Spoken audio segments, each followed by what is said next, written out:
you're a Muslim man who's tried to lose fat in the past, but you keep ending up in the same place, this video is for you. Now, I know what you're thinking. You know what you should be doing. You've watched all the fitness videos, you've tried all the fad diets, and you've started and stopped workout plans multiple times over.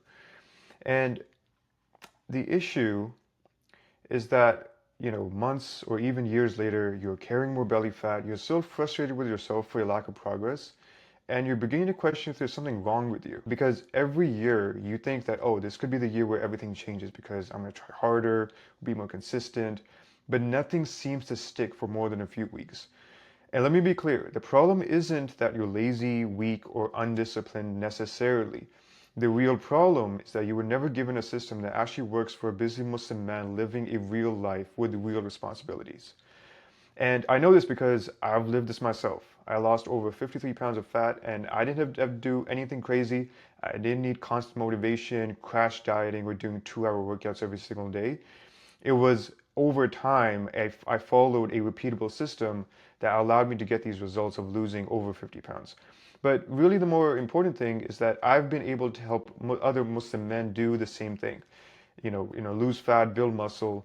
And these are people who have busy careers, doctors working 60-hour weeks, engineers, fathers, men who travel, men preparing for Ramadan and Umrah, all of whom have been able to lose 30 to 50 pounds without their lives falling apart. And these transformations were built using a sustainable system that will work whether you have a full-time job, have a big family, or travel frequently. It doesn't really matter what you have going on. What matters is that you're able to follow this system and you're able to install it into your life so that no matter what's going on, you can achieve these results. And we do that by restructuring your identity at the core of it. And because once you start identifying yourself as the man who can actually do it, then everything follows from that point onwards. And for example, here's my client Amir, who was able to lose 28 pounds while working 50 plus hours as a dermatology resident. So if you don't know, that's a pretty demanding career to be in. And for him to be able to do that, using a apartment gym, just very basic setup, it just speaks to how the system, once you actually apply it, it actually makes a huge difference in what you're trying to achieve. Now, in this video, I'm going to walk you through the entire fat loss system I use for myself, for my clients, step by step. And this is my promise to you, I'll hold nothing back.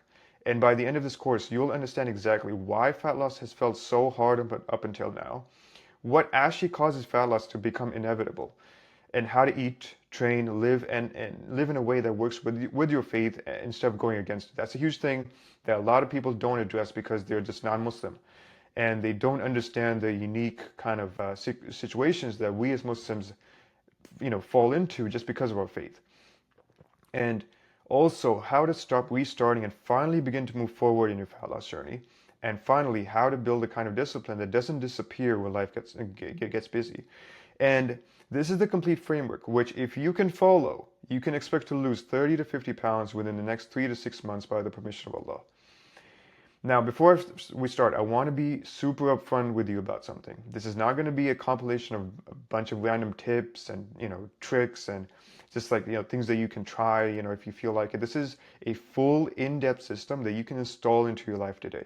So if you're actually serious about changing your body and your standards as a man, I recommend you do 3 things. So sit down, put your phone on Do Not Disturb or your computer, wherever you're watching this, take out pen and paper and actually take notes, because I don't know how long this video is going to be. It could be 45 minutes, it could be 2 hours, it could be 3 hours. I don't care. My only concern is making sure that you have the entire system laid out for you and you know exactly what you need to do. So you need to be taking notes because this is actually a free course. This is not just a casual video I'm making for you. And everything that you need to understand fat loss as a Muslim man will be in this video. So if you stay until the end, you'll know exactly what to do next and how to make sure that this year is the year that you finally lose the fat and become a completely different person by the permission of Allah. So, who is this course for? You're a practicing Muslim man working a high-stress career and you've let yourself go, or you never really understood the whole process of losing weight and you've put on 30, 40, 50, even more pounds, then this is for you. And number 2, you want a simple and practical plan focused on accountability that you can follow through even on your busiest days. Number three, you rarely get compliments outside of being good at your job. This is, something that a lot of people don't think about. They're like, well, I don't really need compliments. I'm a man, I'm doing just fine. But really, what you have to understand is that when you actually get in shape and you portray this image of being someone who's sharp, who's focused, who has high energy, then people pick up on that. They pick up on the fact that you are actually different, and they'll start giving you compliments. Say, hey, you look different. Did you lose weight? Your face looks sharper. And these are things that I have experienced myself, and my clients have experienced as well. And it's confirmation that what you're doing is actually working, and people are responding positively to it. So this is not like a vain thing, like, oh, like I don't, this is just like people just whatever. This is actually a real thing, and this is how you build your influence in this world. Number four, you've tried bodybuilding style and group cardio workouts, and what you noticed was that it was too time consuming, it was too complicated, and you were just like, is this even working? Like, I just feel tired. Like, I'm not really getting much out of this. And what you want instead is a simple yet effective workout plan that you can follow through during your busiest weeks, and you're not living in the gym like a gym bro, counting your macros and just like your entire life revolving around fitness.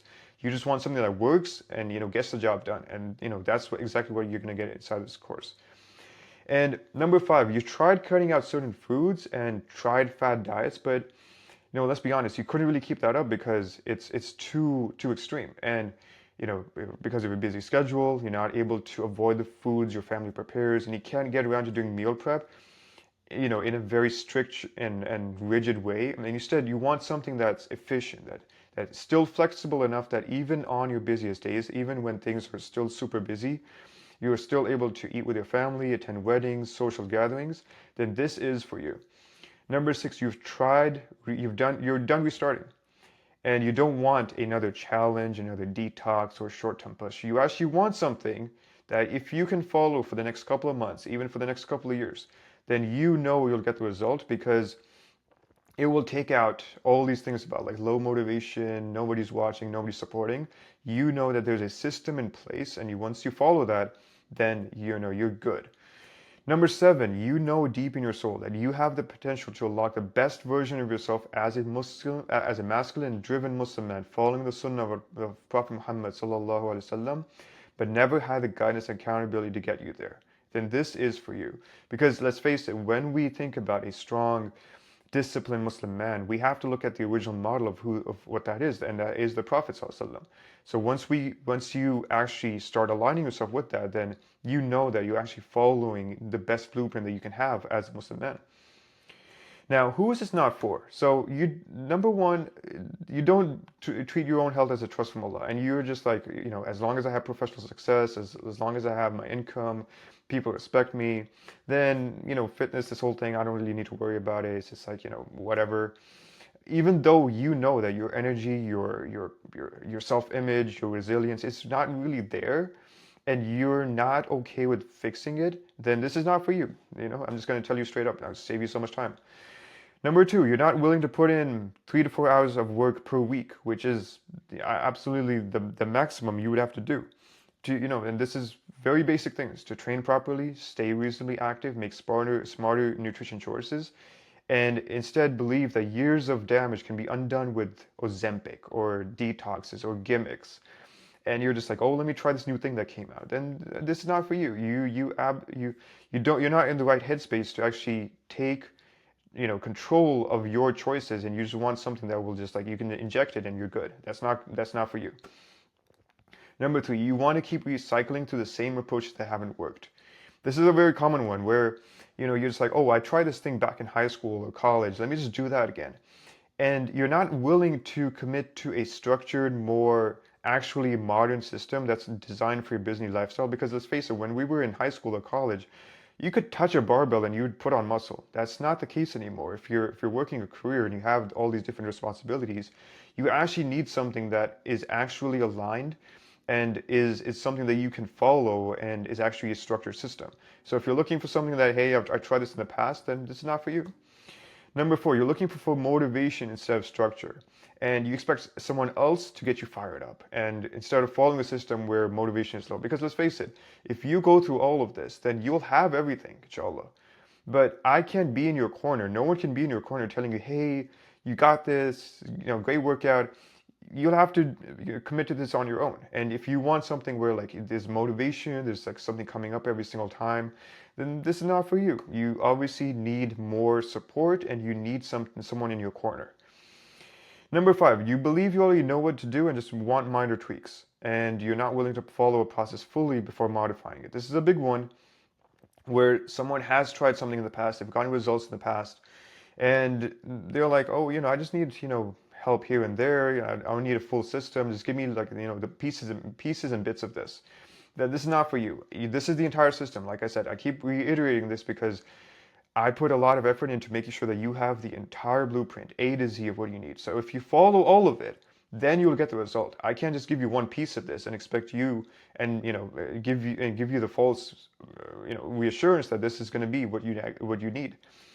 Number six, you're waiting for the perfect schedule, perfect timing, perfect conditions. Instead of building consistency in imperfect circumstances, then it's not for you.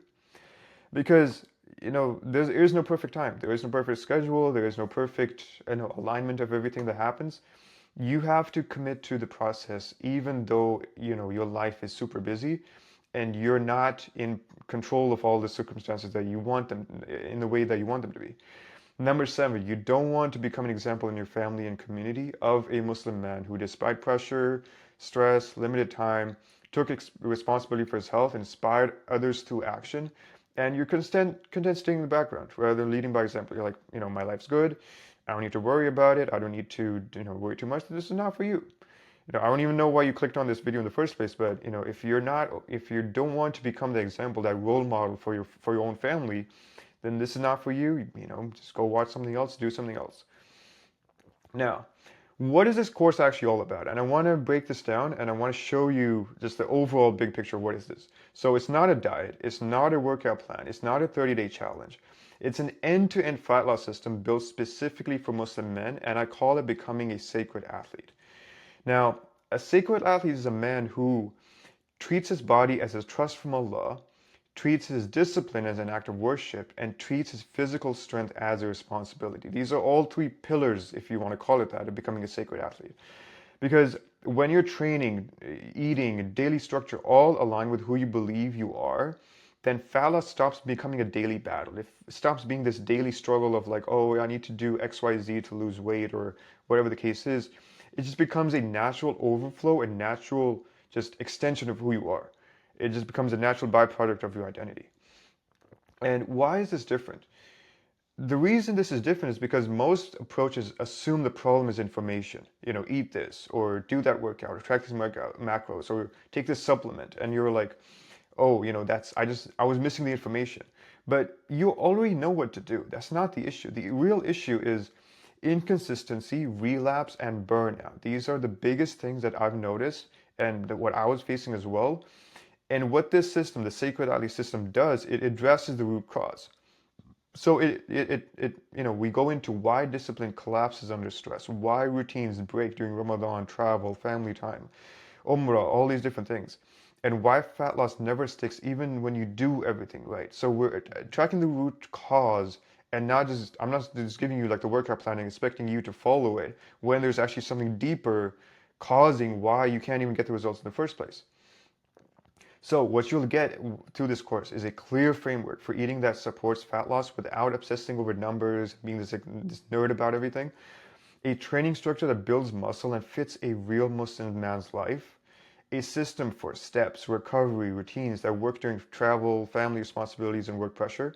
And finally, a spiritual foundation through Salah, Quran, and Zikr that keeps you consistent for the long haul. This is a big one because when you actually have a strong spiritual foundation, then your why and your motivation is actually bigger than, oh, I just want to look good, or I just want to be attracted to my wife. This is actually much deeper than that. So the result, if you actually go through this course and you actually implement everything you need to lose 30 to 50 pounds or even more in the next 3 to 6 months by the permission of Allah. Now, we actually talk about this. Why does fat loss even matter? You're like, okay, cool, I get the whole point of it, but do I really need to lose fat? Like, let's actually dig into it. The thing is, when you're carrying excess fat, it's not just a neutral thing. It's not just like, just like a weighted vest you put on yourself and it doesn't really matter. It's not doing anything to you. It actually has real consequences that if you don't confront them until they're too late or pretend they don't exist, then it will actually start impacting your life in a very negative manner. So the first thing is, and I just want to get into it because a lot of guys, when they think of fat loss or getting in shape, it's like, oh, I want to get married. Well, let's talk about it. So if you are overweight and you have a lot of fat on you, just to put it very bluntly, then you walk into the marriage process super self-conscious. No one says this. No one's super honest about this. But I want to help you, and I actually want to get to the root of why you haven't been able to do this in the past. So when you're in this phase where you haven't lost the weight, you're thinking things like, oh, will they reject me based on how I look, or I wonder if she'll look past my weight, or and then you have that internal conversation, and you're not truly present in the moment or in front of the other person. What you do instead, you try to compensate with your career, character, or achievements, which is good, which you should put your best foot forward when it comes to this. But you're doing it in a way to mask the obvious. It's so obvious that you haven't worked on your health, you haven't worked on your fitness, and if you're being honest, a good Muslim, woman, she will want someone that she's attracted to. It's just how it is. So you go out of your way to say, oh, like I did XYZ, or I'm a PhD, or like I have this career, which is good, but it gets to a point where you're not addressing something that you can actually fix in 3 to 6 months, like I said. And the other thing is you wonder if you're being judged. You're like, oh, dude, actually, is it a thing? Why haven't they gotten back to me? It's on, like you absolutely are being judged, and no one will be honest about that. And rejecting someone based on attraction isn't unfair. It's like, oh, like they should have looked past that. No, like it's not unreasonable for someone to reject you based on how you look. And the thing is, the insecurity doesn't disappear when you get married. It's not like, oh, she said yes, so it's all good. Like I don't need to work on myself anymore. It leaks into how you show up as a husband, as a father, as someone who should be a role model, and you have that internal dialogue constantly playing in your head. Oh, does she still love me? Do my kids, do they still respect me as a father? That's all running through in the background, and you don't want that. You just want to be fully present, knowing that you're taking care of your physique, and you're just the man in your family. Now, reason number two why losing fat is so important is that it actually feeds into your self-esteem and leadership. And every time you break your word to yourself, you're actually voting against yourself. And what that does is you stop trusting yourself. Like, hey, this guy who happens to be me, I can't trust him because every time he promises to do something, he doesn't do it. Number two, you lead less decisively. You fold every time there's free food at the office. Be honest, you've done this. You've been in the office, you're like, hey, I'm on a good 2-3 week streak, and then someone comes in with donuts. And then, you just indulge. You're like, oh, like, let me take 2 or 3 of those. If you're being honest, why would anyone naturally follow your direction when something simple as a donut like throws you off your path? It just doesn't make any sense. And then a man who doesn't respect his own struggles, like who doesn't respect himself, like he can't expect, to command respect. Like if when you're living incongruently, when you say you want one thing but you're actually acting in another way, then people can't trust you. They can't follow your leadership. It's very, subtle. It's people can't even pick up on it sometimes, but they know that, this guy is good, he's solid, he's decent, but I can't follow him for some reason because he doesn't follow through on his own word. Number three, this is a big one. Health consequences. And if you're in your 20s, early 30s, you're like, oh, like I don't need to worry about this, but actually pay attention. The thing is, when you're carrying all this excess fat, your energy does suffer. A lot of clients, like even when I first started helping clients, the most surprising things, that I found was they were like, "Oh, I have so much energy," and I was like, "I didn't expect that to be a result." It's obvious when you think about it because your body is moving the way it should. But the thing is, if when you're carrying all this excess fat, you cannot show up energetically for work, family, or worship, and just think about something like Umrah. Like that takes a lot of effort. I just came back from Umrah a couple of days ago. And if you're not in decent shape, even good shape, then it becomes a struggle. It becomes something that you're kind of forcing yourself to do. The other thing is you develop chronic diseases. And I'm not just talking about like, oh, you got a cold or something. I'm talking about type 2 diabetes, hypertension, heart disease, chronic inflammation. You've heard of these terms and you're like, oh, my dad has that, my uncle has that, I won't have that. But if you keep living your life the same way that you have, then it's only a matter of time. It's only a matter of time before you end up with this, and I do not want that for you. I want you to actually take responsibility and accountability for how you've been living your life so far. And the other thing is, you live your lesser life. Why would you, this always boggles my mind because why would you be bogged down by your own body? Why would you not take care of the vessel that Allah has entrusted you with and actually take care of it? Because if you treat it well, then it will pay dividends. It will give you the energy, the presence, and everything that you need to go about and live your life. The reason number four, energy and worship. This is a lot of people who aren't clued up on, how Muslims live or just Muslim culture, they don't even consider this. When your body is heavy and inflamed, you think you have low faith. And you're just like, oh, I feel so tired, maybe it's shaitan, like he's getting to me. Like, no, it's just like you haven't been eating right and you haven't moved, you haven't hit a workout in the past 3 months. Of course you think you have low faith, but it's just your own body fighting against you. Kind of builds on the previous point, but every time you want to push yourself, then it's not just your nafs, it's not the shaitan, it's also your body fighting against you. So it's 3 versus 1. Obviously you're in a losing, the odds aren't in your favor. And then, the other thing is, you compare yourself to healthier and fitter Muslims, and you're like, oh, they're better Muslims because, I don't know what they've got going on, but it's really just, they take care of themselves. They eat clean, they train consistently, and obviously their body helps them. And I hinted at this earlier, but you miss out on fully experiencing worship. And what I want you to do is imagine praying without having that brain fog, or every time you go into sajda, you're so self-conscious about your belly and your ruku and your sajda, or your knees hurting or your ankles hurting or whatever, just because of how much weight you're carrying. Imagine fasting without constantly wanting to binge eat. Imagine Hajj or Umrah without feeling more exhausted than uncle, he's 20 years older than you. And I'm just saying this like, oh, just to kind of be dramatic about this. This is real. I know this because when I was 210 pounds, when I showed you my first picture, I couldn't walk for more than 20. I had started the process of losing weight, a couple of days in of me doing my walks, like my ankles started hurting so bad, I had to pray sitting for a couple of days before it actually got better. So I'm not just saying this like, oh, you're missing out on worship. It actually does affect you. So this is actually real. So this is why becoming a sacred athlete matters. It's not just about like, oh, I look good and I have abs and everything. It's about living an energetic, optimistic, and fully present life. And it's about not being a liability to yourself and others.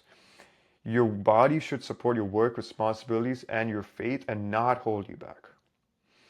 Now, why should you not wait anymore? You're like, okay, yeah, I get the point. Fat loss, it's important, but I'll take care of it later. After Ramadan, after Eid, after this, after that. Like, I'll do it later. Here's why you cannot afford to wait, bro. Reason number one: waiting doesn't keep you stable; it moves you backward. Doing nothing doesn't freeze you in time, and that's like, oh, like I'm gonna not do anything. I'm gonna push this until later, and I'll be in the same position physically 6 months from now. Well, the thing is, if you are still making the same choices, then everything from your metabolism to your insulin sensitivity to your joint health all get worse if you do nothing. Because you're not actually doing nothing. You're still doing the same habits that have brought you to this point, and it's only going to make things worse. If they don't get super worse, it's just going to keep you in the same place, but it's all compounding. That's what you need to understand. And the other thing is, waiting makes you weaker. Fat gain continues to happen, you lose more muscle, your energy dips month by month, so you're actually getting weaker and not doing what you need to do. And you're okay with making this harder than it already is. It's already hard for you. And I'm not saying that to like be condescending. I'm just like, it's been hard. You haven't been able to do it anymore. Otherwise, why would you be on this video? If you haven't been able to lose the 30 plus pounds yet, then why will starting later make it any easier? The best time to do it is actually now. Reason number two, there's no calm season coming. This is the biggest lie. A lot of people, when they tell me that, oh, I'm super serious about losing weight, I want to do it, I've been thinking about it, and I give them like the blueprint essentially. They're like, oh, like I'll do it when things are much easier. That's the biggest lie, bro. There will never be a time where all your responsibilities fade away, your job gives you like a 3 month sabbatical, your wife and kids are just like, oh, we'll go to this other house, you can be in your own zone, work on your fitness, and then we'll come back. It's not like that, bro. Like, I don't know why people think that. There always will be something. There's always going to be something keeping you busy. Work, travel, Ramadan, Hajj, kids, kids being born, Barbara getting married. Like, I don't know what your excuse is, bro, but there's always going to be something like, oh, like I can't do it because of that coming up. And then, you don't see, the other thing is you don't see the opportunity in your busy season. Because just imagine how much more confidence you would have getting in shape with kids, travel, work, compared to a broke 22-year-old with no responsibilities. You would value that so much more because you know that you built this, even though there was so much in your life that could have pulled you away. So it's actually in your favor. And the other thing is you get to build a skill of doing this in a busy season. And you're not just like, you're not playing this on easy mode, you're playing it on hard mode. So when it does go back to easy mode, so to speak, then you know how to do it. You actually build a skill of actually doing this when things are hard. Number three, your current body is a baseline your future self inherits. So what I mean by that is most men don't wake up at 45 just fat and out of shape like, oh, how did this happen? Like, like, whoa, like I was totally fine at 44, and the day I turned 45, this all happened. It's not like that, bro. You get there by waiting, and it's not the right time, and I'm still fine in your 20s and 30s, and all of that builds up. And the other thing is your physiology adapts for the worse. All of these choices that you're making, it's adapting your physiology in the wrong way. Fat becomes even more stubborn. Testosterone continues to tank. And your inflammation that if it was acute, now becomes chronic. And you actually need more aggressive steps to actually take care of that. And starting now is actually preventative. So what I want you to internalize is that it only takes 3 to 6 months of real effort. And what I don't mean like, oh, 70% of the way. I mean actually 95% of the way you're actually doing this the right way to completely reverse the damage of 6 to 10 years of eating poorly and being sedentary. Your body, the way Allah has designed it, it's actually amazing. It rebounds and it's actually gets better sooner than the amount of time that actually took to get to that place that you have right now. Reason number four, confidence only gets worse while you wait. You don't fix confidence by doing nothing. Reading another self-help book or watching another YouTube video besides this do anything for you. It doesn't give you that confidence. And what you do when your physiology or your just how you look isn't there, you pad your confidence with all, oh, let me buy a new car. Maybe that'll do. Maybe that'll help me. That'll give me like a boost of confidence. Like, oh, he got another BMW or something. Or you take that exotic trip to southern France or Italy or whatever. You're like, oh, like he's living the life. But it's only gonna be there, like, it's only be high for so long. And the thing is, are you truly enjoying that, knowing that you're only borrowing the confidence from this thing or from this trip? And the last point is confidence built from competence. A man who lives by his word and can trust himself has all the confidence that he needs because his life testifies to his standards. This is a big one. When you know that you're him, you're the guy, then that's all you need. You don't. It doesn't matter what you drive, where you live, or what you do. You know that you live by your word, and your body is a testament to that. Then you have all the confidence that you need. Reason number five: spiritually, delaying is still a decision in the wrong direction. And the way I want you to approach this is that your body is a trust from Allah.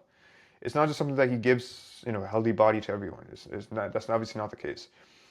Neglecting your body shows ingratitude, shows carelessness when you have all the resources and time to fix it right now.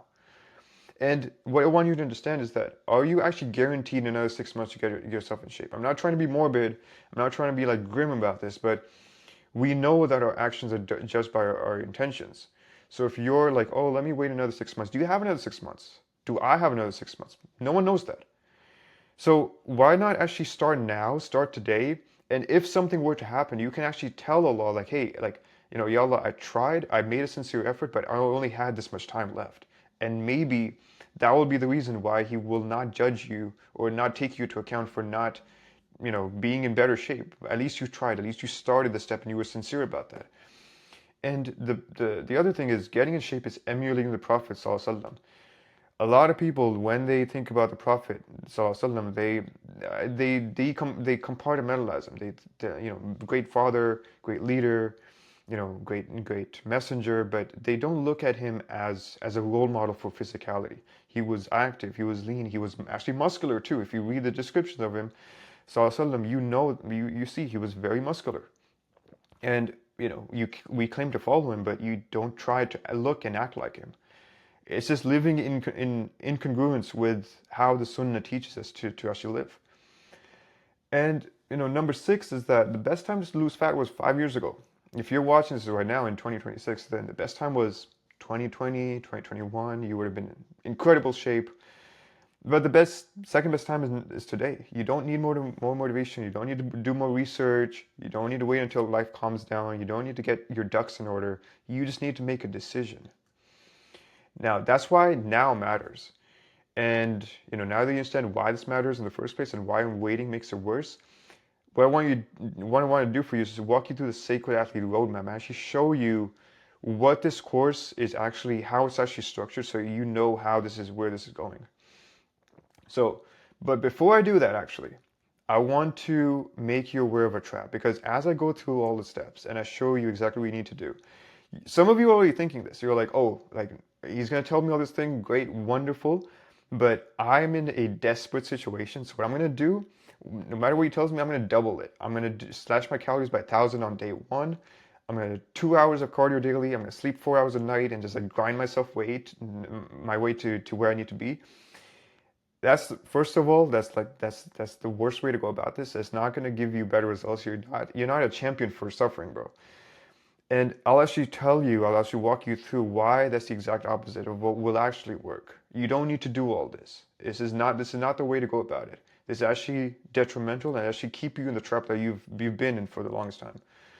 So, the Sacred Athlete A to Z roadmap. And the goal with this is to show you the full roadmap to take you from where you are today to becoming a lean, disciplined, and spiritually grounded sacred athlete. Now, here's the roadmap. Step number one is identity reset. And this is, let me do this so I can actually go through it one by one.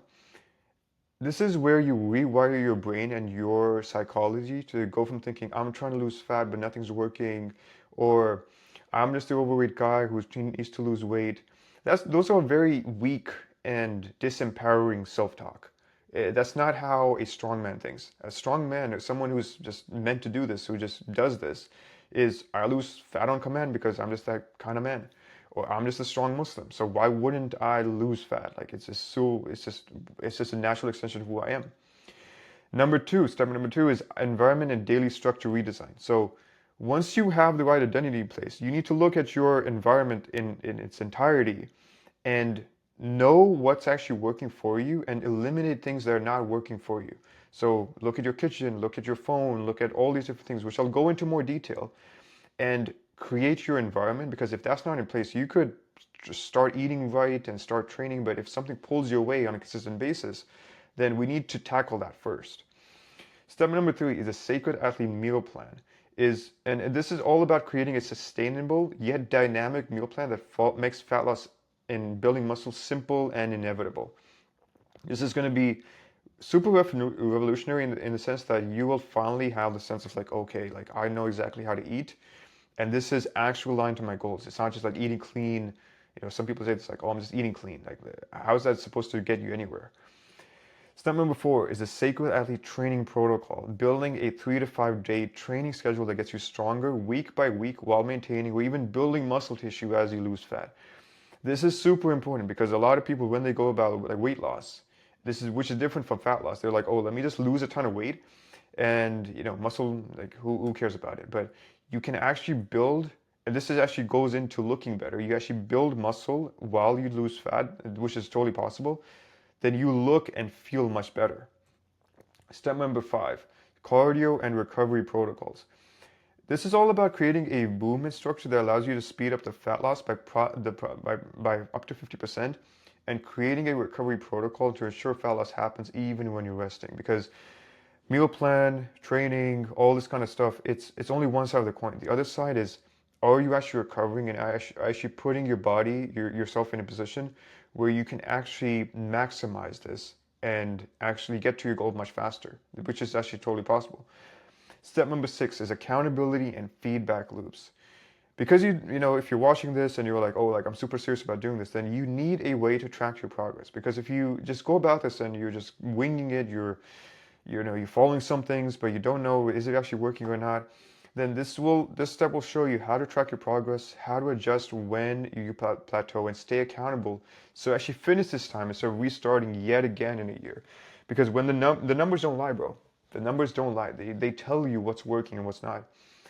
And step number 7 is your spiritual anchors. And this is, arguably, the most important from a holistic point of actually becoming a sacred athlete. That's where the sacred comes from, actually. It's anchoring your day in connection to Allah through your salah, Quran, and zikr, with a focus specifically on two things: on istighfar, seeking repentance from Allah, and salawat, sending peace and blessings from Allah upon the Prophet ﷺ. This seals the journey to becoming a true sacred athlete. So I'm going to go into obviously more detail into all of this, but this is in a nutshell what the roadmap is going to look like. So with that being said, let's go into step number 1, which is your identity reset. And the goal here is to rewire your entire inner dialogue that has been sabotaging your efforts by anchoring it in the best version of yourself. Now, I actually want you to pay a lot of attention to this, because if we get this right and we actually have all the things in place, then this will make everything make sense from this point onwards. I will not have to convince you of anything. I will not have to tell you like, oh, this is why you need to eat right or whatever. It all builds on this one thing.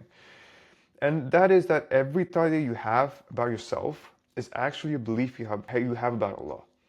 Let me say that one more time. Every thought you have about yourself, about your circumstance, about how life has been so far, is actually a hidden, implicit belief you have about Allah.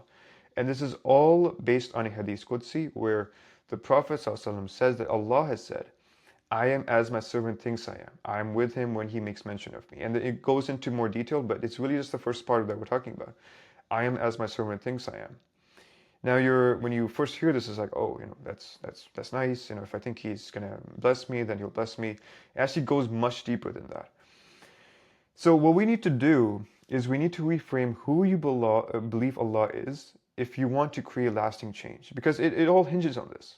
Every philosophy, every religion, even, they will have some concept of this where, as inwards so outwards, as above so below, kind of that kind of thing. But we actually have an actual framework where this is tied. How we think about Allah is actually how our life is gonna transpire. And for that, there's a very powerful guided exercise that I'll be walking you through, so you can permanently change your self-talk by the permission of Allah. Now, before we start with this exercise, actually, I'm going to show you some real statements from brothers and show you exactly what they could reflect about your belief in Allah. So, before we get into this, I want to actually warn you that some of these things that I'm going to be showing you, you won't like them. Especially if you resonate with some of them, you're going to be like, oh, that actually kind of stings. So just fair warning, but we need to do this. We need to dig up the weeds of your mind, so to speak, so everything from this point onwards actually works for you. So the first thing, let me actually do this. So the first thing that a lot of people say is like, oh, I have no self-control around food. I'll eat the whole box of cookies if it's in front of me. A lot of people have said this. Replace cookies with ice cream, with donuts, with Doritos, whatever is your thing. You've said some version of this. What does that say about Allah? Or what does that say about your relationship with Allah? It says, if I can get this working. So what it says is actually kind of dangerous, is that Allah didn't create me with enough self-discipline. I'm binge eating, soothing myself, and no other form of escape. Maybe I'm broken, and He isn't giving me the ability to fix myself. That's essentially what you're saying. Again, these things are going to stink, but that's essentially what you're saying when you say you don't have any self-control. You're like, oh, like Allah didn't give me self-control. That's why I am the way I am. Now the next one, I'll do great for 3 weeks, then Ramadan comes, or a wedding, or work travel, or I get busy, and I'm right back where I started every single time. This is super common. A lot of people are like, oh, like I'm good for a couple of weeks and then things just fall off. I wonder why. Well, what does that say? You're essentially saying, why did Allah make my life so hectic and busy? Did He put obstacles in my path to burden me? Maybe He doesn't want me to succeed. That's why He made my life so busy. If He did, He wouldn't let life get in the way. That's hard to admit. That's hard to say because that's essentially what you're saying. You're saying like, I have all these busy things. That's just how Allah has decreed my life. It's supposed to be busy. Of course I can't get in shape. That's a very dangerous thing to actually admit. Next one, between work, family, prayers, I just don't have time to work out 3 4 times per week, or meal prep, or do my cardio, whatever. I'll start when things calm down. Super common excuse, super common thing that a lot of people say. And what does actually say about Allah? What you're saying is fitness isn't important to Allah, right? Right? You will understand that Allah had a lot on my plate. He controls my life. He's in control of the entire universe, and from the looks of it, He hasn't given me enough time to hit the gym right now. I'll just ask Him to let me catch a break, and then maybe I can start then. So you're offloading your lack of priority, lack of scheduling, lack of actually resourcefulness, and you're putting this on Allah. He didn't give me the time, so I'm just not going to do it right now. If He gives me the time, He blesses me with a couple of weeks, couple of months of just an easy schedule, then I'll do it. That's not fair. That's not fair to yourself. That's not fair to Allah. That's very, again, this is not comfortable to hear, but this is essentially what you're saying. This is a big one. It's all genetics. I'm just built different. My dad's overweight, my uncle's overweight. I can lose 15, 20 pounds maybe if I tried really hard, but I'll never really have abs or no, I'll gain that weight back. What does that say? You're essentially saying, why did I get stuck with these South Asian, Pakistani, Indian genes? Like, why did that happen? He clearly created some people to be fit and attractive, but he made it easy for me to put on fat. Did He rig the game against me before I was even born? It's hard to say this, and I'm putting this out there because some of you actually believe these things about genetics. We are like, oh, South Asians just have it harder. No, you just don't have the right blueprint in front of you. You don't know what you actually need to do. And instead, you're putting the blame on Allah, like, oh, like you created me this way, so like, the game's against me. No, that's not the case. You don't get to say that. I'm 35. This is a big one. I'm 35. Replace that with, well, actually, your ages, if it's above 20, my metabolism is shot. I should have done this in my 20s. It's too late now. I'll just watch my diet, keep myself in shape as best as I can. I'll just do whatever I can. Now, what does that say? Why didn't Allah show me the path to getting in shape when I was younger? Why didn't I sort this out earlier? Was it all part of His decree for me to watch younger men get in shape while I wish I had what they had? Guess He's closed the door for me. I doubt He will help me now because I wasted my chance when I had more time and energy. Are you saying that? Because if you say like, oh, it's too late, like it's all over, then this is essentially what you're saying. You're saying Allah, He can't give me a second chance. It's all over. It's done. That's not right, bro. That's not right. This is gonna hurt a lot of guys.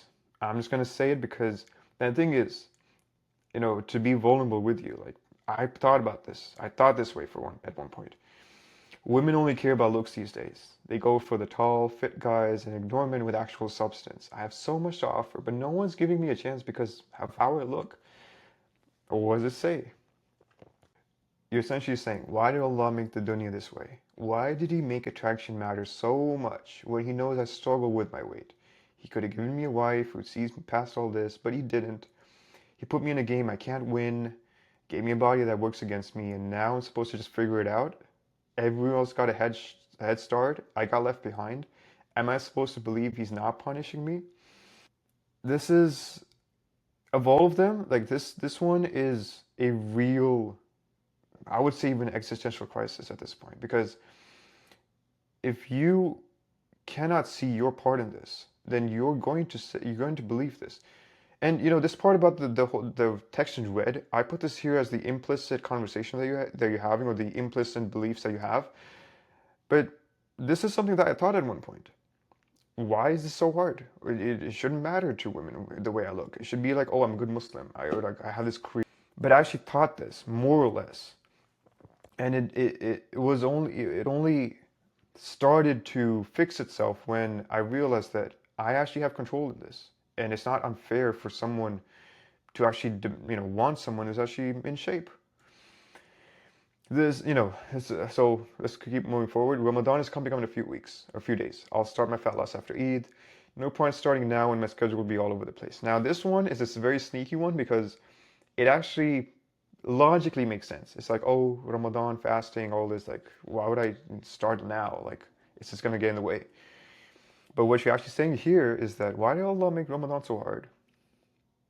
The most blessed time of the year when, shaitan's locked up and, everything's supposed to be super, super peaceful, blissful, ends up becoming the most difficult one for me. I can't expect to be fat, to be fasting, praying, reading, reciting Quran, and lose fat. I'll start after Eid. Now, you could of all of them, honestly, this could be the one where like you could get a pass. But then I have to remind you that do you actually think you'll live past Ramadan? Will you even make it to Eid? I'm not saying that to be morbid, but I'm saying what is your intention here?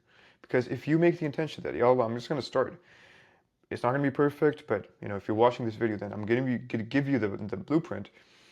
I'll start making some changes. I'll eat cleaner. I won't go to as many iftar parties. I won't, I'll still get some steps in. I'll still hit a workout, whenever I can or whatever. And you actually start making progress. But if you're just like, no, I'm not gonna do it. Ramadan is like it's not just shaitan locked up. It's just my Fallah's journey is also locked up. Then at least you can start making some progress in this area. This is also a big one that a lot of people face. If I start going to the gym or meal prepping, people will think I'm trying too hard. My friends will make fun of me. My family will say, "There he goes again." Why can't they just leave me alone or at least try to be supportive? Now, what you're saying here is that Allah put me in a family that doesn't support me. He surrounded me with people who mock me when I try. How am I supposed to succeed when everyone around me wants me to fail? He could have given me parents who encouraged me, friends who pushed me, siblings who encouraged me, whatever, but he didn't. He made me do this alone with people pulling me down. If he wanted me to change, why did he make the path so lonely? Again, all of these, if you notice a common theme here, you're in some way blaming Allah for your lack of results or for your so-called difficulties that you have in your life. All of this, there's a couple more that I'll be going through, but all of this is an opportunity if you would see it the right way. It's all an opportunity. You could either use the excuses here, which you have been in some way, or you could actually reframe this and say, I did this despite my family or my friends pulling me, and now they see me as a role model, which is exactly what happened to me. When I was trying to get in shape, everyone in my family was like, hey, why are you going out for walks? Why are you doing this? Why are you not eating this? My friends were like, hey, he's ordering planned chicken and, he thinks he's all this like fitness guy and everything. But now, some of my friends are my clients, and if they're not, like they know that I'm about this. And my family knows that I'm about this. So it's just, it works. It worked because I knew that I had a responsibility to myself. Now, with this one, I've tried everything: keto, intermittent fasting, cutting out carbs, meal prep, personal trainers. Nothing works for me. I'm just one of those people that has a hard time losing fat or losing weight. What are you saying here? Why has Allah not helped me lose weight yet? I've asked Him. I've tried what I could, but I don't understand why He hasn't helped me. I don't know what He expects me to do. Is that the case really? Have you actually tried everything? All these different things, have you tried them for like a couple of weeks and you're like, keto doesn't work. I'll try carnivore. Or hey, carnivore doesn't work. I'll try intermittent fasting. Or hey, like I need a personal trainer, but he kind of sucked, so I'm just gonna do my own thing. What have you actually tried? What have you actually done that you've sustained for 6 months and you haven't changed one thing about it? My guess is nothing. So you don't get to say to Allah, even implicitly, like, oh, you haven't helped me lose weight. You haven't done your part. He's not going to help someone who hasn't like actually committed to the process. So don't use this line of thinking. This is this is a very dangerous one where you say to yourself, or you actually are super self-conscious and you're like, hey, maybe Allah doesn't want me to be fit. Everything is covered, right? If it's meant to happen, it'll happen. I'll find some magical way to get in shape. Everything will come my way. I just have to accept it. What are you saying here? Maybe Allah wrote failure for me before I was even born. Maybe He destined me to be fat and unhealthy. If it's too hard, then trying to change is fighting against his will, right? You don't get to say this, bro. You don't get to say this. If you follow, if you've been following along, your part in this matters. What does Allah say? You know, he only changes the condition of people when they change themselves. He assists people who actually start helping themselves. So you don't get to say it's all qadr. Like it's all, you know, I didn't, you know, it's not my fault. It is your fault. You haven't been doing the things that you wanted to, and you don't get to say like, oh, he destined this for me. Like if you stay that way, then yeah, I mean, he destined you to be fat. If you keep living this way, then yeah, you'll make that reality. And it all builds on the first point I said, where Allah says, I am as my servant thinks I am. So if you think, oh, you know, he's just destined for me, then yeah, he has destined for you to be fat and die an early death. I'm saying this to help you realize that you have so much more control than you think you do. Couple more. I already know what to do. Calories in, calories out, lift weights, eat protein, be consistent, blah, blah, blah. I don't need any coach or program or video or anything. They won't tell me anything I don't already know. I'll do it when I feel like it. Some of you are thinking this right now. They're like, hey, like, you know, I know what to do. Don't bother me with all this, like, you know, fitness talk. And what you're saying is that Allah give me a brain. I should be able to figure this out on my own. I don't want to be seen as stupid or weak for admitting I need help. Well, the thing is, you haven't gotten the results you want. You say you know all this, right? You say you know what to do, but why are you still 30 pounds overweight? Explain that to me. Why are you still struggling to lose weight? Why do you still feel ashamed when you look at yourself in the mirror? Why hasn't your wife been attracted to you the same way that, you know, she was when you first got married? Why is that the case? If you say you know everything, then maybe you do need help. I'm not saying you're stupid or weak or anything, but I'm saying maybe you do need to get in shape and, you know, actually follow an actual process. You say you know everything, but you haven't executed on it. Now, so that was all of them. And if some of them were really painful, that was kind of the point. The point was to get you to realize how these things are actually related to your fitness. And the thing is, every weak statement about yourself that either went through or you were thinking about as we went about this is that it reveals a false belief about Allah Himself or your relationship with Him. And these will keep you stuck with a weak body and even weaker faith if you keep holding on to them. They're doing you no good. So we need to fix this ASAP. Now, why we need to address this now, I've already hinted at this, is that I could give you the perfect meal plan right now. I could say, you know, hey, Abdullah, Ahmed, whatever, here's your meal plan, your exact macros, your training split, everything you need. But if you don't do the deep identity work first, then you'll follow it for 3 weeks and quit because something that you believe about Allah will pop up again and be like, oh, I can't do this because of XYZ, Allah has, you know, done this, whatever. And you'll just repeat the cycle. And I don't want you to fall into that trap. I want you to watch this video, watch this course, and realize that actually I need to fix the internal part of this, and then everything will build off of that. Now, as you're watching this right now, you're like, oh, like, you know, fuzzy, woo woo, like it's cool, but give me the numbers, give me the hard, like, what do I need to lift? Like, how much do I need to bench? No, this step isn't optional. You actually need to do this. This is the reason why everything works after this, from this point onwards. So the first exercise we're going to do is identity audit, and it's creating awareness around your own self-internal talk. Now, what we need to do is we need to identify the weak statements you've been repeating and reinforcing this whole time. So what I need you to do is get ready to be uncomfortable, like I did with the examples I showed. Pull out your phone, open your notes app, or pull out a pen and paper. And what I need you to do is write down the 3 or more things you repeatedly say about fitness. So, you know, whatever it is, genetics, time, family, whatever it is, you're like, hey, that's the reason why I haven't been able to get in shape. Write that down. Say it as it is. Don't overthink it. Don't put it into nice words or whatever. It's just like, I cannot lose weight because of XYZ, whatever it is. And if any of the examples I gave struck a nerve, then use those, but they should really just be about how you internally think. If it helps, what do you say to yourself when you're like, oh, you know, I wish I could get in shape? What's that? How do I actually get in shape? What follows from that point? It's like, oh, I can't do it because, you know, XYZ. Whatever it is, actually put it into words. See it in front of you.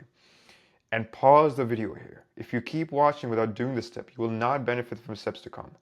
there's a whole roadmap, there's a whole course that's there. I know you're looking forward to it, like, oh, like, well, how does nutrition work, all this kind of stuff. It will not make sense. It will not work if you don't do this. This will take 3 minutes max. Do it. Pause the video, stop here, do it, and then come back. Okay, so I assume you actually paused the video. If you didn't, then I don't know what you're doing. Like, I can't help you. Now, I want you to rewrite each one of those statements as a statement about Allah or your relationship with Him. So, this is how you're actually going to go about it.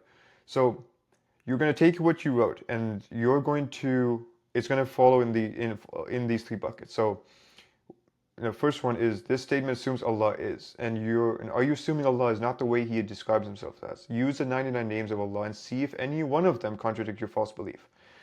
So if you're like, oh, it's too late, I can't do it anymore, it's over, then have you looked at the name at-Tawwab, the repenter, or the creator, the one who re-originates everything? Maybe you haven't looked at that name. That name should tell you that your situation, or the one who gives life, Al-Muhyi, he gives life. He can give life to your fitness journey again. It's not over for you. Number 2, this statement assumes Allah didn't give me. What do you think Allah secretly think that if Allah had given to you would make this process so much easier? What do you believe you think is withholding from you? So you might say, oh, He didn't give me time. Well, is that actually true? Here's the thing, if you had more time, would you actually still do this? If you had an extra 20 hours per week, would you actually take care of this? Or are you just saying that as a cop-out, as an excuse? Number 3, this statement assumes Allah subhanahu wa ta'ala wants me to, and then follow from there. Are you thinking that Allah is expecting you to do something too time-consuming, exhausting, or impossible? Or are you not owning up to you wasting your time and resources? So, do you have this false belief that, oh, if I get in shape, then He wants me to just, to sacrifice myself, to punish myself or whatever? Like, what false belief do you have there? Again, as you go through this, if you just glaze over this, you're like, hey, let me just watch the rest of the video, this will not help you. Now, what I want you to do is read them out loud. The statements that you said where, it says something about Allah, read them out loud. If they make you squirm a little bit, if you're like, that kind of hurt, you did the exercise correctly. That's exactly where you should be. This is kind of like doing a hard rep in the gym where you could have you push yourself just a little bit too much. You kind of feel the exercise. That you push yourself. Same thing here. But if it was not uncomfortable or awkward to verbalize, it probably wasn't authentic enough. It probably was like a very nice, polite thing that you said, about Allah. If that was the case, go back and do it. You didn't do it right. Go back and do the steps again. If you need to really dig into your psyche, your psychology, you need to do that. Because unless you uncover the dirt of your mind, this will not work. So I need you to go back if it didn't hurt. Now what we're going to do now is we're going to flip the statements on their head and make them empowering. This is where it actually becomes something that you can look forward to and you're like, oh, this is actually something that's actually helping me now. This is where we come to exercise number 2, identity reframe. And this is the replacement of what you currently believe right now. So for each week statement, you're going to create a sacred athlete replacement that is a statement rooted in truth about who Allah created you to be. So what I want you to do is take your weak statement. This is the one that reflects your inner dialogue. This is where like, oh, genetics or whatever. I want you to pair that with the false belief you have about Allah. The inaccurate belief where, you think he's being unfair to you. And what I want you to do is completely flip them to their positive opposite. And, not just like, oh, it's not my genetics anymore and I'm done. What I want you to do is specifically say, what would the sacred athlete version of myself say to himself in the moment of weakness? When you're about to binge eat and you're just like, oh, I'm so tired of all this. What will you say in that moment? Just as an example. Now, I'll give you some examples of how to do this, but I want you to take ownership of this whole process. I want you to actually give your best attempt at this. This needs to be authentic to you. So again, pause the video, do this right now.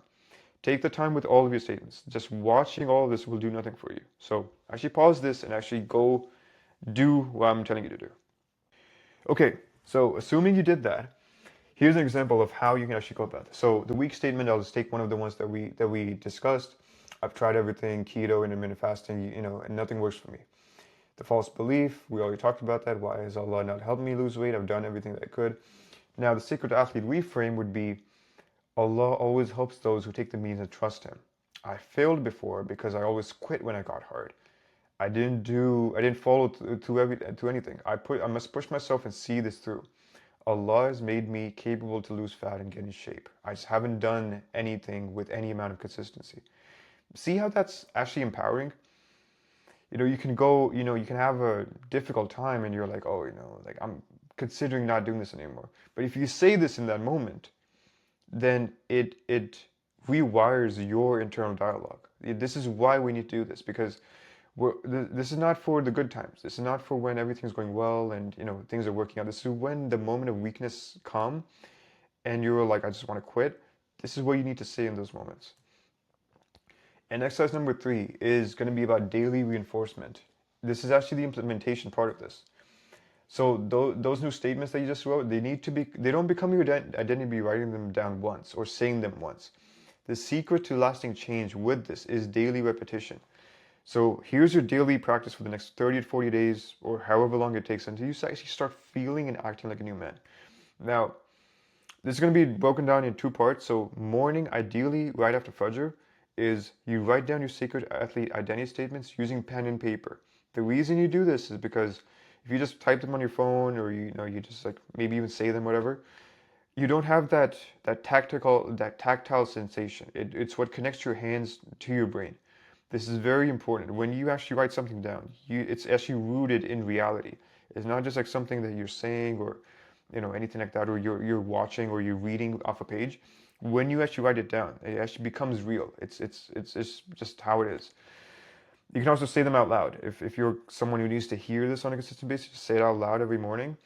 Point is, however you do it, your brain needs to start reading a new story. You've been feeding it this whole false reality story this whole time. You need to start reading a new story every single day. The other part of this is evening before bed, I want you to journal for 2 minutes, 1 minute, whatever.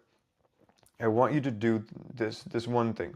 Today I acted as a sacred athlete instead of my weak self when whatever you did that actually reinforced that identity. So for example, today I acted as a sacred athlete instead of my weak self when I went to the gym even though I was tired. I refused to keep making excuses for why I'm out of shape. Allah hasn't been punishing me. I have been punishing myself. That's what you need to say, you need to write down. You need to create evidence of this. It's not just enough to write this every morning and it's going to do its job. You need to look for those opportunities every single day, and at the end of every single day, say to yourself, I actually did what I said I would do, and this is working towards the sacred athlete identity that I've been working towards this whole time. So this 2-pronged approach reinforces the identity through evidence in your day. And the result after 30 days or 40 days, whatever, is you will start to believe the new identity. Just think about it. If you do something for a long enough time, 30, 40, even 60 days, it has to be rooted in some kind of reality because you've been saying it 30 times or 30 plus times every single day, every single morning, and you've been proving it 30 plus times every single day. So when you say, or when your brain believes, I am a sacred athlete, you start making progress because that's just who you are. And that's what I started this whole course with your identity. What you do from that point, it overflows. Everything, the workouts, everything, it flows from this point. And if we do this right, if you actually do this, then 30 days from now, inshallah, it'll just be, yeah, I'm just the sacred athlete. I just do what I have to do. Working out it's hard. I don't want to do it sometimes, but it's just who I am. So this is the first step, and I want to recap everything that we talked about. So it starts with the identity week statement. What are you saying to yourself when it comes to health and fitness?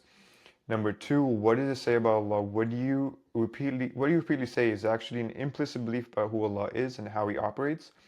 Number 3, reframe to sacred athlete identity. Reframe your weak statement to a powerful sacred athlete identity that's based on truth. Number 4, reinforce through daily repetition.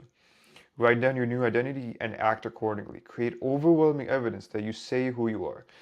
And the reason why this is a cycle is because this doesn't end. Even now, for me, I have weak statements that I'm saying that are holding me back. and they have an implicit belief about Allah in the background. So this is something that they will continually happen. So as you outgrow your current weak statements, it will unveil new ones. Say you lose the 50 pounds. At that point, you could have a new weak belief, like, oh, I can't lose any more weight, or I can't, get into functional training or whatever the new goal is at that point. This is a constant process, and I've given you the formula, I've given you the exercises, so you can go ahead and follow this for the rest of your life. Essentially, this is something you can do every single day. It's not time consuming or anything, and it will actually keep reinforcing the best version of yourself. So let's get into step number 2, and this is going to be designing your environment and daily structure. And this is all about making discipline effortless so you never rely on motivation again. Now, in step 1, just to kind of recap, we defined who the secret athlete is, and you started seeing yourself differently. If you've started doing this, and even if it's just day 1 of this, you're like, okay, there's a new story that I'm creating right now. But identity without the structure to reinforce it, this is a nice idea. It's like, hey, I'm the secret athlete. It's cool. New vibe kind of thing. That's not. It's actually not going to create lasting change. We need to build a container that makes all of this identity inevitable. All right. So why motivation fails and what works instead. So what you need to understand is that motivation is an emotion. It comes and goes.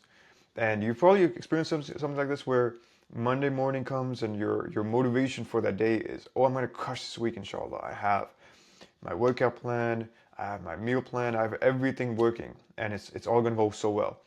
And then by Thursday evening, your motivation is, man, this week was brutal.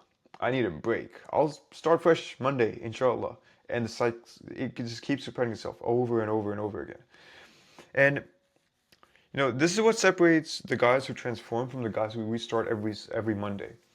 And the thing is, when I was 210 pounds, I had plenty of motivation. I was like, of course, why wouldn't I? Because I was overweight. I didn't like how I looked. Everything was not working for me, so I had plenty of motivation. But I didn't have a system that worked when the motivation disappeared. Because which was most days. Most days was, hey, I don't want to do this. I don't want to hit the workout. Why do I have to eat this? My family's eating that food. I want to just. Most days the motivation was not there. And these 3 elements that I'm about to break down for you right now, they changed everything for me. The first thing is that the sacred athlete, he relies on systems, which if you want to think of a system, is that it's a series of tasks, rituals, and easy decisions that you can follow robotically. It's like, okay, it's kind of like a protocol. You give a software a protocol. It's like, hey, just do this. It follows it. It doesn't care about its emotions. It doesn't. It's like, oh, I don't feel like it. Imagine if Excel or Word was like, oh, I don't feel like it. That's not how it is. It's just like, okay, it just does what it needs to do. The second thing is that systems make the right choice the easy choice, because right now, when you think about eating clean, working out, or getting cardio done, it's this hard thing. It's like, oh, I need to do this. It's just like, I don't want to do this. But when you have a system in place, then it makes those things like the obvious choice. Why wouldn't I eat clean? It's just what I'm going to do. And then number 3 is that systems also make the wrong choice the hard choice. So eating junk food, sitting around after work, or not training become uncomfortable. And it does take some time. I'm not saying this is going to all happen on day 1, but if you design your environment and your just how your everything is, then all of these things will become difficult to do. And some days it's harder not to go to the gym. I'm like, I want to go to the gym, but I know I just went 4 days in a row, so I need to take a break. That's how it becomes sometimes. Or eating junk food, it's like, I could, but I just made this like really nice like chicken, whatever. Like I want to eat that instead. It does get to that point. You might not believe me. It's like, oh, like how would that become more appealing than what I'm doing right now? I promise you, once you actually follow this and you have everything working in your favor, then inshallah, all of this starts making sense. Now, there are 2 pillars of automatic discipline. Now, the first one is that your physical environment plays a huge part in this. So your surroundings either support the sacred athlete identity or sabotage it. And this includes your actual physical environment, so what you have in front of you, but more importantly, your kitchen, because that's where all the damage happens, so to speak, and even your phone. And I've seen clients, we make some of these changes, and within the first week, 3 to 5 pounds, they're down. Not because they actually, did something super crazy with their training or anything. It's just they stopped seeing the triggers in their environment, and they were just because they weren't having chips every single day. It's like, oh, like I lost a pound or 2 pounds, whatever. Before we even touched anything with their diet, it's like, oh, I stopped hurting myself, and that's why I started losing weight. The second pillar is your daily structure. And your schedule either makes training inevitable or makes excuses easy.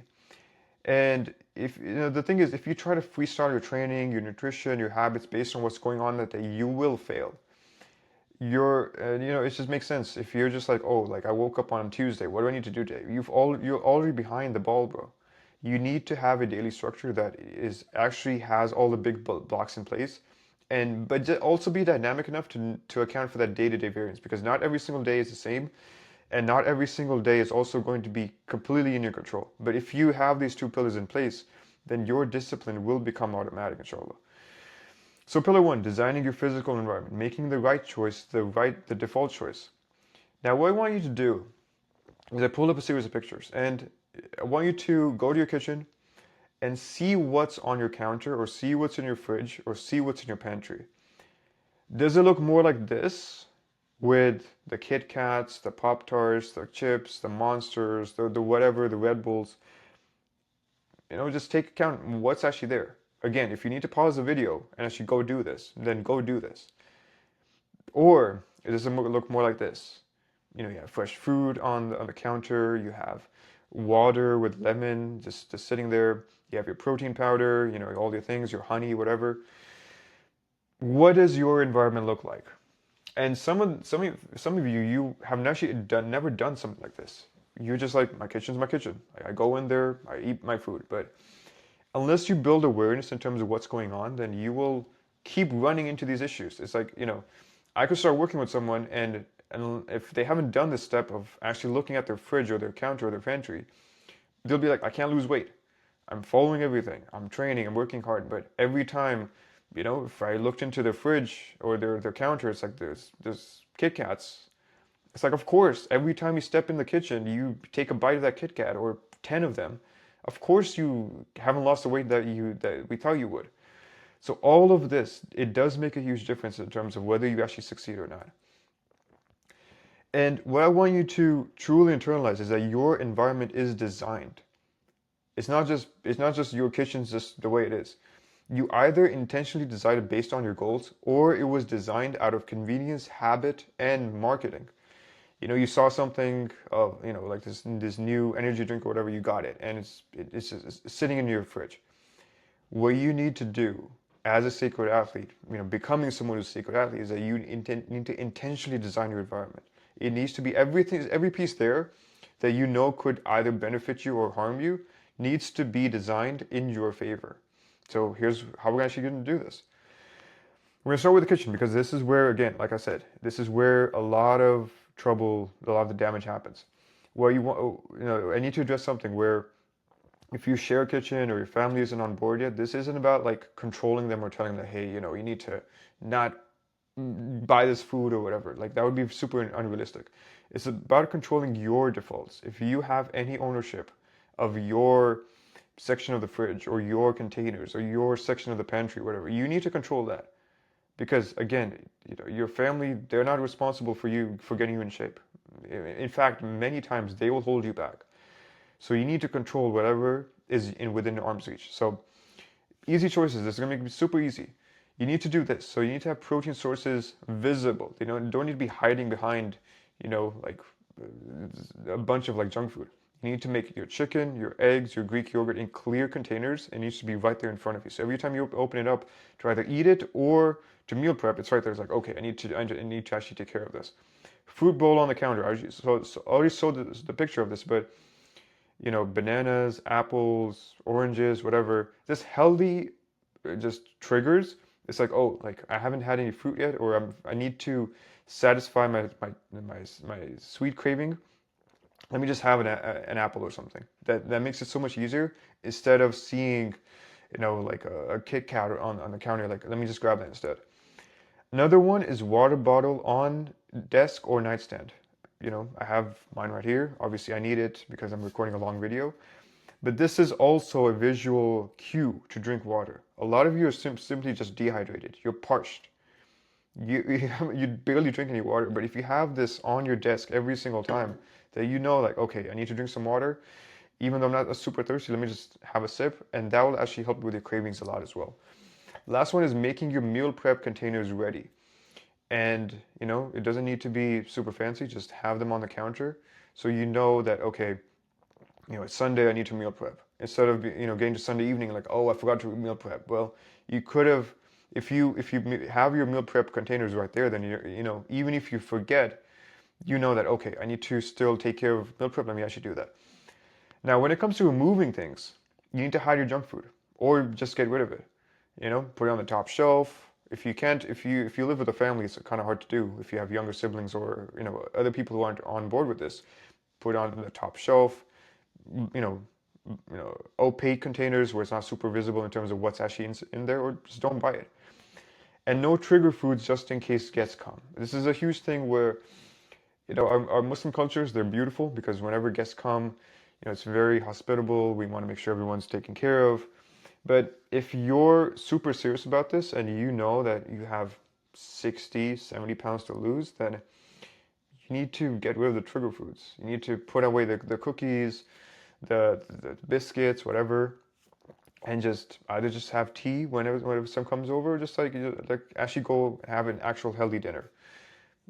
Or if your guests, they want to bring something, they can bring it on their own and they can snack on that. Another one is removing delivery apps from your phone. The only caveat with this is if you're someone who has that kind of lifestyle where you're on the road every single time, or pretty much every single day, or you're working in like a hospital or something and you do not have the capability to cook, then of course, I work with my clients all the time. I give them actual restaurants that you can order from, and I tell them, hey, this is the 5 closest restaurants. Whenever you need to order something, this is exactly what you need to order. This is working with your macros and everything. That would be the only case. But if you just have DoorDash on there and you just like, oh, like I'm feeling kind of hungry. My boy came over. We're gonna watch the game. Let me order us a pizza. Just get rid of it. If you don't have it, or you can just cancel the subscription, it will save you so much trouble, bro. Now, the Sacred Athlete bedroom. What I want you to understand with this is that your bedroom is for 3 things only: sleep, intimacy, and prayer. Ideally, your prayer happens outside the bedroom as well, but just because of space, these are the only things 3 things that should be happening there. So when it comes to the bedroom, you need to do these couple of things: phone charging outside the bedroom, just to prevent scrolling and just you wasting time. Gym clothes laid out the night before on a chair visible. This is what I do a lot of times. I just have my gym clothes like just sitting there, so I know that okay, I need to hit the gym. My clothes are right there. Prayer rug visible. It reminds you to pray Fajr or just any prayer for that matter. If you have it there, then it's like, okay, I need to pray. Physical copy of the Quran within arm's reach, or your tasbih, or whatever. There's something to remind you that, okay, I need to do this. So I have, this is in the Quran, but it's Dalal Khairat. I have this on my desk. I know I need to recite salawat upon the Prophet ﷺ. It's just right there. I know I need to do it. Blackout curtains plus cool temperature. And this is super important for optimizing your sleep, because if your sleep is on point, then your recovery is on point. All the work you will be doing in the gym will actually start paying dividends if you're actually recovering properly. So you need to actually take care of this. And then when it comes to removing things, no TV in the bedroom. If you have enough control over your having the TV in the bedroom or not, just get rid of it. It stays up late. The light interferes with your sleep, and it's not doing you any good. I'm just gonna say it straight. No snacks in your nightstand shelf. So a lot of you guys, like, oh, like, you love having your cookies or your just whatever you like having in your nightstand. Like, okay, like I'm not gonna go to the kitchen. If I'm feeling super hungry at like 11 p.m., I'm just gonna pull out, whatever I have. I'm just gonna start munching on that. Just don't do that. Just put it in the kitchen, or just get rid of it completely. No mini fridge with your favorite drinks. If you have like a basement or something and you just have like, whatever, whatever is sugary things in there. Just don't either empty it out or just don't have it. Doing these things will actually help. You're like, oh, like everyone has told me to take care, control of my environment. These things do actually help. Now, the last thing is that your phone is actually your biggest saboteur. And the things here I'm going to say, you can just read off them. These are suggestions. I know I can't go into your phone and actually make these changes for you, but if you're actually serious about becoming the sacred athlete, then you need to make sure that everything that you can control, everything that's in front of you with your phone, it needs to be supporting your goals. So your home screen, just make it super functional, everything that you need on day-to-day basis. Everything that's like social media or food delivery apps or games. I don't know why a grown man would have games on his phone, but whatever. They need to be moved off or just, deleted. And new screen time limits. Super simple. For TikTok, 15 minutes per day. YouTube, 30 minutes. Except if you're watching this YouTube video, which is at this point, we're an hour something in. Don't put a, like a limit right now. Just fully watch this video if you're watching this on your phone. The main point is your phone should serve you, should not distract you, should not waste your time. Because if you were actually honest about the screen time on your phone, you would look back and be like, why did I waste 2 hours on Instagram? How did that even happen? But it's in those small pockets, every single, like every 20 minutes where you pull out your phone and you watch something for 5 minutes, it adds up. But if you don't have that, if you don't have all of that time being drained, then you will actually have time for your workouts. A lot of people are like, oh, I don't have time to work out. But you do have 2 hours to scroll on Instagram. Make it make sense. Now, pillar 2, the sacred athlete daily structure. Discipline, here's the thing. Discipline is about willpower. It's not like forcing everything. It's about when you actually do the thing. It's as simple as that. And what I want you to internalize is that if it's not scheduled, it will not happen. It doesn't matter how many times you say inshallah. Muslims use inshallah as a cop-out. Like, I'll work out when I have time inshallah. Translation, I'll keep pushing my training week after week and then complain I hate the way I look. But I said inshallah, so I guess it didn't happen. I'll meal prep when I'm free inshallah. Translation, I'll order DoorDash most days of the week and then complain I'm up 10 pounds this month. I'll get my steps in after this episode inshallah. Translation, I'll crawl into bed at 1 a.m. after watching 3 episodes back to back. See, because you didn't schedule anything, because you're actually using inshallah the wrong way, it's no surprise you are in the position that you're in. So, first of all, stop using inshallah the wrong way. But secondly, most importantly, start scheduling things, and I'm going to actually show you that. And before we get into it, the sacred athlete doesn't wait for time. I know what you're thinking. I've tried putting things on my calendar. I tried like making changes on my phone. Nothing stuck. The difference is that you were scheduling without the identity shift we did in step 1. Because if you did step 1 properly, and if you are actually starting to reframe how you see yourself, then the environment redesign is just part of it. Scheduling on top of a sabotaging environment is like trying to swim upstream or climb up a very steep hill. It's just not going to work. It's going to be super hard and you're going to give up at some point. So what we're doing with this was removing the current or making you swim in a direction that actually supports your goals. Now with this, I'm going to give you a daily template. This is purely an example, but this is to show you just a couple of things. So first of all, everything that we will do from this point onwards as a secret athlete is anchor your day around the prayers. We're going to go into this more in step 7, but this is where everything is around this. So, if you pray and then you train and then you shower, it's like you make this schedule based on when the prayers are coming in, then everything that you're like, oh, like I didn't find time to do it. Well, you know that if you're going to be training in the evening after Asr, then you're like, okay, Asr means training right after, or Maghrib means eating my final meal of the day. All of this is like the best way I can describe it. This is exactly what I do for my clients, where I look at the prayer times in their zone, and I tell them, hey, you're going to be training after Maghrib or training after Fajr, and this is that's going to be the anchor for your day. And if we add up the time, total training time per day, 1 hour, 3 to 4 times per week. Total work time, 7 to 8 hours. If you're working a regular job, if you run your own business. Total sleep time. This is a lot of people are like, oh, I only get like 7 hours, 6 hours, 5 hours. I don't know why I can't sleep on time. Well, if you structure things the right way, then yeah, you'll get the sleep you need. total worship time. You get your salah on time and 10 minutes of Quran every single day because it's scheduled. It's there for you. Now, something that has helped me a lot and something that I recommend to all my clients is habit stacking. And this is specifically using your salah as your anchor. So I should call it salah stacking, but that's essentially what it is. And this is based on you're praying on time or you're working towards praying 5 to 10 times a day. Assuming you are actually serious about your identity as a Muslim. So we might as well use those time frames, which are already in your schedule, when you're disconnecting, to add another habit to that time slot. You're already taking a break from the world, so we might as well add something while you're in that zone anyway. And once your prayers become anchors in your day, whatever habits you do either before or after will also become anchored. It just makes sense.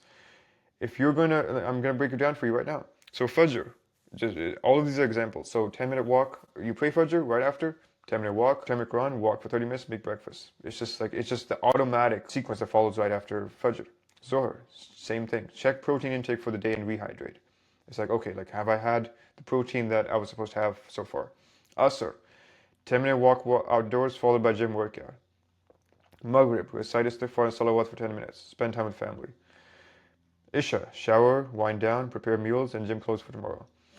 Right now, what you're doing is that you're just going off of, you're just like, oh, like, I guess it's 12 a.m., might as well start preparing for the next day. No. If you start anchoring what you need to do with your salah, then you're already taking time off. You're already taking some time off to pray. So you might as well start bringing some of these things into your schedule. Now, what you need to do with the Sacred Athlete Weekly Rhythm is you need to pre-decide your week. So you don't wake up, like I said, on a random Tuesday, like, oh, what am I supposed to do today? Guess I'll hit the gym, I guess. No, you need to be looking at your schedule, at your calendar, and know exactly what you need to be doing. And this is obviously an example split. I'm not showing this like, oh, you need to do this exactly, but if you just start here and you know what you need to be doing every single day in terms of just your training, then this starts working for you. You know that, oh, it's Thursday, I need to hit shoulders. It's just what I need to do that day. Then your success becomes more predictable. We can say with certainty that, okay, because you've been actually doing this the right way, we know what's working and what's not working. If it's all over the place and you're good for 3 weeks and then you fall off for a week and then you're good for another 2 weeks, we don't know what's working, or it's not super optimized. Now, a lot of people, when they go about this like redesign or just thinking about how they need to go about things, they try to add things. I need to work out more. I need to eat better. I need to sleep more. That's all very good, and we already did talk about that. But the Sacred Athlete also knows what to cut, and these are just some examples. You know what's actually holding you back. So late night phone scrolling, busy work that doesn't feel super productive. That it feels productive, but it really isn't. If it's a meetings about meetings, I mean, if you have any control over that, you can make changes in that area, or social obligations that drain your energy. So you don't need to go to every invite if you don't need to. If there's things that you need to take care of, then you need to take care of that. This is all about eliminating things that are getting in the way. Now, something that you should also do is having a weekend reset ritual. And this is where you take some time every single weekend, and you review what happened the past week. So review the week. Take 5 to 10 minutes. Did I hit all my training sessions? Did I hit my macro targets? Did I sleep well? What went well? What needs adjustment? If you don't do this, then you will not know why a month in, why nothing's working. You actually haven't been able to look back at the numbers. Number 2, plan your next week. So knowing what happened last week, you can base your next week based off of that. So if you haven't already done this, schedule your training, decide your meal prep, identify potential obstacles. So will it be traveling? Will it be late meetings, social events? Plan for those. Because if you arrive on that day and you're like, oh, this thing happened, then it's only a matter of time before you make the wrong choices and you sabotage the entire week because you didn't plan for it. Prepare 30 minutes or however long it takes. Do your grocery shopping, do your meal prep, or at least cook your protein if that's the only thing that you need that will actually take time. Lay out your gym clothes. All of this is to make sure that you are putting yourself in a very favorable position. Now, I want us to show you why this matters and how this is a self-fulfilling cycle. It's a virtuous cycle. So, because you wake up early and your gym clothes are right next to your prayer mat, what does that mean? You can pray Fajr then train in the morning. You come back home, or you train at home, and because you prepped your post-workout meal or your breakfast the night before, you can eat your meal and start hitting your macros for the day. And since you fueled yourself properly and you have energy from your morning workout, you can show up alert and energetic for work or your business and set yourself up for promotion or scaling your company. And because you had since a good productive day, you don't feel to numb yourself with your phone and can be fully present with your family. And since you had your copy of your Quran on your nightstand, you don't have any electronics within arm's reach, you can comfortably read Quran for 10 to 15 minutes and then naturally fall asleep easily. And this is how the sacred cycle repletes itself, because you are actually taking control of the things in your power, and you're putting yourself in a position to actually have that virtual cycle start to create itself. So with all these steps, I'm gonna give you exercises. So for this one, I want you to create your environment redesign. So I want you to write down the 3 things that you'll change this week. So kitchen change, your bedroom change, and your phone change. Actually do this, because if you don't do this and you're like, oh, let me just get to the fun stuff, the workouts or the macros or whatever. Like I said, you'll run into the same issues over and over again, and your environment will get the better of you. You're not stronger than your environment. A lot of times it's simply as that. It's simply you being in an environment which just doesn't support your goals. And then step number 2 is schedule redesign. So write down your training times for next week, or your meal prep times for next week. So if you're gonna be training 4 times a week, write it down. When are you gonna actually be training? Because if it's there, if it's like a doctor's appointment, if it's there, then it becomes very unlikely to miss that. Especially if you've done step 1 right and you're just that sacred athlete who trains. If it's there, it's only support cycle. Same thing with your meal prep times. I put them in a calendar. Have an alarm go off like 30 minutes before you need to do this. Pause the video. Like I said, pause the video, do this before continuing. If you don't do this and you're like, hey, let me just keep watching, then you can't come back and blame me for not losing the 50 pounds that you said you wanted to lose. I'm giving you everything you need, so you actually need to take this very seriously. Now, in terms of a recap, we talked about your physical environment redesign. So your kitchen, your bedroom, your phone, all needs to be redesigned to support the sacred athlete we created in step 1. Your daily structure, your training, salah utilized as your habit anchor, and your sacred athlete daily and weekly rhythms established. And elimination, removing distraction, time wasters, excuses that could get you out of doing your work.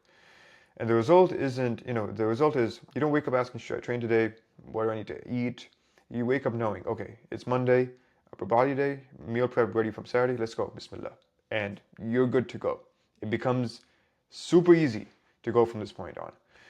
Now, the reality of implementing this is that, look at what you built. You create an environment that works for you instead of against you, and a schedule that doesn't require you to negotiate with yourself every morning or just like wing it.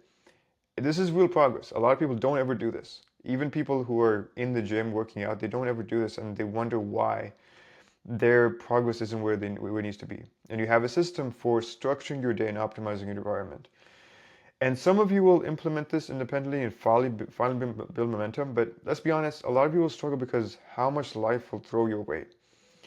Schedules, family obligations, Ramadan, travel, work demands, just life pulling at your structure constantly, and you're like, I tried to do this, but it's just so many things that are coming my way. What I want to share with you is that you have a Sacred Fitness Academy Advantage, which is my mentorship program, where we help you architect your environment and schedule around your life. So you have a second pair of eyes looking at your life and looking at the blind spots that are getting in your way. And we create a actually personalized structure that accounts for your work, family, and worship. And this is, ongoing adjustments as life shifts. So when Ramadan hits, when you travel, when work gets heavy, we calibrate that for you. So it's not just you're just not doing this on your own. We design the system for you, and you just simply execute. You tell me, hey, this thing is coming up in the next 2 weeks. I look at your schedule, I tell you what you need to do, I put that in your schedule, and you're good to go. Now, we talked about the redesign and what you need to do with your environment. That's all good, but if you don't, it creates that consistency. But your nutrition, this is where the fun part comes in. It determines what your body actually does with that consistency. Because a lot of guys are consistent, but if your nutrition isn't where it needs to be, then nothing will really change. You'll just be doing the same things consistently, but it won't get you to where you need to be. The nutrition piece needs to be dialed in, and that's what we're going to fix next. And that's going to be the systematic approach to eating for fat loss, fueling your performance, and maintaining flexibility, even through Ramadan, family gatherings, and life's curveball. So that's where we're going to be going into next, inshallah. So, step number 3, the Sacred Athlete Nutrition System, the precision nutrition framework for Muslims to lose 30 to 50 pounds and build lean muscle without calorie counting or restrictive dieting.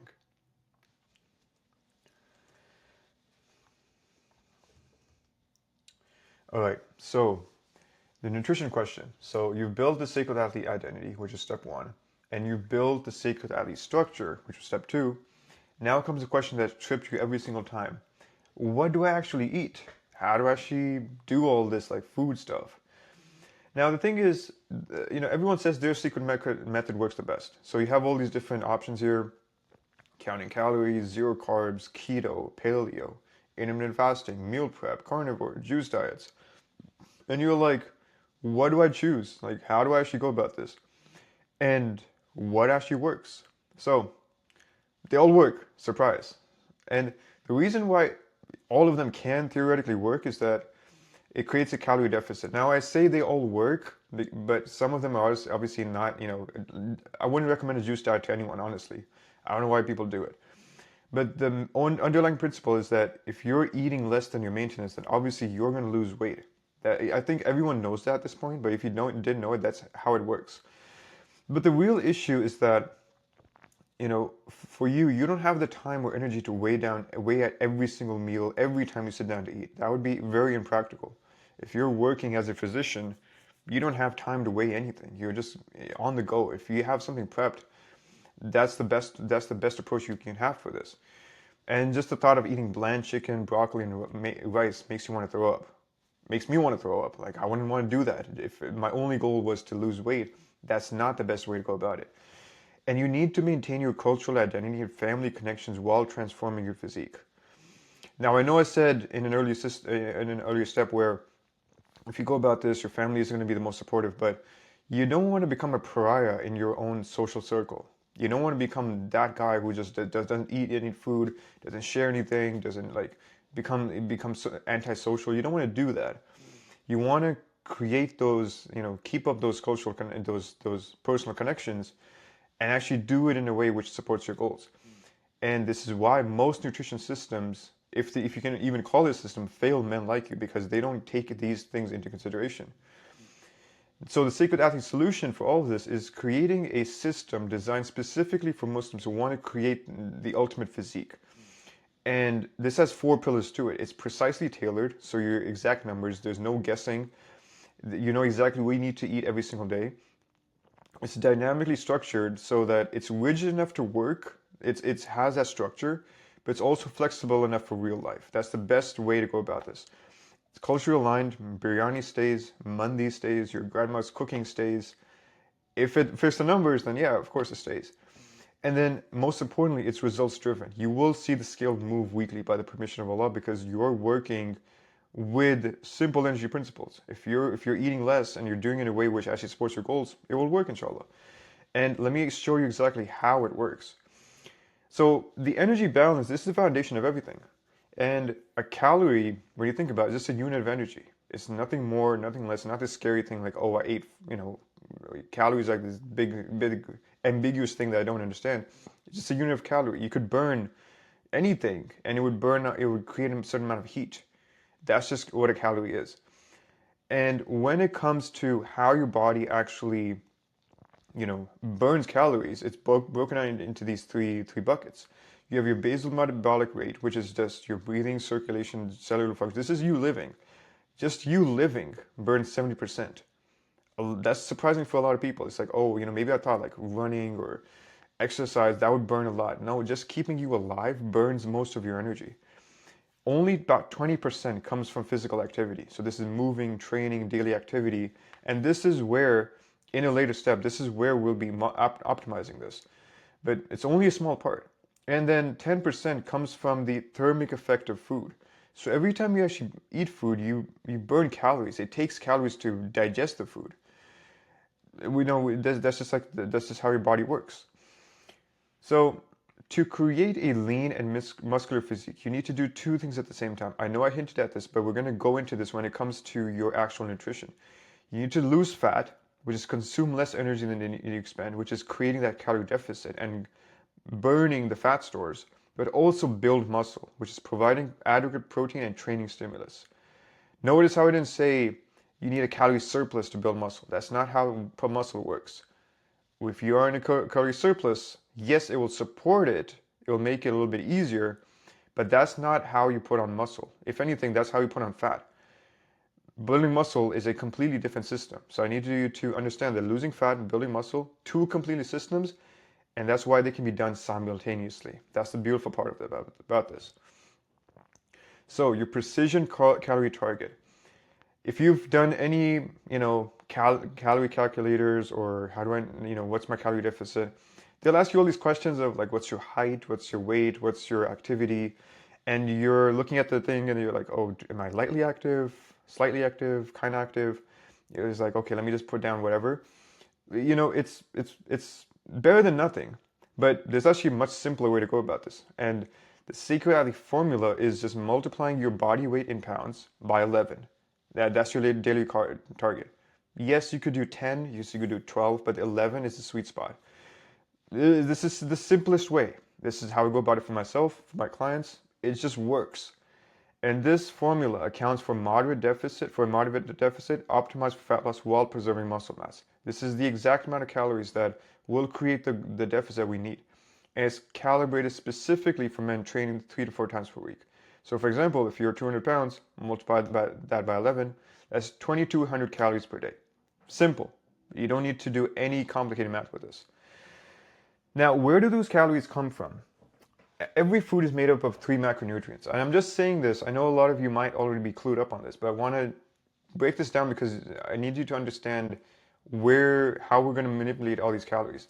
So obviously protein is the most important one in many ways because it builds and repairs muscle tissue. It maximizes your satiety, so you feel fuller if you have more protein, and preserves lean muscle mass during fat loss. And sources for this, as you would imagine, chicken, beef, fish, eggs, Greek yogurt, whey, these are all good sources of protein. Now when it comes to carbs, no, that's the primary fuel for training performance. That's the way I like to think about it. It's not just like, oh, something I'm munching on just because I like carbs. In the context of you being a sacred athlete, this is primarily for training performance. And this will make sense in a later slide, why I'm emphasizing this. It supports your recovery and glycogen replenishment and enhances cognitive function. You need carbs. A lot of people have this misconception that, oh, carbs are evil or something. That's not how we go about it. Sources for this, rice, oats, potatoes, fruit. You could throw in some sourdough bread if you want, but these are the cleanest sources that I can really think of. And then fats. You need fats. They're essential for hormone production, including testosterone, which is a signal for a lot of the change you want when it comes to losing fat. It supports your nutrition absorption, provides sustained energy. Sources for this, olive oil, nuts, avocado, fatty fish, just simple, clean sources. And the Sacred Athlete system strategically balances all 3 for optimal body composition. We don't cut out any of these, or we don't like over-index on any one of them. I don't tell you only eat protein. That's not how it works. We need to be having a good ratio of all of these. So the Sacred Athlete macro protocol is broken into each of these. So 35% of your calories will come from protein. I kind of went into why that's important. 40% will come from carbs. They fuel your nutrition, your performance, and maintain metabolic flexibility. And then fats, they support your hormonal health, enhance meal satisfaction. So all of these are the numbers you're going to be working with. So in a later step, I'm going to be asking you to create your own meal plan, and these are the numbers you're going to be working off of. Now, common pitfall is unstructured protein focus. People say, I'll simply increase protein intake. That's healthy enough. No need to track anything else. Now, the reason this fails is because it sounds good, but what numbers are you working with? You say more protein, but how much more protein? When? What sources? What are you actually doing with that? It ignores the carbohydrate and fat requirements. Like I said, you need carbs for your training. If you're just saying protein, then is your training being fueled the right way? I don't think so. There's no caloric framework. It's very, if you were to go about this, it would be very easy to overeat protein and still be above your maintenance, and you still gain fat even though you're eating more protein.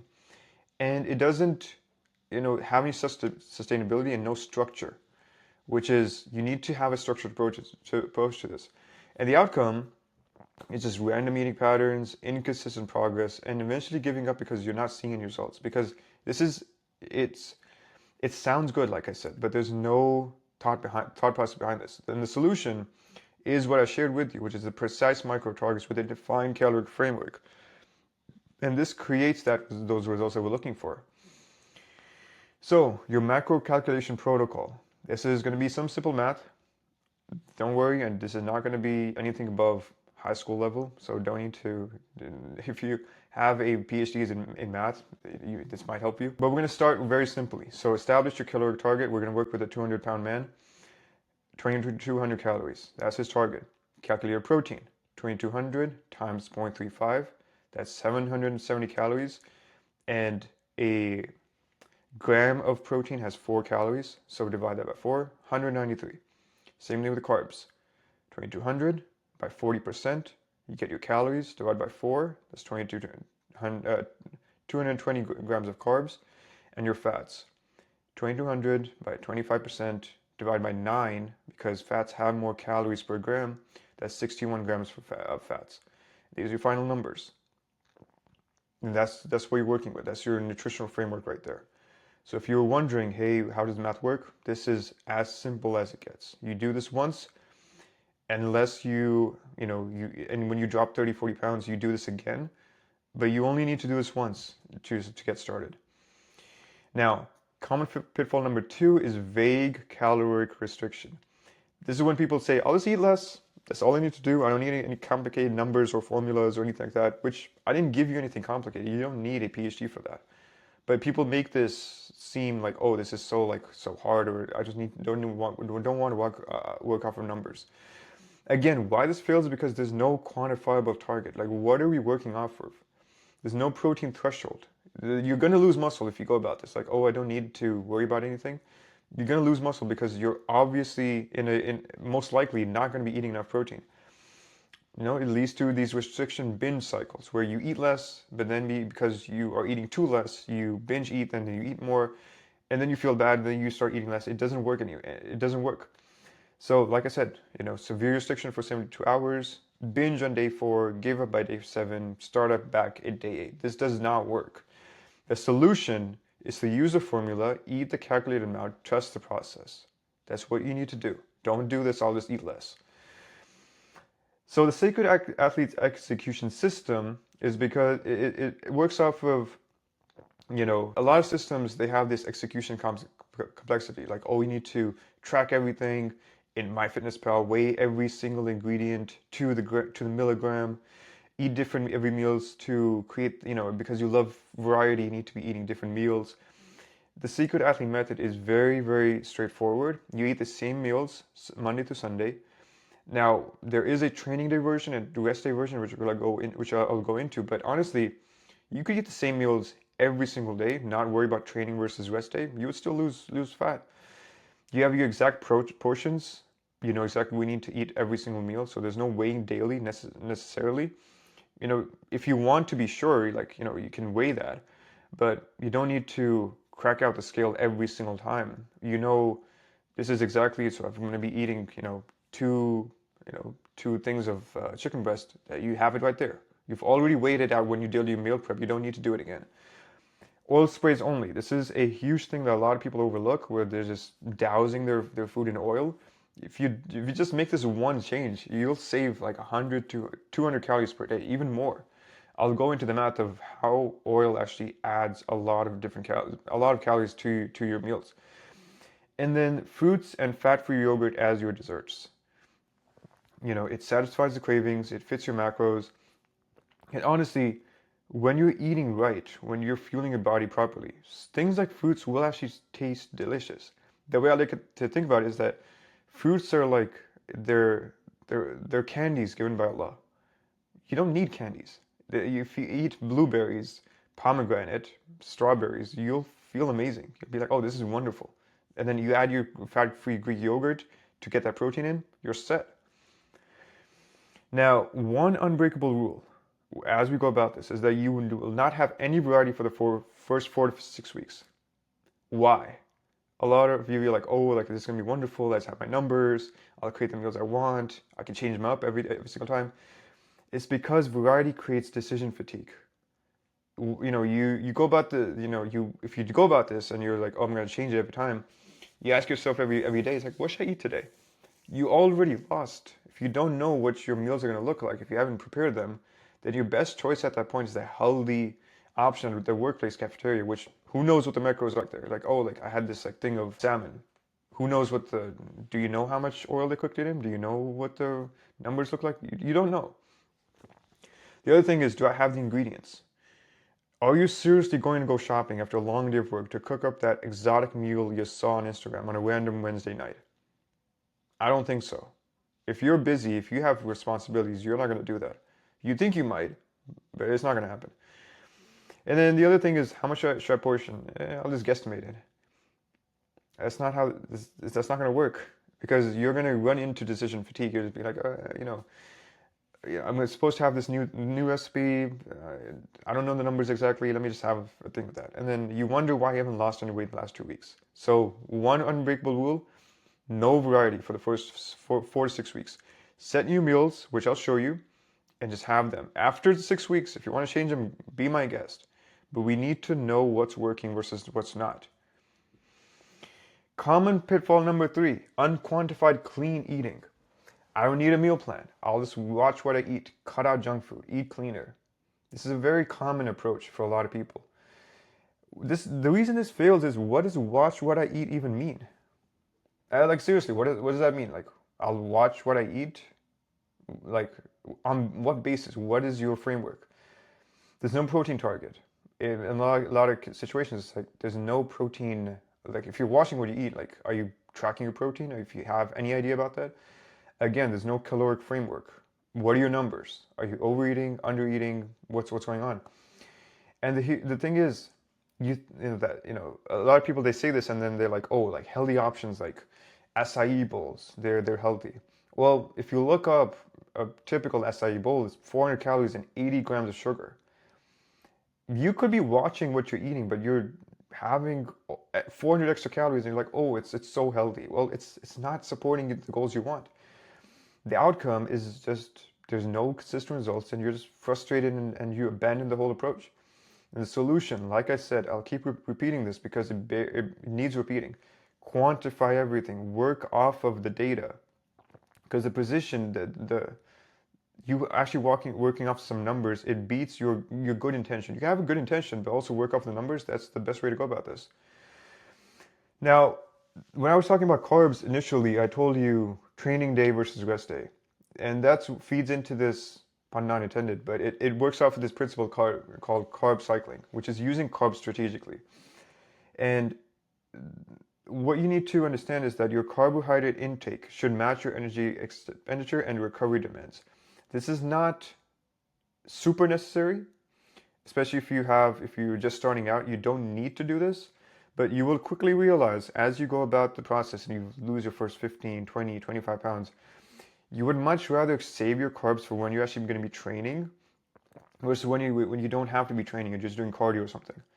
It would be much better for you because you can actually look forward to having more carbs and they'll actually go towards fueling your workouts. And that's a summary of it. And the result, if you do it this way, is that you'll have optimized performance on training days. You'll have accelerated fat loss on rest days because you'll be having less carbs, which means less calories. So you'll be working off of a steeper calorie deficit on that day, and you'll have superior body composition outcomes. It's very simple. Now, common pitfall number 4, the nighttime carb myth.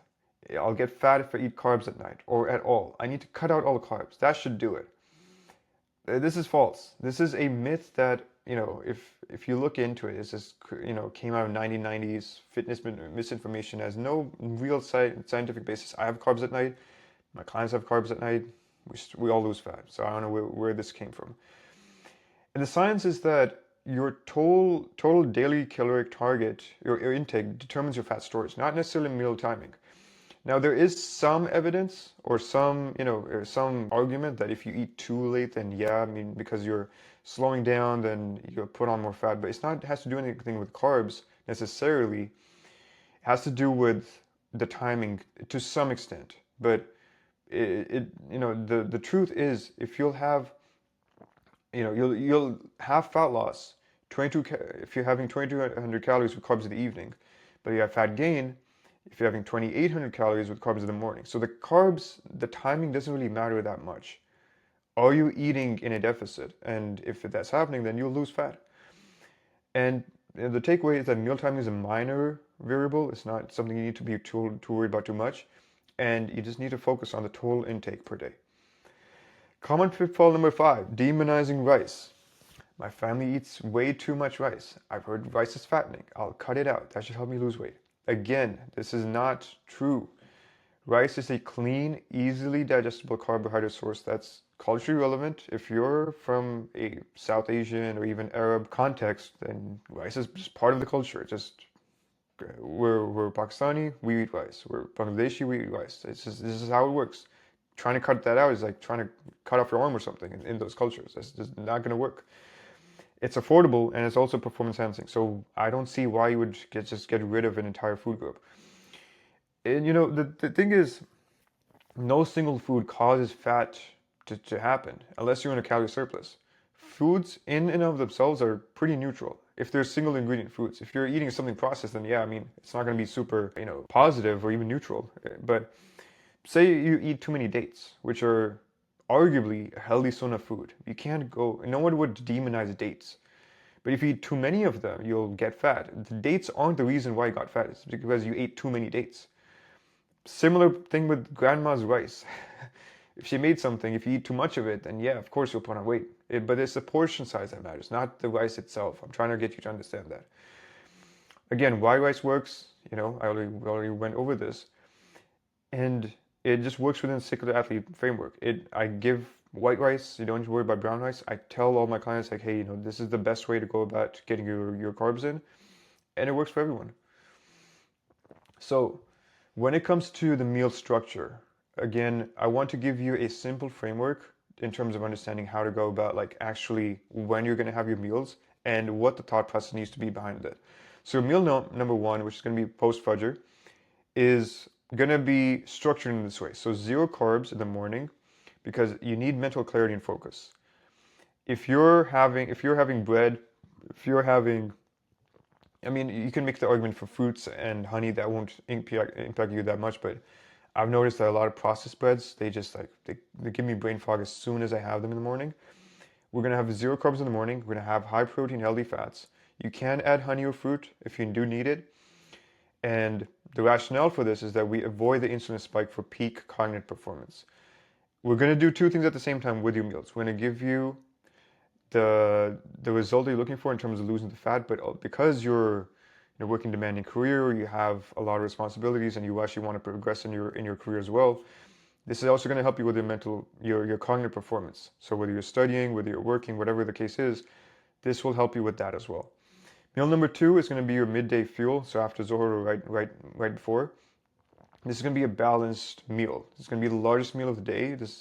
And the reason for that is because it's setting you up for your workout. If you already didn't have your workout in the morning, this is all assuming you're training in the evening. This is going to help you get those carbs in and create that, give you that glycogen replenishment that you need. That meal 3, which is going to be post-training, you're going to have elevated carbs, especially for your training days. It's going to be concentrated around your training window, so right before and after, you're going to have those carbs, and it's going to give you that replenishment and that recovery. And then meal 4 It can actually be an actual meal if it's structured that way, or it can just be that fruit bowl and fat-free yogurt that I talked about. So you're gonna have that dessert at the very end.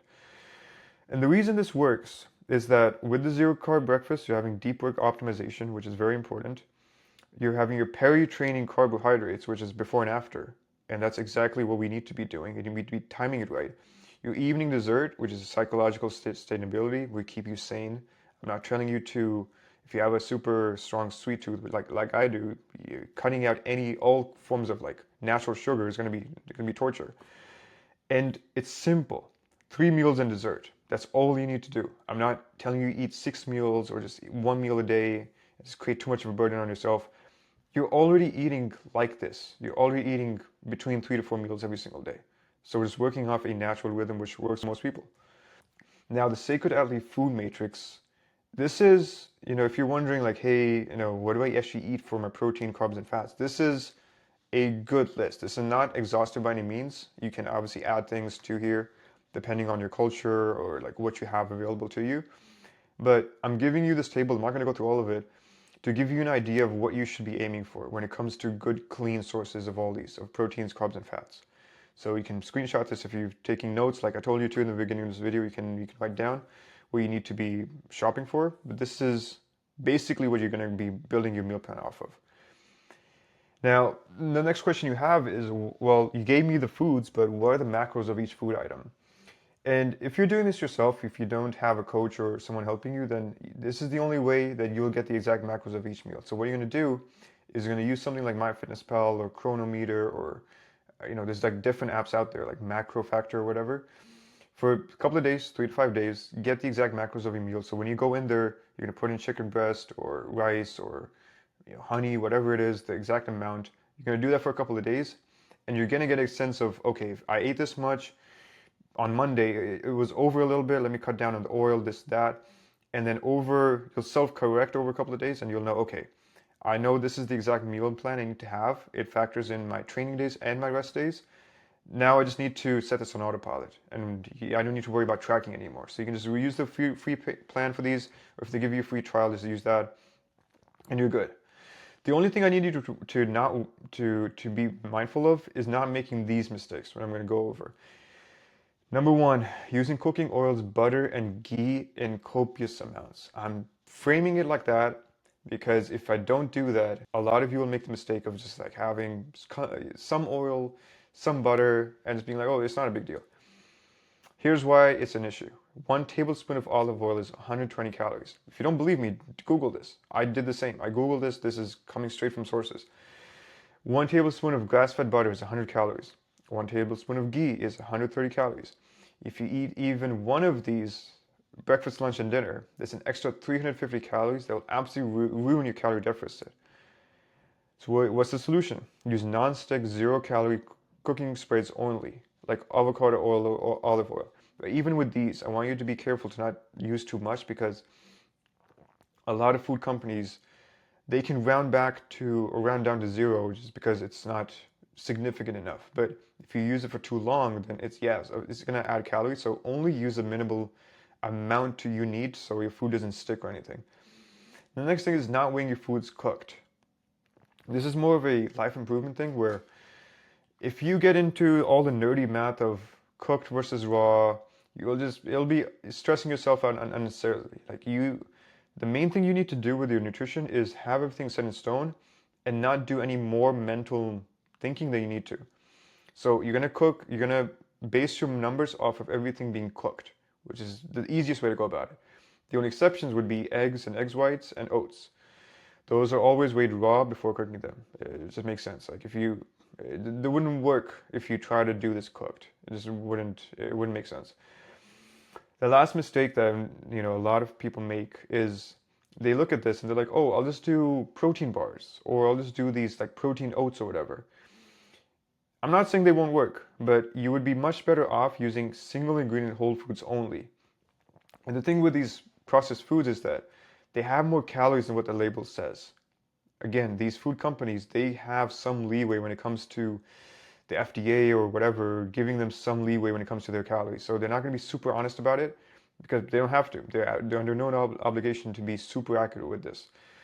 And the other thing is that whole foods will keep you satiated, improve your metabolism and gut health, and support your fat loss goals much better than just working off of these processed foods. Now, common pitfall number 6 is the ketogenic fallacy. This is where people are like, oh, the keto diet is the best one for fat loss because I just eat super fat. The thing is, keto by itself doesn't, it creates a fat loss through calorie deficit. There's nothing special about eating 70% fat. It sounds good on the surface because it's just like, oh, I'm not eating carbs because carbs are evil. Protein, yeah, I only need a little bit. But the thing is, the reason why sacred athletes avoid keto is because, you know, you need carbs, it just doesn't, from a cognitive perspective, you don't need that many fats. It's not necessary. Your performance goes down because you're not having carbs, you're not fueling your workouts properly. Cultural incompatibility. If you're eating rice, roti, pita bread, hubs, whatever you have, like it's just not gonna work. You're gonna be that weird guy just like having having avocados instead of like being kind of normal. And it's unsustainable long term. It's you're gonna miss carbs. You're gonna be like, hey, I'm not eating enough protein. I'm not looking the way I need to look. So it's a lose-lose, honestly. So the sacred athlete alternative is strategic carbohydrate cycling that I already told you about. That leads to cognitive function, training performance, cultural alignment, while achieving superior body composition. That's just the best way to go about it. Common pitfall number 7 is the low-fat fallacy. This is the other extreme of it. Diet. So this is where people say, fat causes body fat. I need to not eat fat in order to lose fat. On the surface, it makes sense, but it's just not. It doesn't make any sense. Dietary fat is physiologically essential. You need fat, but it does not directly convert to body fat when you're in a calorie deficit. And why low-fat approaches they fail men is because your testosterone takes a huge hit. If you're not getting enough fat, which is, where I talked about 20 to 30% minimum, then everything's going to start shutting down. You're going to feel super low energy, you're going to have brain fog, your libido is going to take a hit. So all of these things are not going to work in your favor. And then cognitive impairment, your brain needs fat for optimal function. That's how your neurons work. You need omega-3s, you need, all your mental clarity depends on adequate fat intake. And then you're not going to be metabolically optimal because your fat-soluble vitamins, they need fat, and your satiety signals are going to be disrupted, which is going to lead to increased hunger and poor adherence. So you're doing yourself a disfavor by eating too much fat, which is not going to work, and then not eating enough fat. So we need to be in the middle, and 25%, like I said, is where we need to be. Now, with this is a training day versus rest day protocol example of exactly what your meals will look like. The reason I share this is to show you how your meals can look. Again, I don't know your numbers, I don't know anything about you, I don't know when you're going to be training, this and that. This is just to give you an example of how you can go about this if you were to create this on your own. So you're going to have your training meal plan here, your rest day meal plan here. I'm just going to point out the things that are a little bit different between the two. So when you look at, for example, your post-training, it's going to have more carbs. So we look at the carbs here, it's going to be 72 grams of carbs versus 50 grams. So that's going to be one big difference right there. Also here, you're going to have 90 grams of total carbs from your 1.5 cups of white rice versus 1 cup. You have your mixed vegetables to create some volume, but it's going to be 60 versus 90. So simple things like that. And then your evening satisfaction, you can have, it's going to be a little bit different because you had more carbs in the morning or in the meal 2 and meal 3. You're going to have a little bit less carbs here, but you can have a little bit more here just because you didn't have enough carbs during the day. So you can screenshot this, you can use this as a template to work off of, but the reason I share this is to, again, my promise in the beginning of this video was I'm going to give you everything you need. And part of me was like, hey, do people actually need this? But I'm giving you this so you have complete clarity in terms of what your rest day, your training, and your rest day meal plans need to look like, and with the exact numbers. You could work off of this, but obviously you're going to use your numbers when it comes to this. Now, we need to talk about water, and do need to take a sip of water.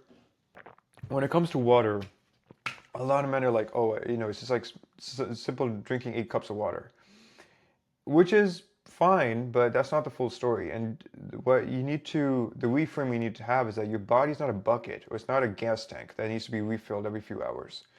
It's a living cell. It's a living network that all relies on water properly, then to function properly. So a couple of different reasons. I'm not going to go through it super deeply, but it regulates your metabolism. So, you need it for everything to work properly. Think of it like oil in an engine. If without it, nothing moves. Cellular circulation. When your sodium's too low, your body can't retain the water you drink. So you need to be hydrating properly. And I'm gonna give you some strategies when it comes to this. But if you can be drinking 3 liters a day and still be dehydrated if that water isn't being absorbed properly. You need the proper balance of electrolytes to actually do this properly. Cognitive function. Dehydration thickens your blood, slows oxygen delivery, and reduces the electric potential. Basically, what this means is that if you're not drinking enough water, your brain is just it just it's not your entire system is not working the way it needs to. It's just everything feels sluggish and feels slow. Temperature regulation. If you're not without enough water, you're not cool. It works off of your cooling as well. So obviously we sweat, and if you're not drinking enough water, then your body's going to go into the state where it's going to be overheating too much. It's just very simple. But the really big thing is that there's a concept called nutrition partitioning. This is where your body decides whether to store food as fat or use it for fuel. And the super simple way to understand this is a hydrated cell is a metabolically active cell. So it uses fat, it processes glucose, and builds lean muscle mass faster because it has everything it needs. And then on the other hand, a dehydrated cell, it's not getting what it needs, so it shifts into survival mode and it slows down everything and it hoards the resources. So drinking enough water is not just like, oh, like I feel a little thirsty, so let me drink some water. It works on a very deep cellular level, and you need to be doing this the right way.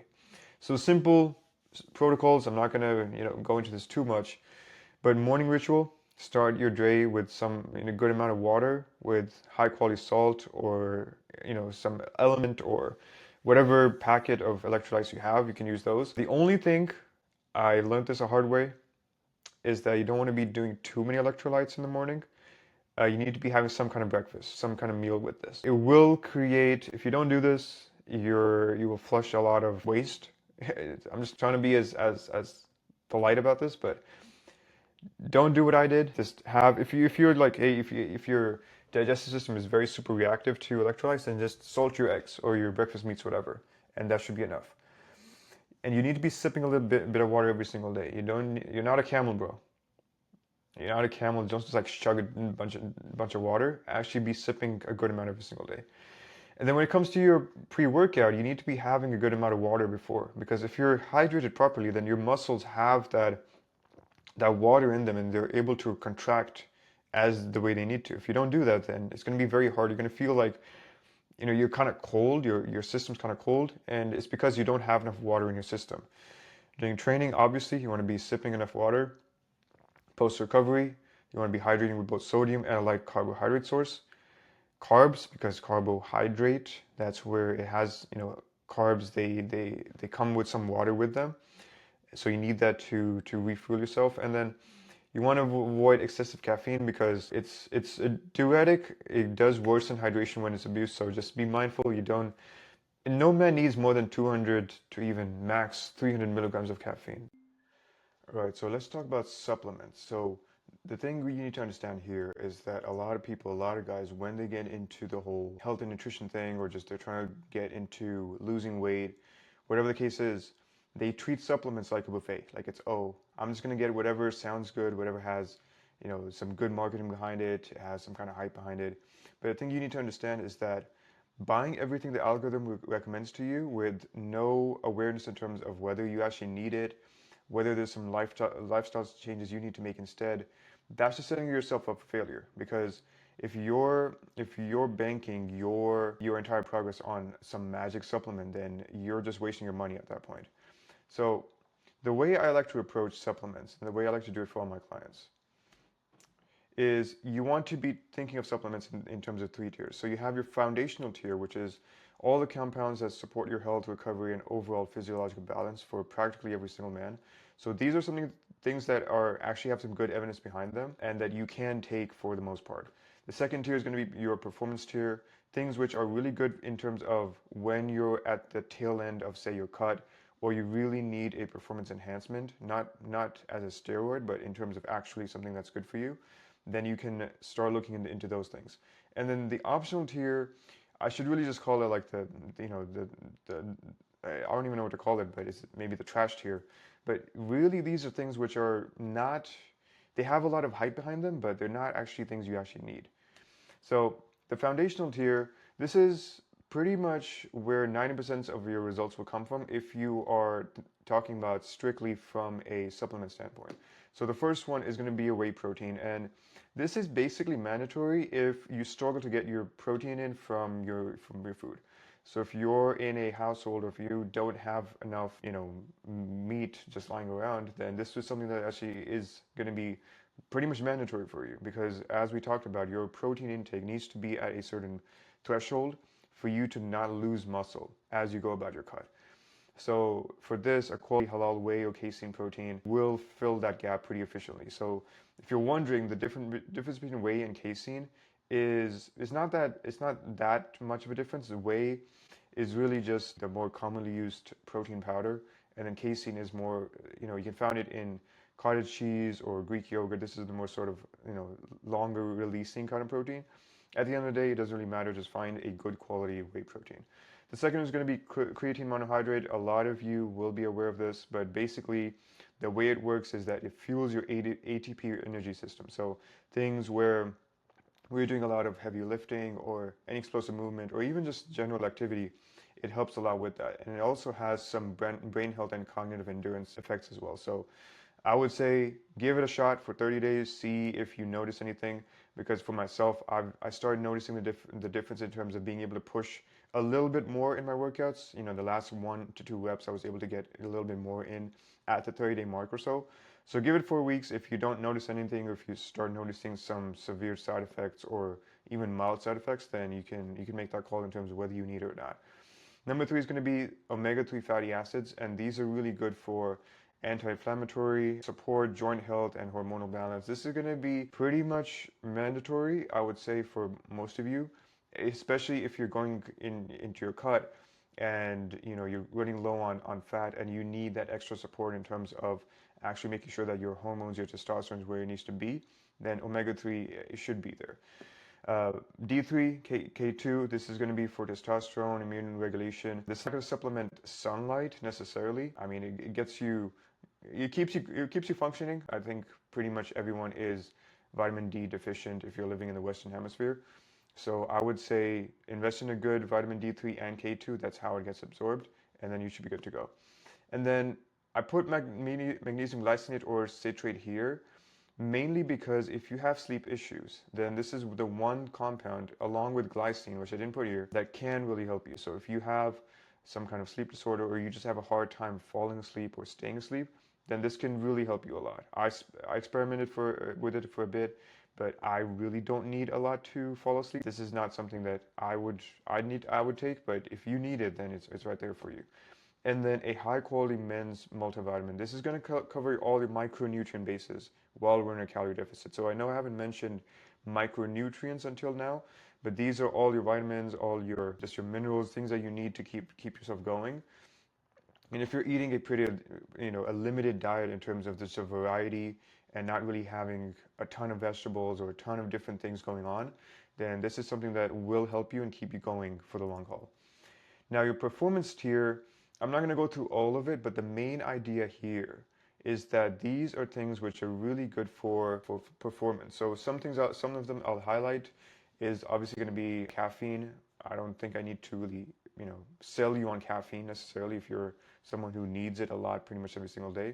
But in terms of just the performance aspect of it, it does give you that little bit of boost. So I would say if you're not the pre-workout kind of guy and you don't like being stimmed out just before your workout, I would say taking some kind of caffeine, even having like a half a cup of black coffee or even your favorite latte or whatever, That will help you a lot, and that's what I do. I don't take any pre-workout, but I do take a little bit of caffeine before my workouts. The next one's going to be essential amino acids. So these are really good, again, towards the tail end of your cut. So by the time you get there, we've cut down pretty much all your numbers in terms of your protein, carbs, and fats pretty low. It's just exactly what you need to keep yourself going and not get into an issue where we're losing any muscle or anything like that. But it's really helpful just to give you a little bit of those amino acids, which your body cannot make on its own. It really just needs these from diet. And these are actually the ones that, will help you a lot at that point. And the last one that I'll highlight for you is your hemine hydrochloride. So this is something that I do have some experience with in terms of actually using it for fat loss.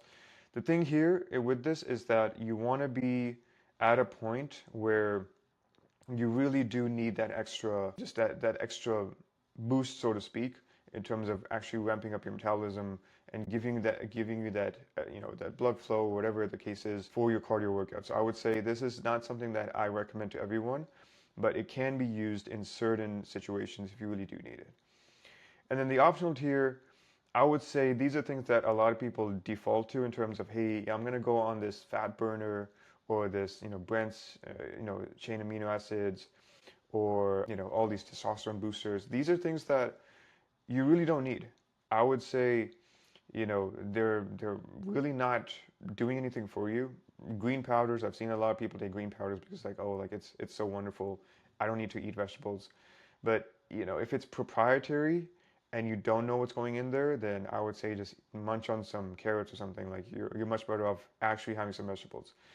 Detox blends, I don't even know what this is, but a lot of people take this and they're like, oh, I need to detox myself. But if you're training hard, you're sweating, you have a good routine in terms of just hygiene and you're eating clean foods, then that's all the detox you need. That'll cover 80% of your needs. Use a sauna or go into a steam room if you really feel like you need to flush your system out. And then nootropics, I don't see the benefit with these necessarily. A lot of people take them and they're like, oh, it has all these fancy compounds in there. You don't need this. I would say if you have any of these and you think you need them, I would say you wasted your money when it came to this. Now, the final note on supplements, the way I need to approach this is that the strong men of the warriors, the builders, the scholars, they didn't need powder to perform. That's something that even though we have a different age and we do need more supplements in terms of just because our diet is pretty much trash and we don't know what goes in there, the point still remains that they didn't have a meltdown because they ran out of their favorite watermelon flavored pre-workout before lifting for 45 minutes. The thing is, you can make very good progress even if you don't take any supplements at all. And all you really need is consistent effort, clean fuel, adequate rest, and deep trust in Allah that He will carry you through the process, and you'll be good. Now, a common pitfall that when it comes to intermittent fasting, a lot of people they go into fat loss and they're like, oh, I'm just going to do intermittent fasting, and they say, oh, it's needed. I need to do this. This is the only way. The way it works is that it just gives you time restriction. It restricts your eating between a certain window. That's all it does.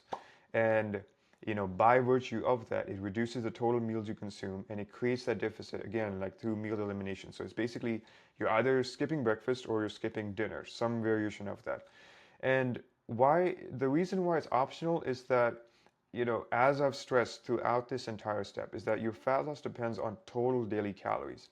When you eat doesn't really make that much of a difference. It depends on what you're actually eating throughout the day. And some people, some guys, they will thrive with intermittent fasting just because that's what works for them in terms of their logistics or whatever they have going on. But for the most part, I would say for 80% of guys, you just need structured meals. You need those 3 meals and that optional dessert that we talked about, and that's going to be the best way to approach it. And the final point on this is that you can use it. The sacred athlete position on this is that it's a tool. You can use it, you can discard it, but really what matters is what what enhances your performance, your recovery, and your adherence. So really just choose a thing in terms of the schedule, in terms of when you're going to be eating based on your preferences and not just having this dogmatic approach that, oh, I need to do intermittent fasting because that's the only way I'll lose weight. That's not the case at all. Now, pitfall number 9 is going to be the meal frequency myth. So this is kind of building on what we talked about with intermittent fasting. And this is when people say, oh, I need to eat 6 small meals daily to boost metabolism. And this is not true at all. This is, what this really does is just creates more complexity and makes things harder than they need to be. And it kind of works on the whole like thermic effect of food, but really that's so minimal. As I described in early on in the step, it's only accounting for 10% of your daily caloric expenditure. So we're really not making a huge dent by eats 6 small meals throughout the day. And what it does is just meal preparation time just goes pretty up. Constant food decisions in terms of if you're trying to mix it up and not just have the same chicken and rice for 4 of those meals, you're going to be having to create some variety when it comes to that. You don't get to focus on the main things in terms of your work, your focus, with school, whatever you have going on. It just becomes more complex. Like you really don't need this. And at the end of the day, I'll keep saying this because this bears repeating a ton because, all these different myths or pitfalls I've talked about, they all, overlook the main thing, which is your daily caloric intake and your macronutrient balance. That, as long as that's there, then whether you have 6 meals or 3 meals, it really doesn't matter. But having more meals doesn't do anything for you. It just makes things harder than they need to be. Now, I know we talked about a lot of different things, and I gave you all, the whole breakdown in terms of how to actually go about it and what's involved with creating, what goes into an actual system. But what we're going to do here, and I'm going to do this step by step, just so we can focus on one thing that is at a time, is we're going to architect your personalized nutrition system. So we're going to make this super practical. I want you to walk away from this step knowing exactly what you need to do, so that you can walk away and start creating your meal plan right off the bat. So step number 1 is going to be calculating your caloric target. Simple, just take your body weight. You can even screenshot this. Take your body weight in pounds, multiply by 11, and then determine your macronutrient targets based on the percentages I talked about. You can just literally fill this in if you screenshot this. And then design your training day protocol. This is going to be selecting the protein, carbs, and fats from the food matrix and distribute them as best as you can in terms of 3 meals and 1 dessert. And really the most important thing here is concentrating your carbs around your training window. So say you're working out at 5 p.m., you want to be having a good portion of your carbs, say around 3, even 3:30 p.m., and then a good portion of it right after. So 6 p.m., 7 p.m., whenever you get done, is when you want to be having carbs. Really try not to have them in the morning, and you can have them late at night if you really want to, but they will help with your training if you structure them around the workout itself. And then your rest day protocol, you want to be reducing your carbs by 70 grams. That's just a good number to work off of. Increase your fats by 10 grams, and then maintain your protein target. And then lastly, execute for 7 days and really look at whether the foods are actually feasible to create, the meals themselves are feasible to create, are the numbers working out, and then see where your weight is 7 days in. I would even say give this 3 weeks, 4 weeks. See how things work before you make any changes. I would much rather you execute on something that you're 80% sure on in terms of, hey, I think this will work, and then work off of data. Self-correct based on how your pictures are looking, how your weight is looking, which we'll talk about in a later step. So how we want to look at in terms of how to make change and things that need to be considered is your weigh-in standard. So I will talk about this in more detail, but we want to be weighing ourselves once a week on a Sunday morning, post-bathroom pre-meal. And you want to be tracking the trend and don't look at daily measurements. I highly recommend against doing daily measurements because it just creates so much variability and people they freak out over like, oh, I gained 2 pounds yesterday. That's not the case. You're just holding more water. The second thing to look at is your target rate of progress. So what you want to be aiming for is on the lower end, 0.5 to 1 pound per week of weight loss to 2 to 3 pounds per week at the higher end. And the heavier you are, the more weight you'll lose per week. That's just the simple truth of it because your body doesn't need a huge stimulus to lose, the weight it has. It can just take a little bit of effort for you to start losing a lot. But as you get closer to your ideal body weight or your ideal BMI, things will start to get slower because your body, one, will become more efficient, and two, it will want to hold on to some of that fat. It'll be really hard to get rid of that stubborn fat. So just make sure that you're at least losing 0.5, but you're not losing more than 3. That's if you're super heavy. I'm talking 250 pounds plus. You don't want to be losing more than that. But if you're somewhere in the medium range and you only have 30 to 50 pounds to lose, I would say 0.5 to 1.5 is what you should be aiming for, but not any more than that. Number 3 is going to be your progress indicators beyond the scale. So looking at your progress pictures, your performance in the gym, are you actually training? Are you getting stronger, which we'll talk about in the next step? Your energy levels, your cognitive clarity, do you still have enough energy and enough, clarity for work? And how your clothes are fitting, and your measurements, which we'll also talk about. These are things that go beyond the scale, and this is super important to consider because a lot of people, they fixate on the scale, and that's the only thing that matters to them. But what we're doing is we're creating the sacred athlete who can, has everything going for them. Everything is changing, and if the scale is not reflecting their progress, then these other things will reflect that.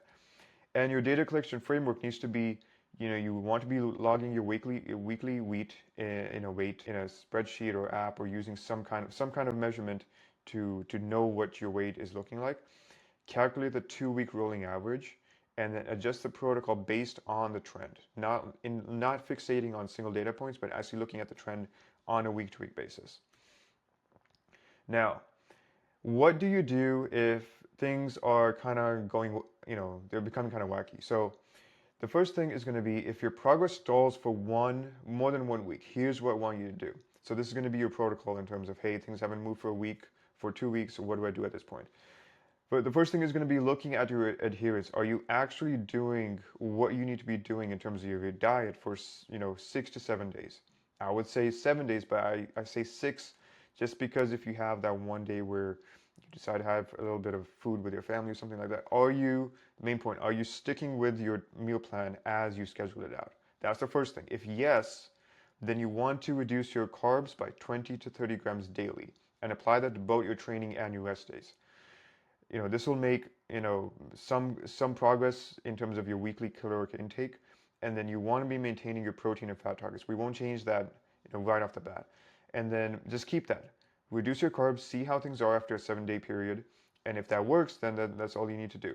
Then when you stall again, do that with your carbs again, and then at some point you will have to do that with fats, but you will. This will work for a long time. I would say, it could go 6 to 7 weeks, even 8 weeks of doing just this, and that will make a huge dent in terms of not having you stalled for too long. The second thing is, if you're losing weight too fast, what you need to do there is pretty much the inverse of what we talked about in the first step, where you want to be increasing your carbs by 30 to 50 grams. And you want to be looking at your strength and your energy levels to make sure that you're actually still pushing hard in the gym. Because at this point, if you're losing too much weight, then there is a concern that you're losing muscle as well. Especially if you're not super heavy, you're not 300 pounds or anything like that, but you're closer to where you need to be in terms of you're only 30, I would say even 20 pounds away from your ideal body weight. Then if you're losing too much weight, then there is a concern that you're losing muscle as well. So, make sure your protein is where it needs to be. Increase your carbs, just to make sure you're not like running into energy level, your energy isn't tanking too hard.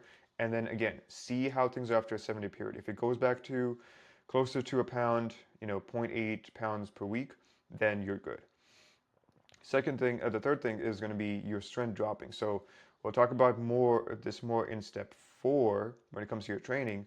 But if you notice that in the gym you're not able to push as hard, or you're actually going down in weight, you're not feeling that you don't think you have enough energy in the gym, then you want to be increasing your total caloric intake by 100 to 150 calories, and really time that around the training window. This is going to be coming mostly from carbs, and make sure that you're also getting good sleep, which we will talk about again. But you want to be doing everything, and in terms of your training, your recovery, and then when it comes to your training itself, see if you're training too hard or too much. And if it's unsustainable and you've been kind of white knuckling, you've been pushing yourself a bit too hard, then dial that back just a bit, see how things improve, and then you should be good to go. my main metric when it comes to strength in the gym is that you want to be able to push hard for the entire duration of the gym, the workout, and not feel like you're mentally burnt out, halfway through. If you're able to do 90% of the workout and you're feeling really good about it, then we're good. And again, we'll talk about this more in step 4 when we go over the entire training protocol. Now, the Sacred Athlete Nutrition System recapped. So, what we talked about is your foundation in terms of the numbers and what you need to be doing with the exact portions and everything. Number 2 is going to be your strategic implementation. So, the carb cycling method, the meal timing, and performance tracking in terms of how to know when to adjust things with your nutrition. And then the optimization protocol, what to look at on a weekly basis, how to progress as things start moving in the right direction with you losing weight, and really creating what I call the muscle preserving fat loss process. That's really the best way to go about this. So that's the entire system recapped. And then in terms of implementing this, so with this step, you have the complete nutrition framework that will allow you to lose 30 to 50 pounds, even more of fat while preserving muscle tissue and athletic performance. And for some of you, this is pretty much groundbreaking. You were looking for this, you were looking for, hey, I don't know how nutrition works, and this is all you needed. And you can take this, you'll run with it, and you'll get amazing results. But if I'm being honest, some of you or most of you will not be able to do this alone. Not because there's anything wrong with you, but you have so many demands on your time, on your schedule, and there's so many different moving pieces when it comes to this, and you can't really afford to be your own coach. So when it comes to all of these things I talked about, so macro calculations, food selection, portion precision, weekly adjustments, personalized supplement stack, cultural integration, all these different things. For some of you, you're looking at this and like, this is good. I know what I need to do, but there's so many moving pieces. I don't want to do this alone. So fortunately, you have the Sacred Fitness Academy advantage. So if you decide to work with me, and for that, if just go to the first link in the description, fill out the application, and we can talk about what we need to do with your nutrition. But if we choose to work with each other, then I'll architect your custom meal plan. So I will look at your exact situation and give you the foods, the schedule, and everything that you need. And I will also optimize your weekly changes, everything that you need, everything that will change week to week based on your data and your situation. So it won't just be on the numbers in terms of how you're losing fat and how your performance is in the gym, but also troubleshooting for things that come up routinely for travel, family events, business obligations, whatever is going on in your life. I will take care of the nutrition piece of it and obviously everything else as well. But you will not have to worry about any of the numbers, the details, how many calories are in this, or what supplements do I actually need at this point. All you need to do is just simply execute, and I will take care of that. So if that's something that you are interested in and you want this done for you, then again, go to the first link in the description, fill out the application, and we could talk about that more, inshallah. But looking forward, now we talked about nutrition, and that's going to be 70%, I would say even 80% of your body composition results. But the training, in terms of what you do in the gym, provides the remaining 30%. And without the proper training protocol, you risk losing muscle and you risk creating that skinny fat look, which if you already have it, then you know how unappealing it is. And how, because I was that way. When I started out, I was skinny fat and I just hated how it looked. So if you do this wrong, then you may be fat right now. I'm just being blunt about it.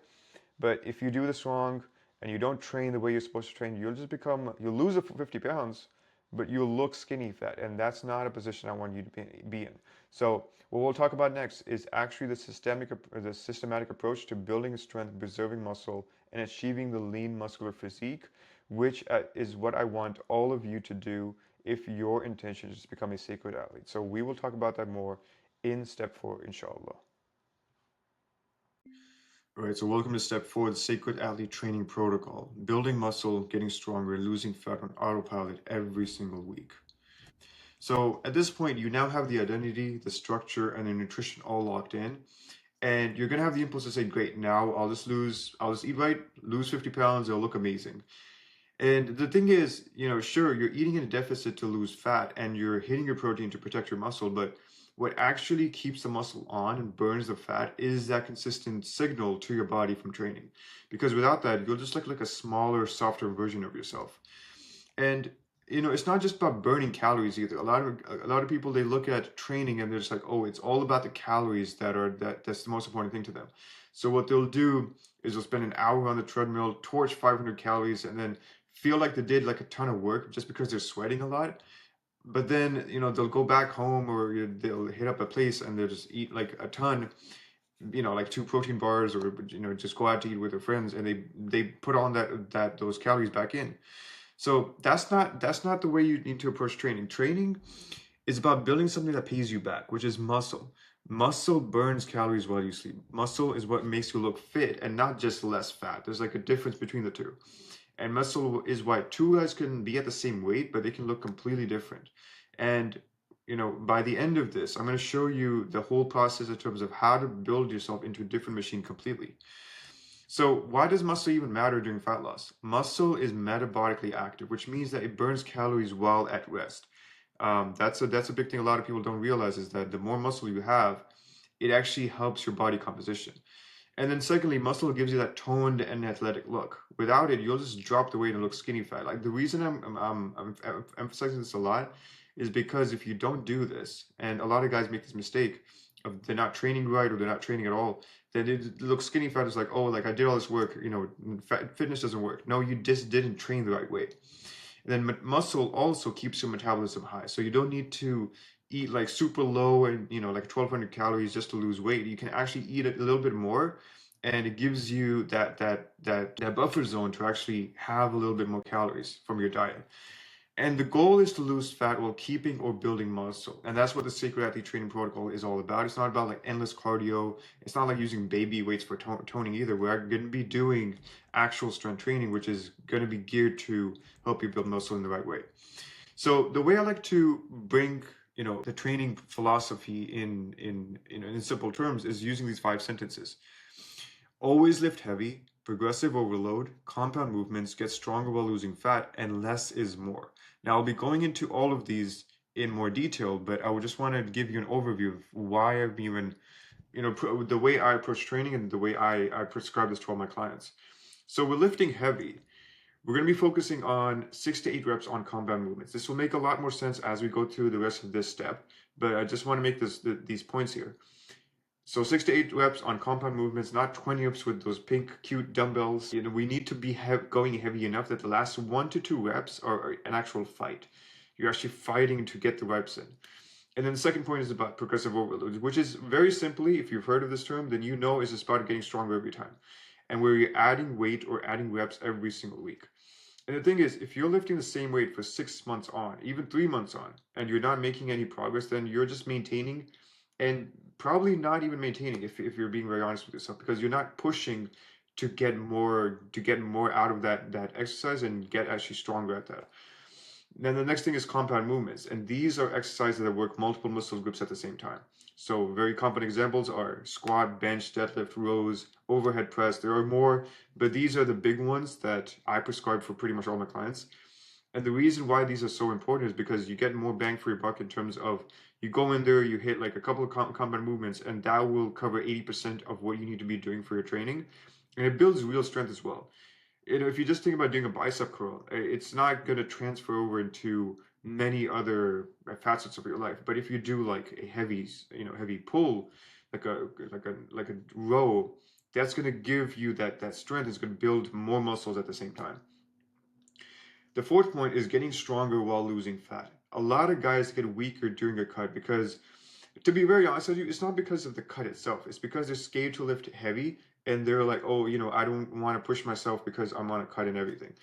That's the wrong way to approach it. Sacred athletes get stronger because we prioritize muscle retention. Muscle is the most valuable commodity that you can have while you're on a cut. If anything, your protein need, if you I don't know how to really describe it. Like the muscle has to be a priority with this.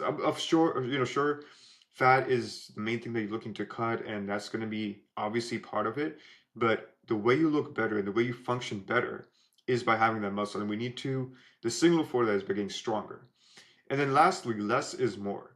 What I mean by that is 2 to 3 sets per exercise push to near failure, not 4 to 5 sets of mediocre effort. A lot of guys, when they go into the gym, they think that more is better. More, like the more sets I do, the more I exhaust myself, and the more I push myself and give myself this pat on the back at the end of the workout. Like, hey, I did 5 sets for, 6 different exercises, 30 sets total. That's not actually doing anything for you, because I'll go into this in more detail, but the more effort, the more mental focus you can bring to every single set is what determines whether you actually get stronger and whether that becomes a signal for you actually building muscle.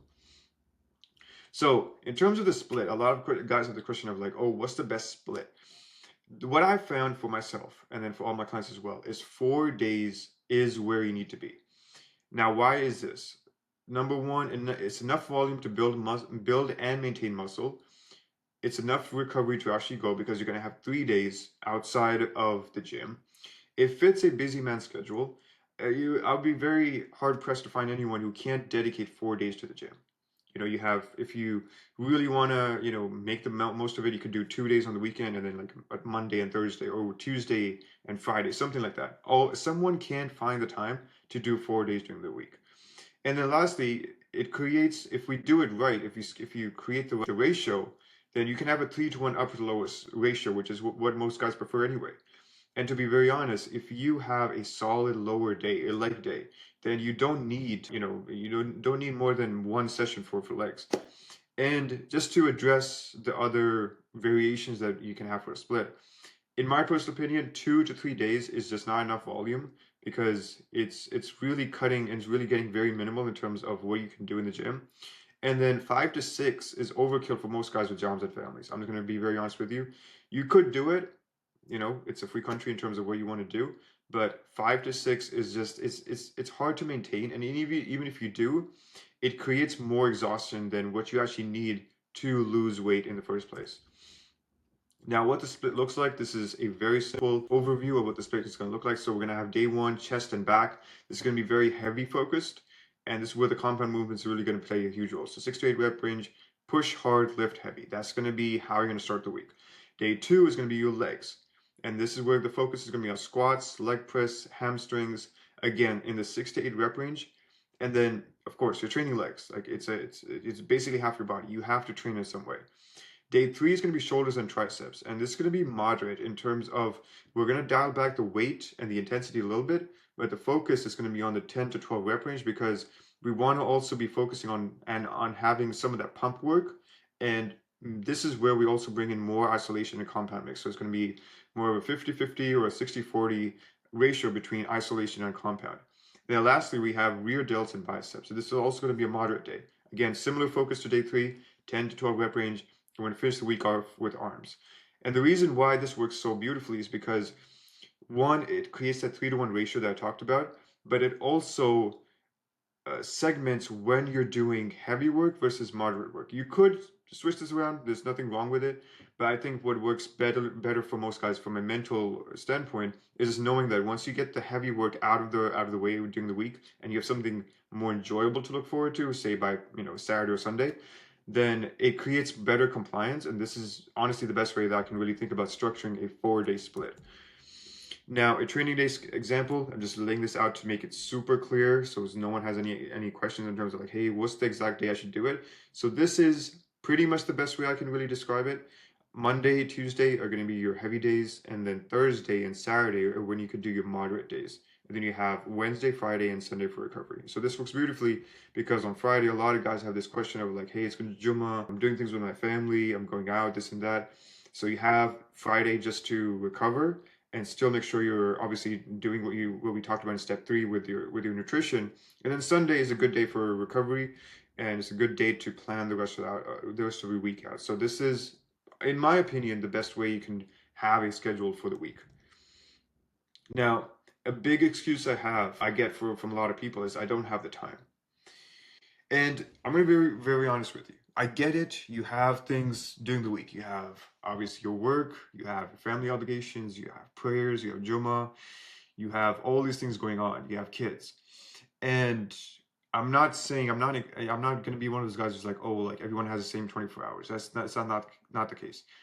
a 24-year-old and a 34-year-old, even a 44-year-old, they're going to have very different demands on their schedule, on their time. But what I can say is that 3 to 4 hours across 7 days is all I need you to do. It's not going to take, I'm not asking you to be in the gym for 2 hours, just grinding yourself out or anything like that. I'm saying within the gym, 3 to 4 hours is all you really need. And if I asked every single one of you, pull up your screen time and show me what you're doing every single day, every single week, there's going to be at least 10 to 15 hours, maybe even more, where you're scrolling on your phone. That's time. You could take part of that, not even all of it. You could take part of it, dedicated to the gym, and actually get the results you want, and then you're done. These sessions are going to be 45 to 60 minutes long. That's it. It's going to be 3 to 4 hours total. And the reality of it all is that you're spending more time than all of that scrolling, commuting, or trying out that new halal spot with your boys per day. Per day. I'm not even talking about per week. Per day, a lot of people spend this time outside of work. So the question is really about, like, whether you have the time or not. The question is this enough of a priority for you to protect that time? And if you're worried about, like, oh, it's going to take too long, I just don't want to be super efficient with this, then that's exactly what I'm telling you. It's going to be 45 to 60 minutes long. We're going to make sure that you're doing the exact exercise you need to be doing to create that signal to build muscle and also improve your body composition. So there's not going to be cardio marathons, no 90-minute gym sessions, not making the gym your entire life. You go in, execute, push yourself, and you get out and you live the rest of your life. Now, how to structure each session, again, is going to be 45 to 60 minutes max. Any longer than 60 minutes and it becomes mentally fatiguing. I've done those 90-minute sessions where, like, I was like, okay, let me do like 8 to 10 exercises, whatever, go in there, really get the most out of it. But by 45 minutes, even 50 minutes in, I'm just so burnt out mentally. I could push myself physically, but I'm at a point where I'm just like, I can't mentally see myself doing another 3 exercises or 4 exercises. At that point, it's not even worth it. Any longer than 90 minutes and you'll just start hating yourself. I'm just going to be very honest with you. If you're one of those guys who, I talked about in the very beginning of this course, where you're like, I'm just going to grind it out, this is my last chance to actually get in shape, and you're like, I'm going to do 90 minutes of working out in the gym, of actual weights, it's not going to work. And to be honest with you, you're not doing any much useful work. You're just in there just doing reps for the sake of reps. But also on the other side of it, if you're doing anything shorter than 20 to 30 minutes, you're not giving your body enough stimulus.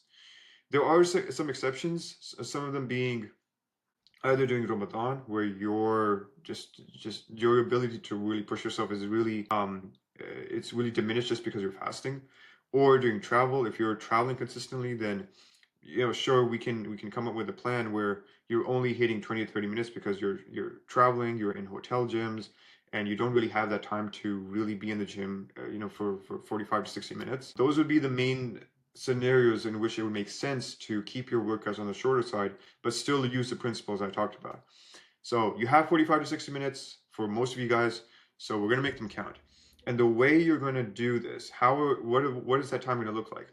So the first 5 minutes are going to be your warm-up. And the way I want you to approach this is that we don't need to do treadmill. I've never, in the almost 4 to 5 years I've been lifting, never done treadmill warm-up. So that saves you a bit of time as well, right there. What you do need to be doing instead is 3 to 5 minutes of dynamic stretching of the movement patterns you're going to be doing. So if you're doing something like, a squat, you need to be working those muscles. So the quads, even the hamstrings, the glutes, you need to do dynamic stretching to make sure you're warming up those muscles, which is very different from doing just walking, because that's not actually targeted to what you're doing in terms of the sets themselves. And then the real warm-up really happens before the exercise itself. So this is where 2 to 3 warm-up sets of your first exercise are where you warm up in the right way. So for example, if you're benching 185 pounds, then you do, this is going to vary, but a very simple protocol to follow for something like bench is do 1 set with the empty bar. Could you do even 2? 1 set at 95 pounds, 1 set at 35 pounds, and then you do your working sets at 185. This creates, one, it gets your muscles warm up for that specific exercise, and you get to practice that movement pattern. So you're not just throwing on 185 and hoping that you actually make it work. you're warming up and you're getting your body ready for that movement. So the general rule is that you need more warm-up sets for compounds, anywhere from 2 to 3, even 4, and then fewer for isolation. You can do 1 to 2. In some cases, you don't need to do any, especially if this isolation is coming at the end of your workout, where you can just get right into your working sets because you've already pre-fatigued yourself and you don't need to do any warm-up because the warm-up was that entire workout up until that point. Now, for the working sets, this is where you're going to be spending most of your time. So this is where the 40 to 50 minutes are really going to come in. You're going to do anywhere from 4 to 6 exercises per session and 2 to 3 sets per exercise. And the rest is going to be 60 to 90 seconds for isolation, 2 to 3 minutes for compounds, could be even more, up to 4 to 5 minutes if the sets are very intense. So if you're really going for a PR, or if you've been building up to a certain weight and you're getting to a point where even 3 minutes is not going to give enough time for your ADP to recover, then 4 to 5 minutes is going to be what's required. And a lot of guys bulk at this, like, oh, I'm just gonna be sitting around for 3 to 5 minutes. What am I gonna be doing? It's just a waste of time. I'd rather just be doing more exercise. Anyone who's lifted seriously will tell you that you do need the rest. You absolutely need the rest if you're doing compound movements and you're lifting properly. If you're not lifting properly and you're just doing 50% of your effort, then sure, you probably just need 60 seconds and you're good to go. But you need to be lifting strong to create that signal. And what guy doesn't want to be strong? If you're in the gym, you're going to see guys like pushing crazy weight compared to where you are relatively. You would want to be there. So the way to get there on a program way, if you program it right, is going to be using that rest time properly. And then lastly, the cool down is 2 to 3 minutes. You don't need to do any super, like, you don't need to start doing yoga at this point. It's just static stretching of the muscles worked. And this is super important. A lot of guys, they finish their last exercise and they're like, good, I'm good to go. Spend some time in the sauna with my boys and then I'm good to go. If you don't do static stretching of your muscles, then it just creates soreness the next day. You're going to be sore the next day if you're pushing yourself the right way. But you're going to feel stiff, and you're going to be like, I don't know. It's just like I just feel like really stiff, and I'm walking around like a brick. Like, you need to actually do this to create that blood flow in your muscles after you've worked them. And then honestly, skip this at your own peril. If you can't dedicate 2 or 3 minutes of cooling down, then I can't really help you. I'm just telling you in terms of what works best for me and for my clients. This is something that is pretty much non-negotiable. So to recap, total exercises per session is going to be 4 to 6. Total working sets per session is going to be 10 to 15. That's it. You get in, work out, get out. I hope you see that there's a common thread in terms of how I approach training. Now, in terms of rep ranges, I don't like to talk about this too much because you don't need to worry about it too much, honestly, because if you program the exercise that way, then it makes sense in terms of why we do heavy, moderate, light. So heavy is going to be for compound movements. I hope I made that clear in terms of why that needs to be there. You could do moderate for compound movements, but in terms of actually getting stronger, this is really, you want to be reserving that 6 to 8 for those. And then what this does is it builds strength and dense muscle. Because you're working so many muscle groups at the same time with these movements, you're going to be building a lot more actual strength. And then with this, the last 1 to 2 reps should really be a fight. And this is where most of your progress comes from. And I'll go into intensity a little bit later, but if you're actually doing 6 to 8 reps, you won't be able to do more than 6 to 8 reps. That's the way I can best describe it. It's not like, oh, I did 8, I have maybe another 3 or 4 in there. No, you couldn't do physically another more, like 1 more rep if I forced you to. Now with moderate, this is how I define it. I say 10 to 12. Again, this is where I said that this can be used for compound and isolation movements, and it builds muscle size. All of it, I want you to understand that all of these will build muscle, but we're working on different mechanisms in terms of when it comes to muscle growth, so that we're not like over indexing on one. We're actually making the most of use of everyone. And then with moderate, we still want to be challenging ourselves, and the last 2 reps should really be a struggle, even with moderate reps. Now with light, you can use this for isolation movements, so things like lateral raises, curls, tricep pushdowns. This builds really good muscle endurance because a lot of guys, even for myself, I feel really good when I do heavy workouts, heavy sets. When it comes to light, I'm like, oh, this is taking too long. This is creating that burn. But you honestly do need some of that because, again, we want to be creating a balanced physique when it comes to you're able to lift strong, but you also have the muscular endurance. So those light reps are really going to be super important. And it's good for pump work at the end of a session. And with these, because you're not worried about injuring yourself necessarily, you can push until you can't get another rep in. And you can also do partial reps. Some people define them as cheat reps, but you can really push yourself past an actual good rep with good form, and you can actually do partial reps and really just make the most out of those sets. Now, kind of building on that point, a lot, there's this excuse of, I'm a beginner, I don't feel comfortable lifting heavy. And to this I say good, because beginners make the fastest progress with any weight they start with. And what I also want you to understand is that everyone is a beginner at some point. Everyone who you see in the gym and you're like, oh, that guy's like built, he has all this muscle and all this kind of stuff. Unless he was a genetic freak, everyone, I would say 90% of guys who are actually in good shape, they were all beginners at some point. And if you've never lifted seriously before, then you're about to experience something called newbie gains, where your body responds to a new stimulus very quickly because it's never really had that. So your body is like, okay, this is a new stimulus. We can really, your body starts putting on muscle faster than, someone who's like 1 to 2 years into their fitness journey. So if you're a beginner and you're concerned about like, oh, I don't want to lift heavy, I don't want to, injure myself or anything, here's what you need to do. You need to start lighter than your ego allows for. So you're going to go in there first couple of months, first couple of weeks, and you're going to want to do a little bit more because you're seeing guys, actually pushing heavy weight and you're like, oh, I don't want to be the skinny, weak guy. Start lighter. Really practice the movement pattern, because if you learn the wrong form as you're going about, increasing the weight, then it becomes very hard to unlearn a lot of these things. So I would much rather you go in there, you learn the movement pattern properly, you start lighter, and then you work your way up to heavier weights. It will take a little bit of time, but you'll save yourself so much time in terms of actually injuring yourself or not actually working the muscles the right way, as opposed to you going in there and you're like, oh, let me lift a little bit heavy, even though this is my first month working out. The last point is you want to be filming yourself or work with someone who can check your form. Because even for me, sometimes I go in there and I'm like, hey, I'm doing this exercise right. I feel the muscles, everything. But if I film myself and I look back at it, then I see that maybe, I'm not like as straight as I should be, or maybe I'm swinging too much. So filming yourself on a regular basis or working with someone in terms of a coach who can actually give you that targeted feedback, that's going to be a regular thing that you want to be doing.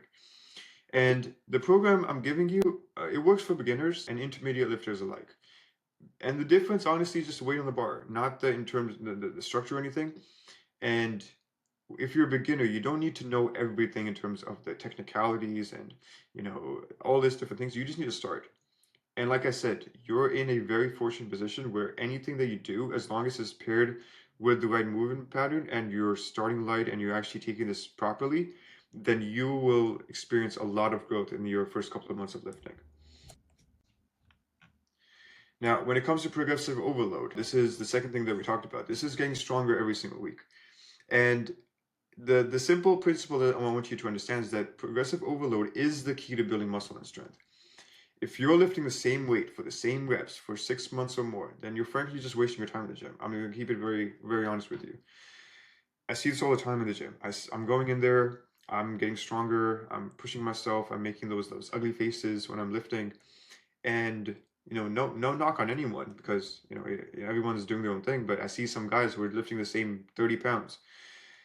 It's honestly just a waste of time if you're doing that. And it comes from a place of you not wanting to push yourself because you're comfortable. You're pushing yourself just enough to go in there and feel some kind of progress.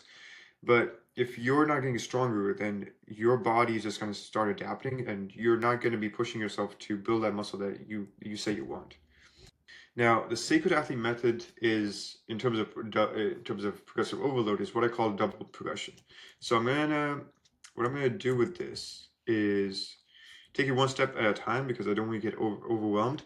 So step one is going to be picking a rep range. So say we're doing something like bench, 6 to 8 reps. Step 2 is start with a weight you can do for 6 reps, which is the bottom of range. So say you can do 135 for 6 reps. In every session, say you do bench every single week, you try to add reps, 1 rep per session. So you start week 1 at 6, week 2 at 7, week 3 at 8. And then once you hit 8 reps on all sets, increase the weight for that exercise. And then you drop back to 6 reps with a new weight and repeat the process. So that's in terms of how you would structure this. And what will actually help is giving you an example of this and to make this more clear. So say our bench press, we're doing bench press, 185, 3 sets of 6, and we're keeping at 6 reps for each of those sets. Week 2, we go in there and we add 1 rep to say the first set. So we're doing 7, 6, 6. Week 3, we push ourselves a little bit more. We do 8, 7, 7. And then week 4, we're actually able to go in there and hit 8 on all of the sets. We're hitting the top range for that exercise. And then week 5, you'll notice we increase the weight by 5 pounds or 10 pounds, whatever the case is. We go up to 190, but then we drop back to 6 for all 3 sets. This is, in my personal opinion, the most straightforward way to make consistent progress, because what you're doing here is you're not just increasing the weight. There is a place for that. That's called linear progression. And, I do prescribe that for a lot of my clients who are starting out, who have no experience whatsoever. But over time, you'll realize that you can't keep adding 10 pounds forever. Because, if you did that, like within 12 months, everyone would be squatting 1,000 pounds. But that's obviously not the case, because your body only has so much of a limit in terms of how much weight you can put on it, and you need to be manipulating the reps when it comes to this.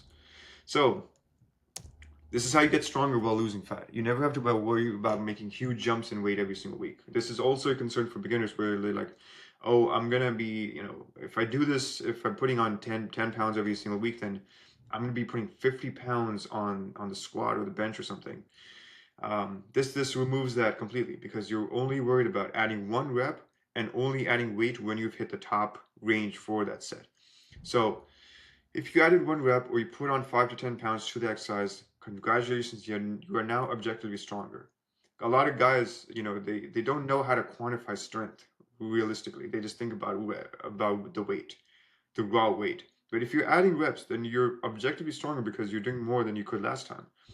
And it's really just that simple. The focus is always on getting stronger, even in a deep cut, even when your calories are low, and even when you're barely eating enough carbs, because at the tail end of your cut, things will become very limited in terms of your calories and even your carbs. But if you're able to fight for those reps, for those exercises, maybe you can't put on weight anymore. And it's really just about increasing the range. So instead of 6 to 8, you're doing 6 to 10, and you're really fighting for those reps. You are still getting stronger. That's just the simple truth of it. Now, sets, when it comes to this, less is more if you push yourself hard enough. Most people, they do too many sets with mediocre effort. I see guys doing 4 to 5 sets per exercise. They're scrolling they're scrolling the phone between sets. They're not pushing hard. I've seen guys doing leg press, scrolling while doing the set. I'm not even talking about between sets. I'm talking about like during the set. They're scrolling. I'm like, when I go in there, I'm just locked in. I'm just like, I have my blinders on. I'm just like, this is all I need to focus on.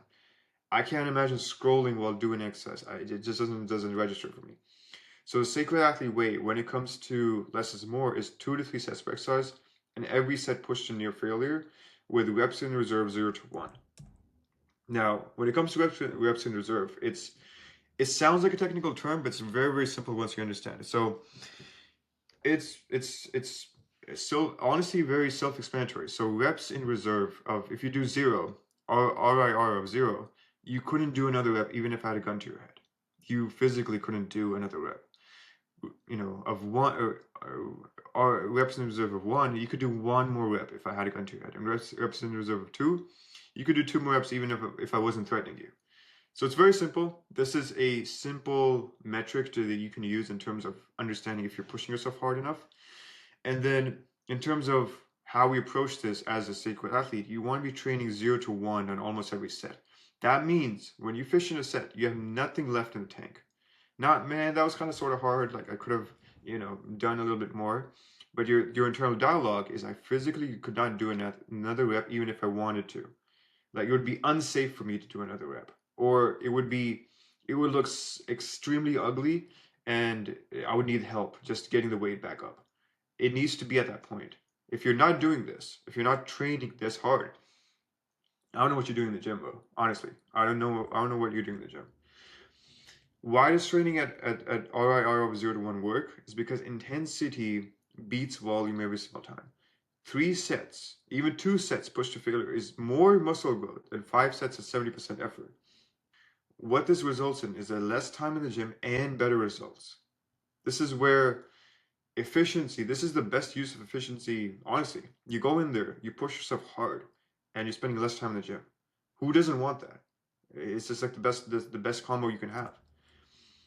Now, a big question a lot of guys have is, oh, like, how many total sets per muscle group am I doing per week? What you're going to be doing is 6 to 10 sets per week per muscle group. That's it. Now, you'll find in some bodybuilding websites or some even Reddit or all these different places, like 15 to 20 sets is what you need to be doing. That's if you're pushing yourself not hard enough. If you're kind of sort of in there and you're doing 70%, 80% of the effort, then yeah, you'll need 15 to 20, because you're just not pushing yourself hard enough per set. But if you're doing 6% hard sets, then that's all you need. And the thing about training this hard is that you earn your rest. So when it comes to, you know, you know, when it comes to recovering between your sets, you need, that's where you need, that rest. And I know this sounds too simple, but when you train at RR of 0 to 1, 16 hard sets trigger more growth than 15 half-ass sets and RR of 2 to 4. That's the simple truth of it. Now, rest periods. How long to rest between sets? Compound movements, you definitely want to be resting at least 2 to 3 minutes. Exercises like compounds, we talked about them, you will be resting a lot because these exercises are taxing. You need full ATP recovery to lift heavy on the next set. If you only rest for 30 seconds, 60 seconds, and you're like, oh, I just want to keep pushing myself, then you will be severely weaker on set 2 and set 3. I can promise you that. You can go in there, you can do 60 seconds, and if you're pushing yourself hard the way I told you to, of RIR of 0 to 1, you're going to realize you need that rest, and you need that to actually make the most use of your next sets. Now, isolation movements, you can do 60 to 90. That's for exercises, like I said, for bicep curls, lateral raises, things like that. I would recommend you don't rest less than 60 seconds, because you still do need that ATP recovery. And you can go up to 2 minutes. I've had isolation movements where I'm pushing a little bit harder than I'm used to, and even there, I can take up to 2 minutes, and I feel much better when I go into my next 2 or 3 sets, whatever the case is, and I'm able to push myself harder. And the reason why you don't need 3 to 5 minutes is because it just makes sense. It's less taxing, so you don't need as much recovery. Now, I need you to pay attention here. Repeat after me. I will not rush my rest periods. This is not cardio. We will talk about cardio in step 5. But with training, you're trying to lift heavy, and you need to be recovered enough to push hard on every set. You're going to have the impulse. If you just start training and you go in there and you're like 3 minutes, you're checking your watch, it's like, oh, it's like 90 seconds. Let me just push myself. I need to go do this thing. Let me do this. You're going to be setting yourself up for failure. That's not the right way to approach training. And if you're approaching this like cardio, and if you're gasping for air and your heart is pounding, then you're not ready for the next set. You need to listen to your body when it comes to this. And the numbers I'm telling you, 3 to 5 minutes for the compound movements, you definitely do need that. So you need to rest, you need to recover, then you can go lift and heavy again. And it's only 3 sets. I'm not telling you to do 4 to 5 sets. 2 to 3 sets, get them out of the way, and then you can go live the rest of your life. Now, a question or an excuse is, what if I don't have a gym? Ideally, the gold standard is you have barbells, dumbbells, cables, you have all these things. But if you're traveling, you're working from home, and you don't really have a gym, or your gym access is limited for whatever reason, you can still train. This is not a reason to just put your hands up and say, oh, I can't do training, so I'm just not gonna, I can't put muscle on. So your minimal viable setup is some kind of pull-up bar, a bench or a sturdy chair, and adjustable dumbbells or resistance bands. This is the floor when it comes to training. You definitely need some variation of this. And when it comes to training with this minimum viable setup, is that the principles don't change. You still train failure as best as possible. You still progressive overload, and you still use compound movements. Now, with compound movements, you might think, oh, I need a barbell or I need like this, like a machine.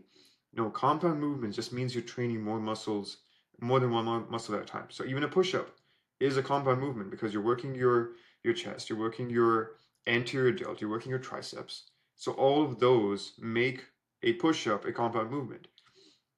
And I've had clients, they build serious muscle in hotel gyms or apartment gyms with nothing but dumbbells and a bench. That's how my client Amr, that I showed you in the very beginning, that's how he built a good foundation for muscle, because all he had was an apartment gym at that time. So the equipment helps. It definitely does, is a good thing to have as much as you can afford to, but it's never a reason to not train. Now, I'm going to give you a simple sample 4-day workout plan. And this is something that, honestly, if you just take it and run with it, you can follow this for the next 8 to 12 weeks. Now, what I want you to understand is that there is no perfect plan. There is no such thing. And I don't know what your constraints are in terms of time, your work hours, your gym availability, whether you have a gym or not. But for most of you guys who are watching this video, then this is going to be a good foundation to work off of, because it's going to be using the principles we've already talked about. So when it comes to a 4-day plan, I'm not going to go through this in line by line. I don't think it's very worth it.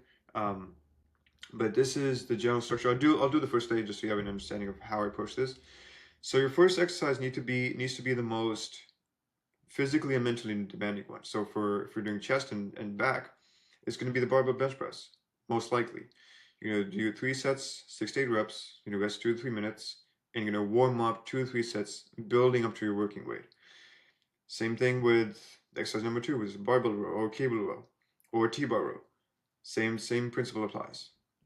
Then once you've done those 2 heavy compound exercises, you can do something like an incline dumbbell press, which is still a compound movement, but you can do a little bit more reps, and you don't need to worry about still pushing yourself hard, because at this point, when you've done anywhere, 6 heavy sets, mentally you'll be at a point where you just will want to take it a little bit, the intensity not a notch down.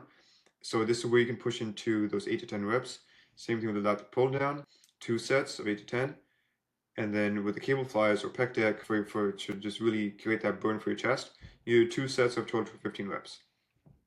Simple. It's 5 exercises, 12 working sets. And total time, if you're pacing yourself right, you're taking the rest that you need to, should not be more than 45 to 50 minutes. So that's day 1. And honestly, this is more than enough work when it comes to working your chest and your back. Now, like I said, I'm not going to go through every single day. I'm going to pause you for a sec. If you want to take a screenshot, if you want to write this down, you can definitely do that. But the same principle, you'll see that same principle applies for these heavy days. Now, for shoulder and tricep, this is where the moderate day comes in. Same principle, honestly. Even though we're not doing 6 to 8 reps, we're doing 8 to 10. We're still pushing ourselves. We're still doing 2 to 3 minutes of rest, and the rest of the workout follows the same logic. So there's that. And then day 4, this is where rear delts and biceps come in.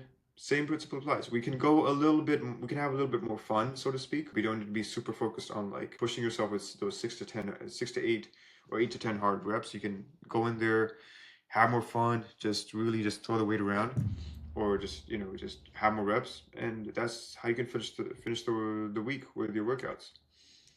Now, when it comes to training mistakes, I want to go through these one by one, because I need you to understand that these are going to either make or break your progress in the gym. So number 1 is not lifting heavy. We already talked about this, but it bears repeating. You're doing this because you're scared to go heavy, and you stick to light weights for safety. Oh, I don't want to push myself too hard. I'm scared of the barbell. All these big, loud guys are lifting the weights. You're going to have that internal dialogue when you first go in the gym. I did. I went in there, as a, untrained 16-year-old. I think I was the first time I went to the gym. I was like, these guys, like, they're like lifting heavy. They're yelling. Like, I don't want to do what they're doing. Like, I don't know how you even get there. The fix is progressive overload. You add weight every week, you get stronger. And before you know it, within a year or two, you're going to be one of those guys who's, slamming the weight around. Number two is not tracking your workouts. I see a lot of guys in the gym, they're not tracking anything.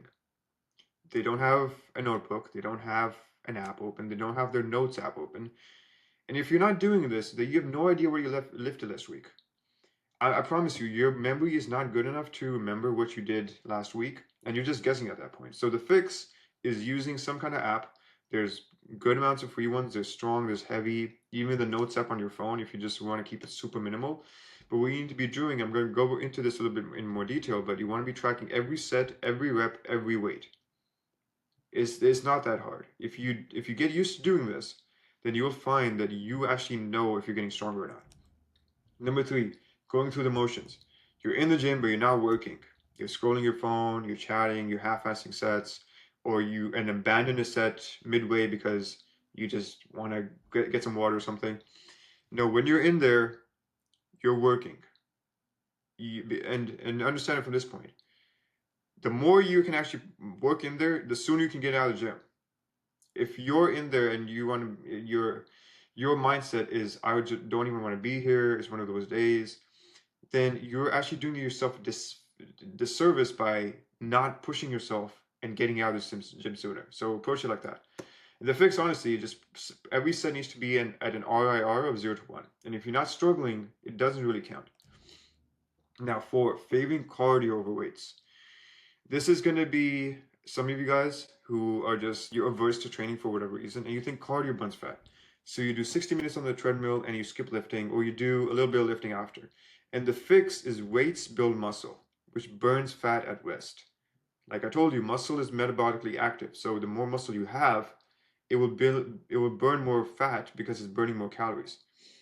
And then cardio supplemental. If you're going to be doing cardio, which we will talk about step 5, you want to be lifting first and then cardio after, not switching this around. Number 5, being scared of barbells. You stick to machines because barbells are intimidating. Now, the fix here is everyone needs to be learning how to do barbell movements. I'm not going to be one of those dogmatic guys who tells you that only barbells are the way to build muscle in machines or for weak guys or whatever. I'm not going to say that.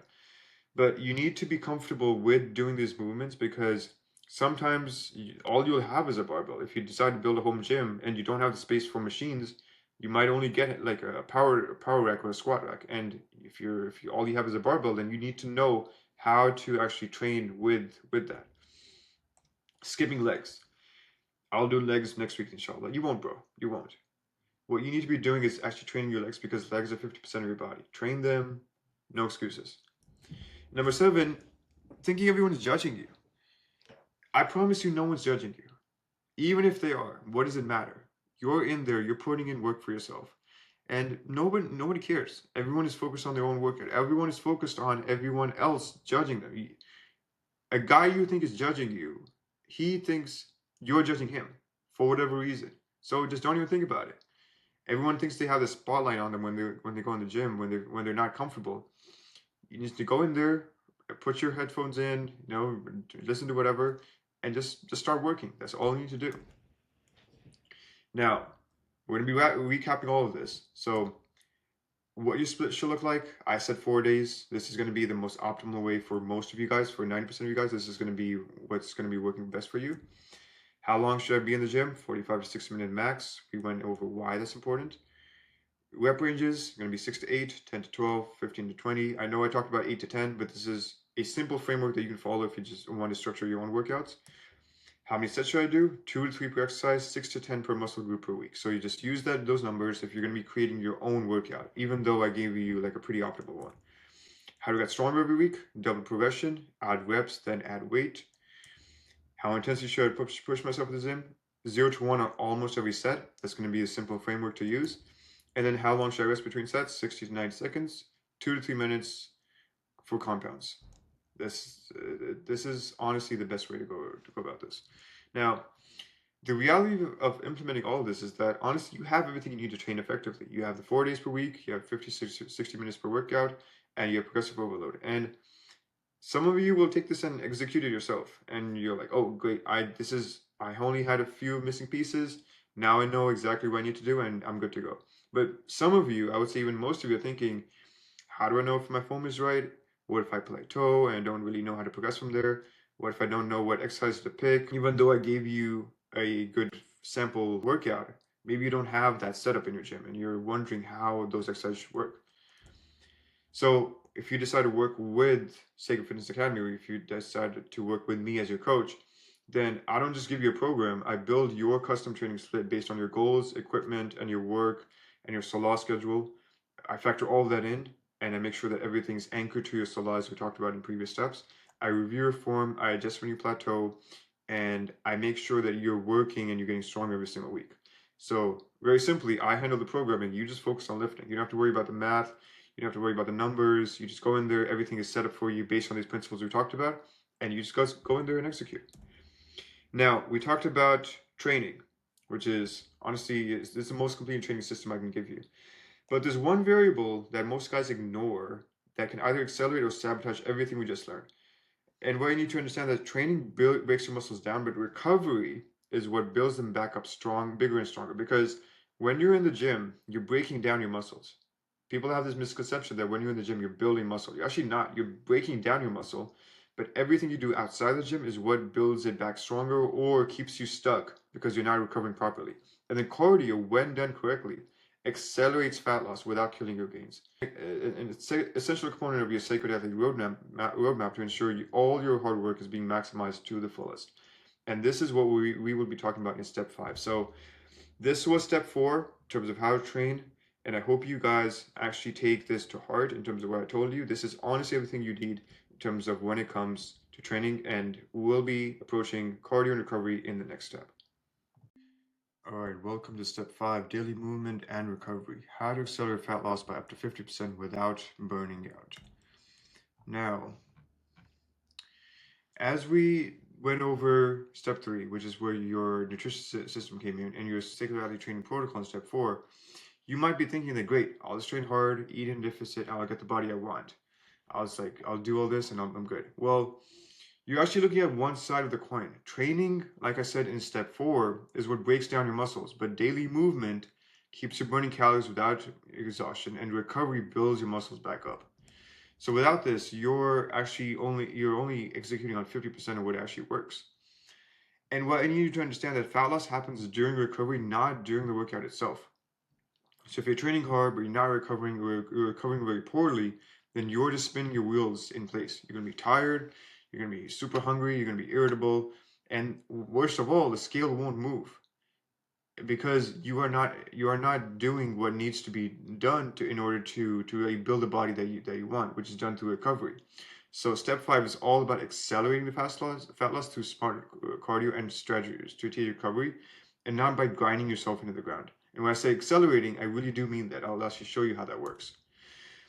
Now, cardio is an accelerator, but it's not the foundation. It doesn't, it's not as you might have done in the past. Cardio is usually the first thing people do. It's not even their nutrition. It's not even obviously the mindset and everything that we talked about in step 1. Cardio. I'm just gonna start running. I'm gonna start jogging. I'm gonna do walking a lot. And if you approach it the right way, though, it does speed up fat loss by increasing your caloric burn without cutting more food, which is really the best part of it. Now, I want to walk through an example of this and show you using math in terms of how cardio actually helps fat loss. So, as we talked about step 2 or step 3, excuse me, with your nutrition, if we create a calorie deficit of, say we're using that 200-pound man, he's going to be eating 2,200 calories, and that's going to be creating a roughly 400 calorie deficit purely from diet, which is a good place to start. Training, we're hitting the gym 3 to 4 times per week. Primary focus obviously being on strength and muscle. And here with the gym, it's hard to say how many calories you're actually burning because it really depends on how hard you're pushing yourself, and regardless of what you use in terms of like a smartwatch or just a fitness tracker, it's not going to be super accurate. So it can be anywhere from 200 to 400 calories burned per session. Could be a little bit less, could be a little bit more. So we're not going to rely on that too much because it really just varies so much. But cardio, when you bring that in, and say you're doing 4 cardio sessions per week, and you're burning 300 calories per session, that's an extra 1,200 calories per week without cutting any food. So I hope you're starting understanding that cardio is an amplifier when you use it the right way. Now, in terms of your totally weekly deficit without cardio, let's do that math first. So from your nutrition, you're creating that 400 per day. So per week, that's going to be 2,800 calories. Training, let's just use the lower end. You're using 200, you're burning 200 from your strength training sessions. That's going to be 800 calories per week. That's a total caloric burn of 3,600 calories. And when it comes to actually burning fat, a pound of fat has 3,500 calories in it. So your fat loss per week, divide 3,600 by 3,500 is going to be 1.02 pounds, which is really just like 1 pound of pure fat loss per week. And then over 12 weeks, that's 12 pounds, roughly. But when you add cardio in, this is what the math starts looking at. So we obviously talked about the nutrition, training, but then we add cardio, which is 1,200 calories per week, assuming we're burning about 300 from 4 sessions. That's a total of 4,800 calories. Now, again, you know, the calories in 1 pound of fat is 3,500 calories, but the fat loss per week will be 4,800 divided by 3,500, which is roughly about 1.4 pounds of pure fat loss, which is per week on a weekly basis, not that much, but over 12 weeks, that's 16.8 pounds that you're losing, almost 17 pounds. So that's up to 40 to 50% faster fat loss without eating less. But here's the key. Cardio is a tool that you add, not a tool that you start with. And you start with a minimum effective dose, and you add only more. You only add more when you actually need it. Now, so you get this, you get the sense of like, okay, cardio is definitely important, but how do I actually do it? I've seen people sprinting, running, walking, like what actually works. So there's two main modalities when it comes to cardio. You have LISS and HIIT. LISS is low intensity steady state. So examples of this are going to be walking, incline treadmill, light cycling, easy pace. And the recovery is honestly little to none. You can do it every single day. You can walk every single day. I promise you, it's not going to be one of those things where you need to take a break from walking, purely because it's not that taxing on your system. And from your heart rate, if you're pushing yourself and doing more brisk walking, then you want to keep your heart rate between 120 to 140, enough so you can hold a conversation. Maybe not a full conversation, but you can hold a pretty good conversation for the most part. And then HIIT is where you have examples like sprints, burpees, jump squats, and really it's all about all out effort, and you're really just pushing your entire cardiovascular system to its max. And recovery is obviously very taxing, and you can only really do it 1 to 2 times per week. If I told you to sprint every day, you wouldn't be able to do it, just because it's so taxing in the moment. And recovery, you do need to recover to be able to do it again. It's kind of like doing compound movements. You couldn't do a compound movement for the entire workout, but if you do it right and you space it out in the right way, then you can absolutely incorporate this. With your heart rate, you want to be keeping it, it's going to be 160 plus, and you're going to be gasping for air. So really, that's the difference between LISS and HIIT. So why do we want to be doing LISS over HIIT? So really, HIIT, like I said, is taxing on your nervous system. You're already lifting 4 days, heavy 4 days per week, especially if you're using the sample workout I just showed you. Then you're going to be lifting 4, maybe 5 times, maybe 3. But adding HIIT to that training regimen is going to be more stress on an already stressed body. So we don't want to be doing that. And then HIIT obviously interferes with your recovery. So your legs are going to be sore from squats, from really pushing yourself. Now you're doing sprints, or even from your other upper body workout. Your body's not going to be positioned to really recover properly. And then obviously increases injury risk, because sprints, burpees, things like that, they're explosive movements.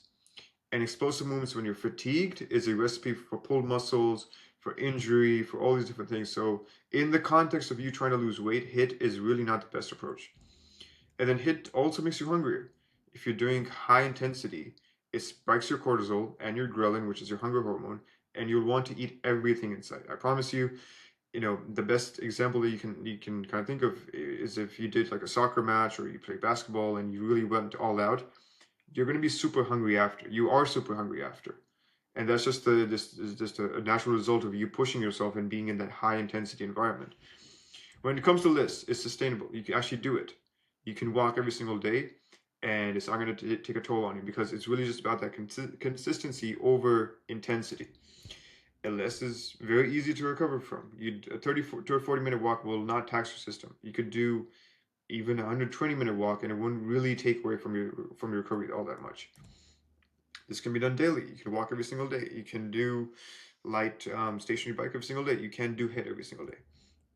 And a list, the thing about it is that it burns fat without spiking your hunger. So you won't have your hormones will be stable, and you will have no crazy cravings. So your calorie deficit will actually still be in place because you're not creating more of a demand on your system. And the simple framework I want you to follow is that the sacred athlete walks for fat loss. Now, is there a place for HIIT if you're trying to do more performance work? Sure. But because you're watching this for fat loss and you're trying to lose anywhere from 30 to 50 pounds, this is all you need when it comes to your cardio. Now, the cardio progression, you want to be starting low and add when needed. This is not where one of those situations where you start at the maximum level, which is where most people start, and then they don't know where to go from there. There is actually a phased approach that you can take when it comes to your cardio. So phase one, we were doing this for say 12 weeks. The first 4 weeks are really just going to be the baseline. So you can screenshot this, you can use this in terms of scheduling your own cardio, but it's 3 sessions per week, 25 minutes each per session. That's a total of 75 minutes per week. That's your starting point. And when you combine it with your calorie deficit and your training, this is more than enough to start losing fat. You'll start losing, like I showed you with the math, like anywhere from an extra, 4 pounds for those 4 weeks. Now, when it comes to phase two, you want to be increasing it just a little bit. So we're going to be upping the number of sessions, 4 to 5 sessions per week, 30 to 35 minutes each per session. It's going to be a total of 120 to 175. And you only want to get to this point when your fat loss does slow down. So if you are getting to phase week 4, week 5 in phase 1, and you're like, okay, it's really not moving as much. I adjusted my carbs initially. I did what I could, but it's not really going up that much. This is where you can dial it up a notch. And if you stall, like I said, if you stall for 1 to 2 weeks despite good adherence, increase cardio before cutting calories. This is the best approach because you want to keep your food as high as you possibly can. Phase 3 is you will really push it up. So there's going to be 6 to 7 sessions per week, 40 to 45 minutes each, and a total of 200 to 350 minutes per week. This is really the deep cut phase. You're close to your goal, you're pushing hard. And what I need you to understand about this is temporary. You're not supposed to be doing this much cardio per week like ever. This is really just for that targeted goal. If you have another, say 5 to 7 to 8 pounds left and you really just want to make the most of that time, say you have like 3 to 4 weeks to really make that happen, this is where you really push yourself and you really maximize what you're getting out of your cardio. Now there is another phase. This is only if you absolutely need it. This is what I call the max. This is 7 sessions per week, so every single day you're doing 60 minutes each, total of 420 minutes per week. This is the ceiling. This is the absolute ceiling. You honestly can't do more than this. And this is only if your weight loss is completely stalled after 2+ weeks of phase 3, or you have the last 2 or 3 pounds to lose before you hit 9 to 10% body fat. So this is really just that last resort. If you really, for whatever reason, you're just stuck and you just need to lose the last couple of pounds, or you've stalled, this is the absolute last resort that you have. And if you're here for more than 2 weeks and you're still not losing, then something is definitely off. Either it's your diet, it's your sleep, your stress, your adherence. Something else is off if even this is not doing what it needs to do. So I need to reiterate this because some of you are not going to be, you're going to have the longer approach when it comes to cardio. You do not start with 7 days of cardio. You start with 3, you start with even 2, you build up from there. You start with the minimum and you add only when progress stalls. Even though I give you a week by week approach in terms of how to approach this, the best way to do this is only when your progress stalls, or when you anticipate that progress will stall if you stay at that cardio level for that week. Now, when to do cardio, timing does matter depending on whether you're doing training or if you're just resting. If it's training, you want to be doing cardio after lifting, never before. I even talked about this in step 4. I talked about like how to structure your training. Always after cardio, after training. Why? You want full energy for lifting. That's what actually builds muscle. That's more expensive. Muscle is more expensive, and you want to be reserving your best effort for for lifting, for creating that signal to build muscle. And cardio afterward is actually good because it burns fat when glycogen is already depleted. So it's not like you'll be burning through your glucose stores first. Your glycogen, because it's been used for lifting, is already depleted. So the next best source is actually going to be fat. So when you start off, you want to be doing 20 to 30 minutes of lifts after lifting, and that's the perfect place to start. And you ramp up as you go. So say you're in phase 3 of cardio, you can add all of that after you're lifting. And even though it'll be more time spent in the gym itself, it's actually working on that phase approach. So for example, you know, 5 p.m. you go in the gym after Asr or Maghrib, you lift for 45 to 60 minutes. 6 p.m. do your cardio. 6:30 you're done, go home and eat. Obviously this will increase as you go into more deeper phases of the cardio, but this is the simplest way to schedule cardio after your lifts. Now on rest days, you can do cardio whenever you want. It really doesn't matter. It can be morning after Fajr, before or after breakfast, afternoon on your lunch break or after Asr, evening. Just get it done. The thing about rest days is people complicate it too much. Is be fasted, not fasted, after a meal, before a meal. It doesn't really matter. On the longer scale of things, I would much rather you just do it whenever it's convenient for you, and you can actually do it consistently whenever a rest day comes. So for example, you wake up in the morning, you pray Fajr, you go on a 30-minute walk, then you start your day. Or on your afternoon break, or like after Asr, you do 30 minutes on the incline treadmill, back to work. This is really just, you don't want to be overthinking this too much. And the simple rule I want you to follow is the best time to do cardio is whenever you'll actually do it. This also holds true for training days. If for whatever reason you want to be training in the morning and doing cardio at night because that's when you can actually do it, do it. The recommendation to do it right after lifting is not, it's not law by any means. If you can only do it after spacing it out in 2 separate sessions, training in the morning, cardio in the evening, or vice versa, I wouldn't actually recommend vice versa. So I would do training in the morning first and then cardio. Just do it whenever you can actually do it. Now, question someone will have when it comes to daily steps is that you want to be using it as a baseline movement. Beyond your cardio sessions, aim for a baseline of daily movement. You want to be targeting 8,000 steps per day. And this isn't really about burning calories as much. It's really just about, keeping your metabolism active. So if you're sitting around all day, you will have metabolic slowdown. You'll just feel slower, and your body will not be getting that energy signal that, hey, we're moving, we need to actually be burning a little bit more extra calories. It improves your insulin sensitivity. So walking after meals, I tell a lot of my clients to do this, is it helps regulate blood sugar. And if you're someone who has a history in their family of diabetes, then this is actually a really good way to get the same effect as something like metformin, where you walk after your meals and you regulate your blood sugar and you don't create those huge spikes and dips. Mental clarity. Movement means better focus, less brain fog, and everyone who's taken a walk whenever they were feeling kind of out of it will know they come back with better focus. And then stress reduction. If you are feeling super stressed for whatever reason, then walking lowers cortisol, especially when you pair it with zikr, with the remembrance of Allah, which we'll talk about more in step 7. But taking advantage of remembering Allah and actually doing walking at the same time, it's a huge stress reducer because you're focusing on not just what's going on with you, but you're actually externalizing it a little bit and just focusing on the environment, on nature. And then if you're doing zikr, you're focusing on Allah while you're doing it.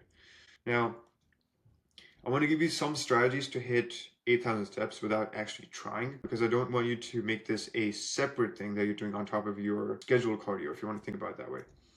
Walk after each meal, like I told you, 10 to 15 minutes. Take calls while walking. Park further away from the office. Take stairs instead of the elevator. Morning walk after Fajr. Evening walk after Maghrib or Isha. Very simple strategies. The main thing I want you to realize is that you don't want to be assessing over your steps. You want to be using 8,000 your baseline. Some days you'll hit 10,000, some days 6,000, but the average will, as long as it comes out to 8,000, even 7,000, then that's good. You just need to be staying active every single day. Now, we do want to be getting into, so that was a cardio portion of it, but now we want to talk about the most underrated fat loss tool that you can absolutely, if you nail this, then everything becomes easier. It's your sleep. You can have the perfect meal plan, the perfect training program, the perfect cardio, but if you're sleeping 5 hours a night, or if you're sleeping super late, say you're sleeping at like 1 a.m., 1:30 a.m., then you will not lose fat. it will be very hard, and you'll be going upstream when it comes to this. And the reason is that sleep deprivation or poor sleep destroys fat loss. And I know that's like maybe shocking for some of you, like, oh, like I didn't know sleep was that bad or that effective, but it actually does. So the obviously the main thing is that it increases your ghrelin, which is your hunger hormone, and you're starving all day because your body thinks that food is scarce and you're hunting instead of sleeping. That's a very almost caveman way to think about it, but that's what your body is thinking, so to speak. We can't sleep. We are not getting us enough sleep because something is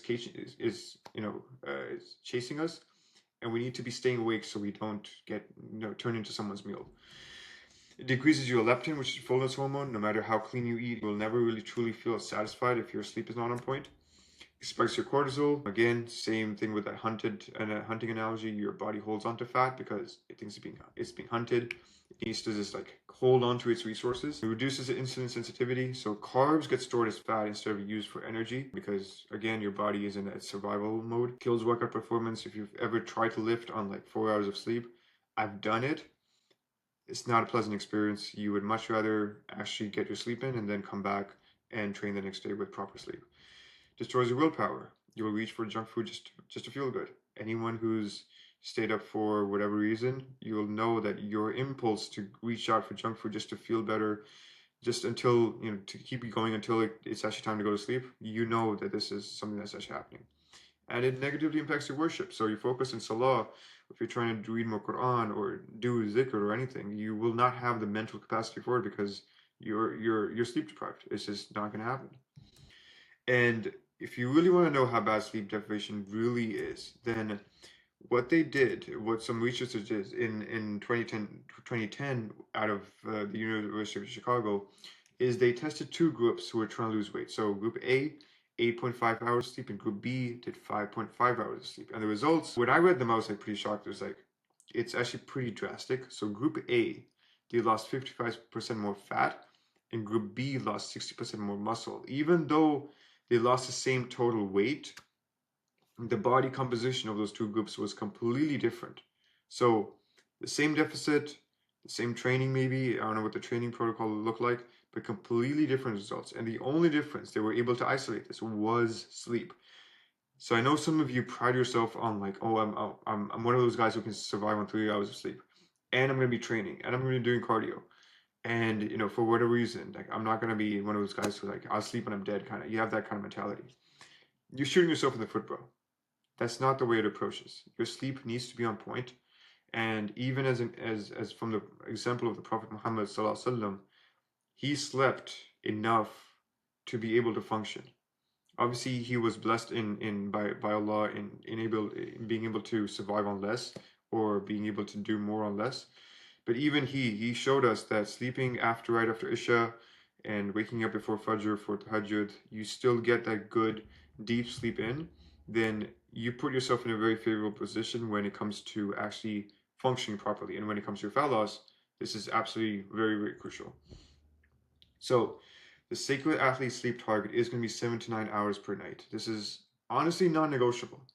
This isn't me telling you, please sleep more whenever you can. I understand that you want to stay up till 1 a.m. watching Netflix or just like spending time with your boys or, just lounging around doing whatever. This is you literally do not care about losing fat if you don't fix your sleep schedule. And I know some of you going to come back to me and say, well, I have kids, I have shift work, I have sleep issues, I'm already battling. Why are you telling me to do 7 to 9 hours? Here's the thing, the standard is going to be 7 to 9 hours during nocturnal hours, between 9 a.m. to 6 a.m. That's going to be the best window to get sleep. The earlier you can get your sleep, the better, because there's a common rule of any hour you sleep before 12 is equal to 2 hours post midnight, if that makes sense. So you want to be getting sleep in as early as you can. But if for whatever reason you can't hit it just because of your situation, then you want to be getting close to that and prioritize fixing this. I don't want you to be using your kids or your shift work as an excuse to, well, I'm already up, so might as well scroll on my phone and I won't be getting any sleep. No, you want to be creating whatever advantage you can, because if you're trying to lose fat while you have your situation, then you're honestly making this harder than it needs to be, especially if you're not able to have a normal sleep schedule. Now, sleep hygiene. This is something that, this is overlooked. A lot of people, they think that I'm getting 17 9 hours of sleep even though I slept at 2 a.m. That's not the same. That's not the same as you sleeping at 9 a.m. at 9 p.m. and getting those 7 to 9 hours. So quality actually does matter. And there's gonna be three tiers in terms of what you should be doing. I'm gonna be walking you through this. So you have the basics, what every grown man should be doing. If you're not doing this, I don't know what to tell you. Tier 2 is going to be the Sacred Athlete Sleep Stack, what's meant serious about losing fat do. So this is going to be some added things that you can do. And then tier 3 is going to be optional supplements. So honestly, you should only really experiment with these, either consult your physician about this, but it's going to be if you have a diagnosed sleep disorder or you have an inconsistent or inverted circadian clock just because you have shift work. So the basics, it's going to be super, you've already heard a lot of these things, but I'm going to go through them one by one. So 1 hour before you go to bed, you want to be stopping all your screens. I know, even though I'm recording this kind of late at night, I will still have to follow this rule. So, and the reason is because blue light suppresses your melatonin. Your brain thinks that it's still daylight out. So why would it start phasing into sleep when it thinks that it's still daylight out? So your phone, if you have an iPad, whatever, it's gonna keep you awake if you don't do this. So put it in another room, put it away, read a book, do dhikr, read some Quran, anything besides being glued to your phone until midnight or 1 a.m. Step two, step two of how to go about this is keeping your room cold and dark. Ideally, 65 to 68. You could push it up to 70 if you really want to, but the main thing is you want to be cold and you want to be dark. So you don't want any LED lights or night lights or anything like that. You want complete darkness as much as possible. Step three is going to be consistent sleep and wake times. And what I want you to really understand is that your body has a rhythm. Allah designed our bodies with a rhythm, and the best way to go about it is per the recommendation of the Prophet Muhammad SAW, where he said, sleep right after Isha. Don't stay awake unless you really need to. So sleep at 9:30 to 10, depending on when Isha comes in. If it's even earlier, even better. And you want to be waking up 5:30 to 6 a.m. for Tahajjud, Fajr. Really just keeping that schedule as tight as possible, even on weekends. A lot of guys, when they look at this and they say, well, that's good, but on the weekends or Friday nights, I'm just gonna do my own thing. You can do that, and it maybe will not impact you as much. But if you're serious about dedicating the next 3 to 6 months to losing the weight, losing the fat, and actually transforming into a better man, then you might as well make this a priority and get that sleep schedule consistent even on the weekends. No caffeine after 2 p.m. Caffeine has a 6 hour half-life, so that 4 p.m. latte or whatever you had at 4 p.m., 5 p.m., it's still in your system. So I've noticed this when I cut up my caffeine at 2 p.m., I fall asleep much better for and it's obvious because I don't have as much caffeine. But if I push my caffeine to even 4 p.m., 5 p.m., 6 p.m., I don't fall asleep as faster as I should. And then no large meals within 2 hours of bed. This is because digestion interferes with sleep. Just think about it. If you're trying to go to sleep, but your body is getting the signal that, oh, we need to digest this food, this heavy meal this guy ate, then it's going to take away from your sleep. And even if you do fall asleep, you're not going to be getting the best quality from your sleep. So eat your last meal by 8 p.m. if you sleep by 10. Now, when it comes to your sleep stack, this is going to be obviously very good things that you can use. So what I recommend for pretty much everyone is blue light blocking glasses. And the way you want to go about this is that you don't want to get the super cheap ones for like $10 on Amazon. Get actually good ones which block that 450 nanometers wavelength. That's kind of what you want to be looking at. And wear them after 8 p.m. while you wind down. Your melatonin, all of that will actually work better if you give your body the signal that, hey, I'm not getting that blue light being blasted at me, even if you're not on your phone, but just as you're going about your day, just from the LEDs in your house, you want to be doing this to really put yourself in a good position to start going to sleep. Chamomile tea, this is for me. This is pretty much a daily ritual at this point, where I have 1 to 2 tea bags. And the thing about chamomile is that it has natural calming properties. So one of the compounds in it is apigenin, and it binds to the GABA receptors in your brain, which is the more inhibitory receptors, and it starts signaling to your body that, hey, we're winding down, and it helps you get better sleep, fall asleep faster, and actually get better sleep as well. and then hot shower before bed. This sounds counterintuitive, but it actually does make sense when you actually work out the logic. So a hot shower will raise your body temperature, and when you get out, your body temperature will drop rapidly. You know, as say you have like a super hot shower, and then you come out and you're almost kind of shivering. Your body, it will drop rapidly and will help trigger sleepiness, and will work really well if your room is already on the colder side. And if you train that day, it will also relax your muscles after training. So I don't recommend anyone do a cold shower after a training session. I know some of you hard asses will be saying that, oh, I'll just do a cold shower after training. I'm just that kind of guy. A hot shower is much comes to after your training as well. And then zikr before sleep. When you do wudu or you do an actual ghusl, it will cool the body, and then your zikr calms the mind. If you have a structured routine or a structured zikr that you can do the evening azkar, you can find them online. Then all of that's, if you know what the meaning is, then you'll signal to your mind that, okay, the day is done. And then last point about this is the Prophet ﷺ, he had a sleep routine. If you look up how he spent his evenings just before he went to sleep, there was an actual structure that he followed, and we should do our part as Muslims to actually follow that. Now, optional supplements, this is something that you can really look at if you actually need it. Magnesium glycinate, it's good. I've personally tried it. It does help. For me, it can be a little bit stronger on the stronger side. L-theanine, it's good for focus. It can reduce racing thoughts at night. Ashwagandha, I've tried that as well. And then melatonin, I don't really do well on melatonin, but these are 4 things that you can try. I know some of you guys will be on melatonin, and if you really just using that too much, just for whatever reason, then you can obviously think about that. But these are really just optional at this point. You don't really need these, especially if you lock in the main habits and you are using some of the things we talked about in the last slide. Now, like I said, start with the basic first. Most people don't need supplements. They just need to put their phone down and go to bed on time.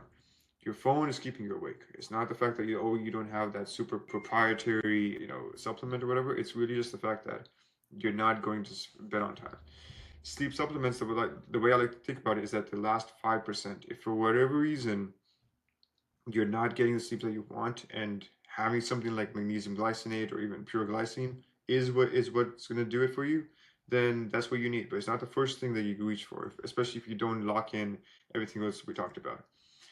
Now, something that's related to sleep, it's really just, working on that recovery piece of what we're talking about in the step, is cortisol. And this is something that a lot of fitness coaches don't even talk about. It's not even on the radar. But cortisol, if you are not managing your cortisol, then it's going to be doing you a massive disservice. So cortisol is your stress hormone, and it actually does serve a very good function. If you didn't have cortisol, like, we wouldn't survive, honestly. So acute high cortisol, we wakes you up in the morning, it helps you respond to threats, and it keeps you alert when needed. So say there's something you need to take care of, or there's whatever, some kind of situation going on, cortisol will actually help you respond to that. But if you have chronic high cortisol, that is what destroys fat loss. So chronic high cortisol, what does it do? What causes it is sleep deprivation. We already touched on this. Simplest and biggest domino to fix. If you're constantly sleep deprived, then you're putting yourself in a position where you're chronically going to be having high cortisol. Poor post-training recovery. So if you're training too late, or you're eating your post-workout meal hours later, you're not hydrating, you're not fueling yourself properly before or after, then you're going to be creating a situation, a concoction, where your cortisol is going to be high because you train super hard but super late, but you're not giving it the proper ingredients to actually recover from that. And then extreme calorie deficits from your diet specifically. So if you're doing anything more than a 400 to 500 calorie deficit purely from nutrition, then it will hurt you in the long run. Now, some people can make the argument that, okay, well, even a 600, 700 will not be that bad. But if you want to do this the right way, if you want to be sustainable about this, when you go about your calorie deficit from your nutrition, then you don't need to do more than a 400 to 500 calorie deficit. Work stress. I can't really give you too much advice on this. I would just say you want to be mitigating this as much as possible. And a huge part of work stress is just approaching work with gratitude. Many people would love to be in a situation where they have a stable job or a fulfilling career. So really just try to approach it with gratitude and see whatever challenges you have as just coming with the blessing that you've been given by Allah. Life stress. another reality of life. Again, I'm not a therapist. I can't really help you with that. All I can say is seek help from Allah when it comes to your affairs and have gratitude again that you even have a family or a life to begin with. Some people don't have kids. Some people don't have extended family that's bothering them.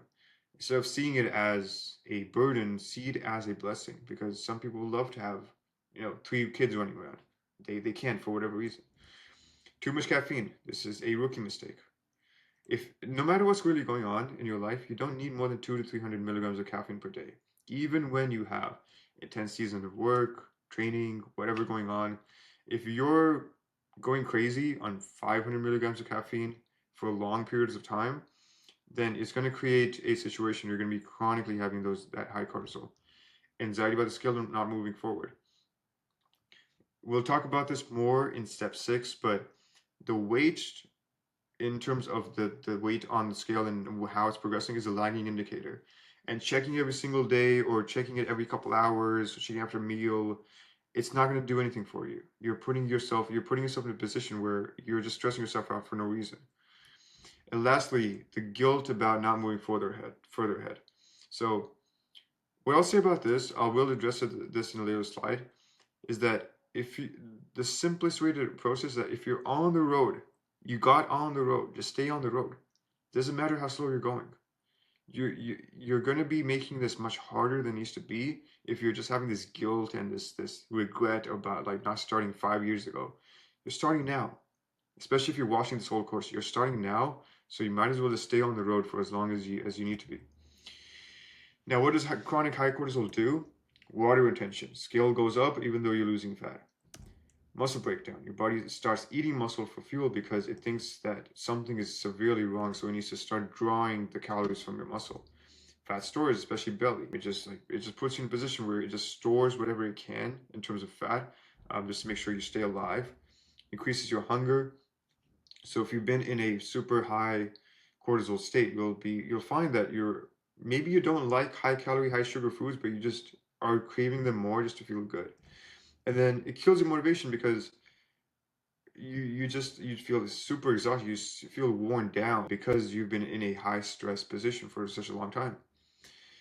Now, this is also, I want to talk about why grinding harder. Some of you have this impulse. Even when I'm talking about this, you're like, okay, I know what he's saying. I know what he told me about nutrition and training and everything, but I need to grind harder. He doesn't know my situation. He doesn't know how badly I need this. Trust me, I do. I know how badly you need this because I need it bad enough. But because I took it very sustainably, I lost the 50 pounds. Same thing with my clients. They took their time. The grinding harder doesn't really actually work. And the way the cycle works is that you start doing way too much way too early. So you're barely sleeping 5 hours because you're like, hey, I'm just gonna grind it out. You're doing 2 hours of cardio every single day, even though what I told you is 60 minutes max at the very end. You're eating 1,200 calories because you're thinking, more is more. I just need to be doing more deficit, more cardio, more everything. And then what that does, if you do it for long enough, is your cortisol shoots through the roof because your body, it thinks that it's in a life with the environment. Why wouldn't it be? If you're doing that much and you're not eating that much, then obviously there's either famine going on or you're being chased by like a cheetah or something, and you need to survive. That's the only reason why that's happening. But what's actually the case is that you work a normal 9 to 5, you have a comfortable family, you have like you have a comfortable life, good family, but your only obsession is with losing fat. That's the only thing that's on your mind.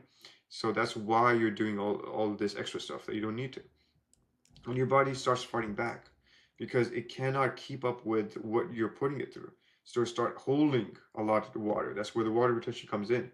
You start looking worse, and you think at this point, if you're plateaued, or if you're just in this position where you're just like, oh, it's not working, I need to do even more, then you think you need to try even harder, so you make this even worse, and until you break down, you will not stop the cycle. And you honestly, you break the cycle by recovering and trusting Allah through the process. That's as a Muslim, that's the best way I can really approach this. Like, if you're recovering, you're actually giving your body what it needs to actually build the body and build the muscle and lose the fat, and you're trusting Allah to actually carry you through this process, then that is actually what works. Now, when it comes to Some of you, you're watching this and you, like I said in the last slide, you're desperate because you're coming at a point where, you've never actually got in shape and you're just like, hey, I need to get this right. This is my only chance now. I need to make this work. You know, the thing is, if you're in that situation, you're in the 30s, late 30s, early 40s, and the reality is you're still single for whatever reason. Maybe you got a divorce. You feel behind, and you look in the mirror every single day, and you're like, I'm disappointed. I don't know how I got into this. I should have, I could have, I would have. Like you start making start saying these things, which are very dangerous things to say. And you think in the back of your mind, you're like, I wasted my 20s. I didn't know how to do this. XYZ person didn't teach me. I need to fix this now because all of these other things, my self-esteem, my status, and my whether I'm getting married or not or remarried or not, it all hinges on how I look. This is the only thing that's really the only thing I need to work on. And I'll do whatever it takes. Now, the whole I'll do whatever it takes is noble. It's very good. I would much rather you actually have some urgency when it comes to this. But it's also dangerous if you don't have a steady mindset when it comes to this, or you don't have someone keeping you steady. So what men do that keeps them fat and keeps them stuck is they slash calories by 1,000 on day one. And at some point, maybe you need to get there just because, that's what your body needs, but it's not definitely not day one. You don't need to do that. 2 hours of cardio every single day. I've seen some people do this and it's not necessary. Even at later stages, like I told you, 2 hours is overkill. And what it does is it creates a skinny fat look. Do you want to look skinny fat at the end of this? Obviously, now you want to build that strong muscular physique, and 2 hours of cardio is not doing it. Training 6 days or even 7 days per week hard. If you're going to be training 6 days per week, sessions need to be on sort. If you're going to be doing 6 days a week, some people that's what they prefer. That's what their schedule looks like. They can do 6 days. They need to be on the shorter side. But no 90-minute marathons grinding out 30 sets and just having this mindset of like, oh, I need to do more training, more everything. That's not how you need to approach training if you're going to be doing more sessions per week. Sleeping 45 hours per day and wearing it as a badge. Look, no one's impressed that you're getting less sleep. You can feel good about it that, oh, like I'm beating all you guys because I'm awake more hours. But really, I would much rather you get like proper 6 to 7 hours even and actually allow your body to recover and build that muscle because that's where it happens. Your muscle repair, your muscle building happens when you get proper sleep. Checking the scale every morning. We already talked about this. It's not healthy. In the past, I used to tell my clients that, hey, I want you to check your scale every morning, but I quickly realized that it it's actually not worth it. It's actually because there's so much fluctuation on a daily basis that it does not help you unless you're the kind of level-headed person who can look at this and actually draw feedback from it, and you can tell yourself that okay, I'm up about 0.4 pounds this morning. I know why that happened because I had a little bit too much sodium or whatever, too much water last night. That's why this is happening. But if you're completely untrained, you never really had experience in this, then I would not recommend that. Hating yourself whenever you look in the mirror. What you need to understand is that the man staring back at you when you look in the mirror, he did not appear there overnight. It's not like he woke up one day and it's like this overweight, tired man is looking back at you. It was built up over months and years. And what you need to understand is that he's not going away overnight either. It will take that time to actually get rid of him if you want to think about it that way. And lastly, as a Muslim, you're not trusting Allah enough or at all. You think you need to do all the work. You need to grind yourself because that's the only factor. But we as Muslims, we understand that our body, all of it, is all under Allah's control. It's all His will, whether we change or not, whether we look a certain way or not. It's all His will. So what you need to do is actually let Him do the work and just let the process unfold and trust that if he gave you the inspiration to actually change this in the first place, then he will carry you through all of it. Now, what happens if you go extreme? I just want to walk you through all of this just so you understand why this is not what you need to be doing. So week one, say you go do all the things I advise against. So you lose 5 to 8 pounds, mostly water weight, and you're like, great, I feel amazing. I lost 5 to 8 pounds. It's actually going to work because I'm losing weight quickly. But week 3 to 4, your weight stalls for whatever reason, and you're exhausted because you've been pushing so hard. But you think, okay, I stalled, but I know the fix. I'll just like keep pushing harder. Week 5 to 6, your weight actually goes up because you're holding water and your cortisol is spiked and it's getting on the chronic side, and you're super hungry, you're frustrated, you're like, I'm doing so much, why did my weight go up, what's going on? And by week 7 to 8, you crack. You're like, okay, I'm done. And you binge eat 400 calories in one day, and you quit on the gym, and you get back to your original weight, or you're back to where you're back to where you started. You maybe lost 12 pounds, but then by the end of those 2 weeks where you binge, you back up 10 pounds, even 15 pounds, just because you're just like, I can't do this anymore. And then at some point, 3 to 6 months later, you're like, okay, let me try again. Maybe I didn't do it. I didn't go hard enough last time. And the cycle repeats itself. This is where some of you have been stuck. You've been stuck in the cycle because you think that pushing yourself more than what you actually need is what you need to do, when what I showed you is that if you have the sustainable approach to this, then you don't need to go extreme. There's no need for this. And the transformation that you want will take 3 to 6 months of consistent and sustainable effort, not 4 weeks or 6 weeks of extreme torture followed by a crash, because that's what happens. If you force yourself and you have this extreme torture mindset, then you're going to crash at some point because you cannot keep living that like that forever. So you need to slow down to be able to speed up. So get your sleep, get your cardio as prescribed, eat the calories, not less.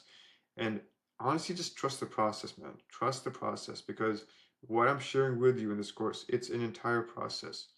It's not something that I'm just pulling out of thin air and telling you, hey, this will work. This is how it actually works. This is how it worked for me. It's how it works for all my clients. This is what you need to be doing. The scale will move. The fat will come off. You will look better. All of that will happen, inshallah. But only if you actually give yourself grace for once and tell yourself that, okay, I don't need to do all this extra stuff. I can actually follow an actual process, and I'll get to my goal. So let's do a recap of step 5. So cardio type, list only, especially if your goal is just purely fat loss. You want to be having a cardio progression. You want to be timing your cardio properly, especially on your training days. Daily steps, 8,000. Sleep, 7 to 9 hours, non-negotiable. You want to be having good sleep hygiene as well. And you want to be managing your cortisol and really just managing your trust in Allah, trusting that He has a plan for you. And if you're following, you're doing your part, then you will get to your goal, inshallah. Now, the reality of implementing all of this is that, you have now at this point, you know how to incorporate cardio and recovery into your schedule. And the sacred athlete, when he thinks about all these things, he knows that cardio is an amplifier and rest is where the magic happens. And some of you already have the sacred athlete mindset built into you, and you're like, great, like I know exactly what I need to do, and I'm gonna make it happen, and wonderful, mashallah, that's exactly what you need to be doing. But some of you are thinking, okay, how do I know if I'm actually recovering enough? Like, am I actually doing what I need to do to be able to recover, especially if I've had sleep issues? But what if I actually need accountability to actually do my cardio? I know what the path looks like, but what if I just need someone watching me just to make sure I should do my cardio? And what if I have a pattern, especially in the past, of going extreme and self-sabotaging? What if I need help with that? That's where Sacred Fitness Academy comes in. So when you decide to work with me, I monitor your recovery. I give you a personalized protocol depending on your unique situation. And I'll adjust everything. I'll adjust your cardios, your cardio routines, your calories even, and based on your stress levels and your progress in the gym. So I'll look at everything. I will have regular communication. And the main thing here is that I'll make sure you don't burn out and you don't put yourself in a situation where you start going one step forward, 2 steps back. I will work with you to make sure that all you focus on is the work, because it's actually what's manageable and what you actually need in that moment. And at this point, you have all the technical stuff that you need. So we went over nutrition, we went over training, we went over cardio, recovery. So you have all the technical stuff, but at this point, what you need to realize is that you, even though you have all of this, how do you make sure that you're actually making progress and you're not veering off? And how do you make adjustments if you have things like travel or family coming up? How do you make sure that you're actually working and you're actually making progress the way you need to. And what if you need to push harder? And when you need to slow down? What do you need to measure to make those calls? And in the next step, in step number 6, that's exactly what we'll cover. And for that, I'll see you in the next step. All right, welcome to step 6, accountability and tracking. And the main motto here that I want you to internalize is that if you hide, success will not find you. So, everything that we've discussed so far has been super tactical, and now you have pretty much everything that you need to start executing and get the results that you want. So if your goal has been to lose 30 to 50 pounds, then you have pretty much everything. You have the identity, you have the environment and daily restructure that we did in step 2. You have the nutrition system, the training protocol, the cardio and recovery protocol. You have pretty much everything that you need. And honestly, if I'm being very honest with you guys, like this is what most coaches, they charge $5,000 plus for just to give you this, but I'm giving you all this for free. But what you need to understand is that at this point, if none of this really matters if you don't track what you're doing. If you don't track your execution, then even though you have the perfect plan, which, my system with the Sacred Athlete system, it's pretty much as close as you can get if you're a Muslim man who's trying to get results. And then, but if you make these common mistakes and you're not tracking with the things that you need to be tracked, then you're actually doing yourself a major disservice. So some common examples are you think you're eating 2,200 calories, but you're actually eating 2,800. Or you assume you're progressing in the gym, but your weights haven't moved in the past 6 weeks. Or, you think that you don't need to reaffirm your identity daily, and you wonder why you sabotage yourself every 3 to 4 weeks. And the common thing that is common amongst all my clients who are actually succeeding very well at this is that you track. And then the thing is, the Sacred Athlete, he understands one thing very clearly, and is that if you hide from the data, success will not find you. That's the one thing that I want you to understand from this step. Now, the first thing that we're going to be tracking is a weekly weigh-in, not daily.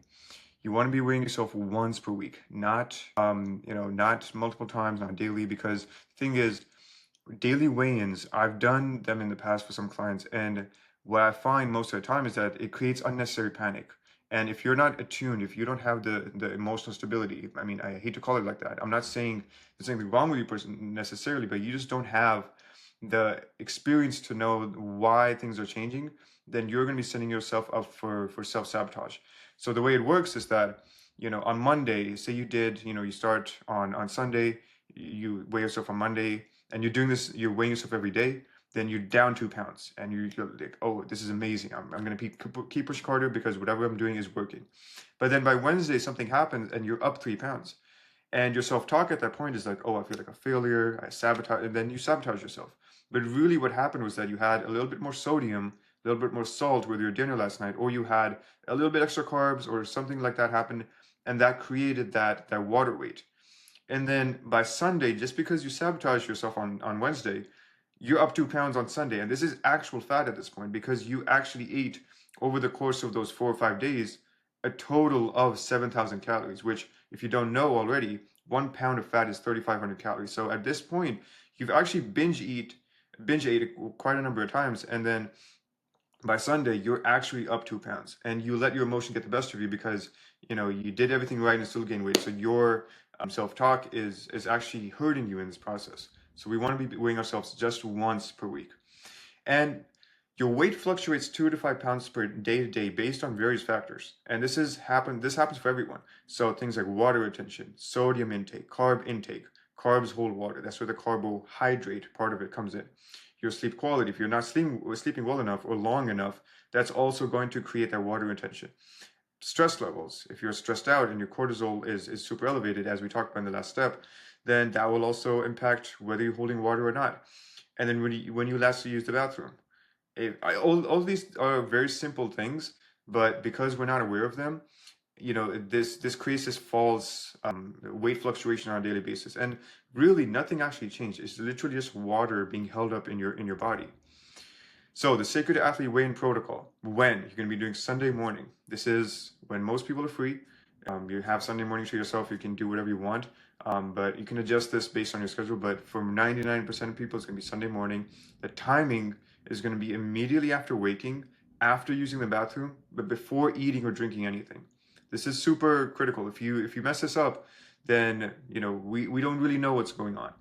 What to wear, nothing, or same underwear every time. Just keep it very consistent and record it. You need to be actually writing it down. Just don't just take a mental note of, oh, I'm down 3 pounds, I'm 160 now, and then you forget about what your weigh-in was a week later. You actually need to be writing this down somewhere, and don't just look at it and just forget what your weight was.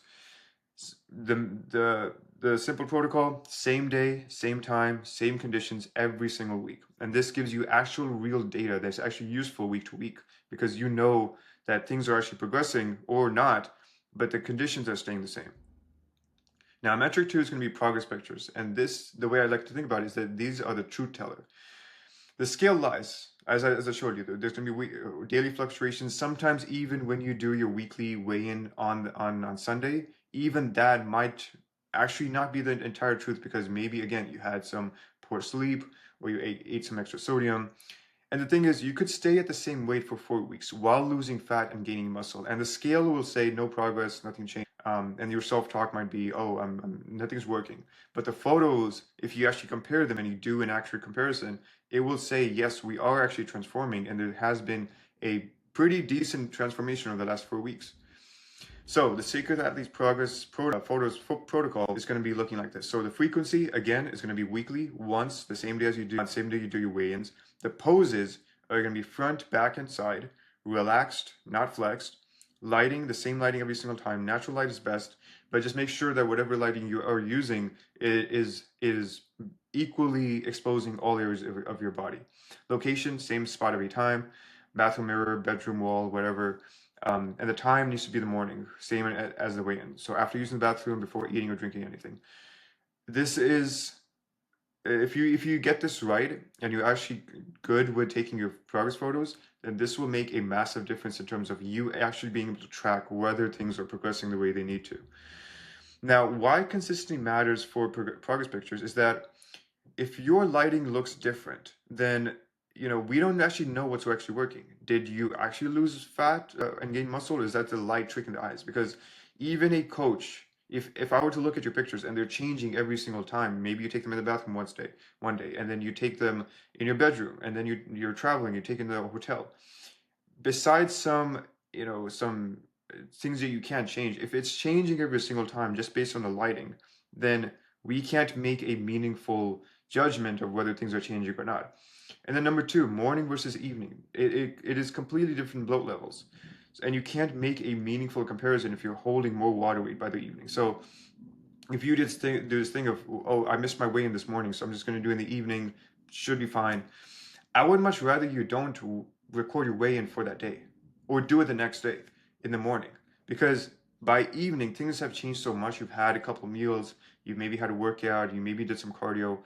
Things change so much that there is no comparison that we can meaningfully make at that point.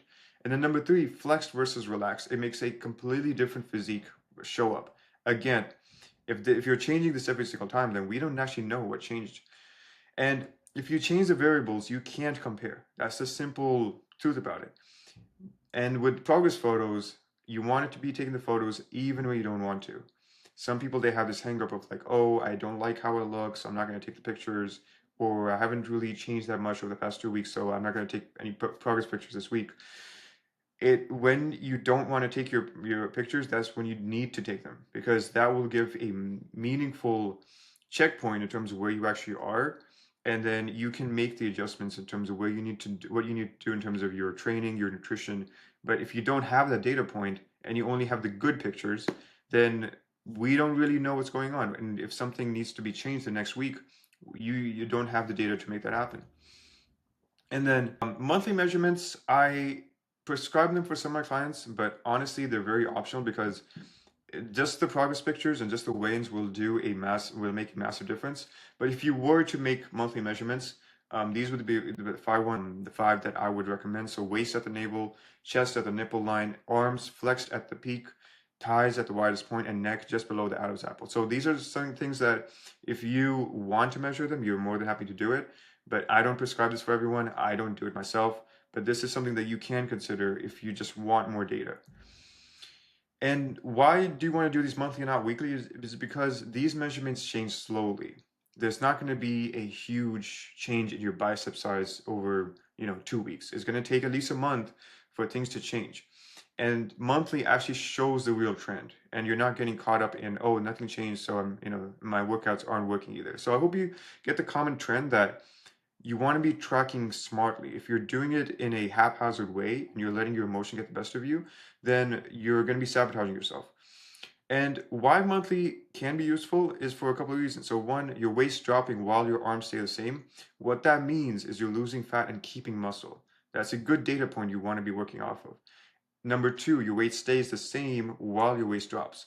What that means is that you're having recomposition. So you're losing fat and gaining muscle, and those are happening more or less at the same, you lost fat and muscle at the same at the same weight. So nothing changed on your weight, but your waist drop, which is a huge improvement.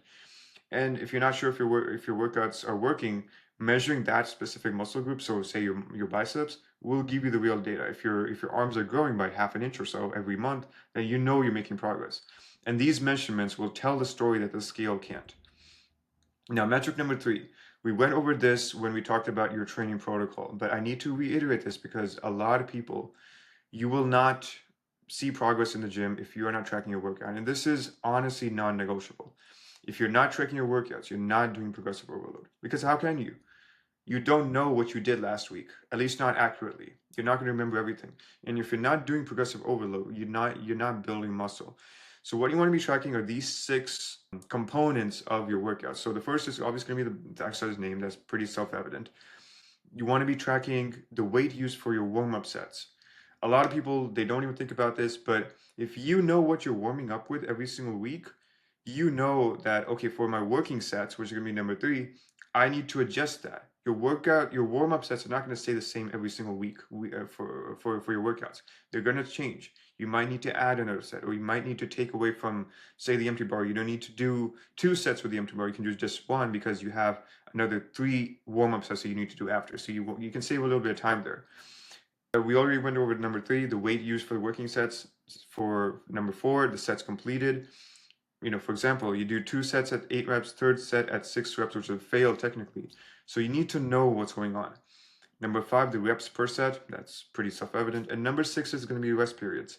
So knowing how much rest you actually took for that set, when you go in the next time, you know that, okay, I took 3 minutes for sets 1 and 2, 4 minutes for set 3. So now I know maybe I should take a little bit more rest for sets 1 and 2 as well, so that when I go into set 3, I can actually hit it and I don't feel like I need to, that I have a chance of actually not hitting the reps that I have planned for set 3. What this allows you to do is actually progress week to week instead of trying to remember what you did last week. So for example, I have what we have going on in terms of 3 weeks. So last week, say you hit for the bench, you hit 155, 887, and you had a 2-minute rest. This week's goal, based on what you did last week, is going to be 155 at 888 for 2.5 minutes of rest or 3 minutes of rest. And then next week's goal, based on if you do hit the goal that you did this week, then next week you go in and you hit 165 or 160 at 666 for a 3-minute rest. If you do this, if you make this change in terms of how you train and you actually are a little bit smarter about it, then you will see that you actually are making progress and you're not just guessing in terms of what's going on. And in terms of apps, I did give you some recommendations. My personal favorite is stronger.app. I'm not affiliated with it whatsoever, but you can go in there. It's very simple.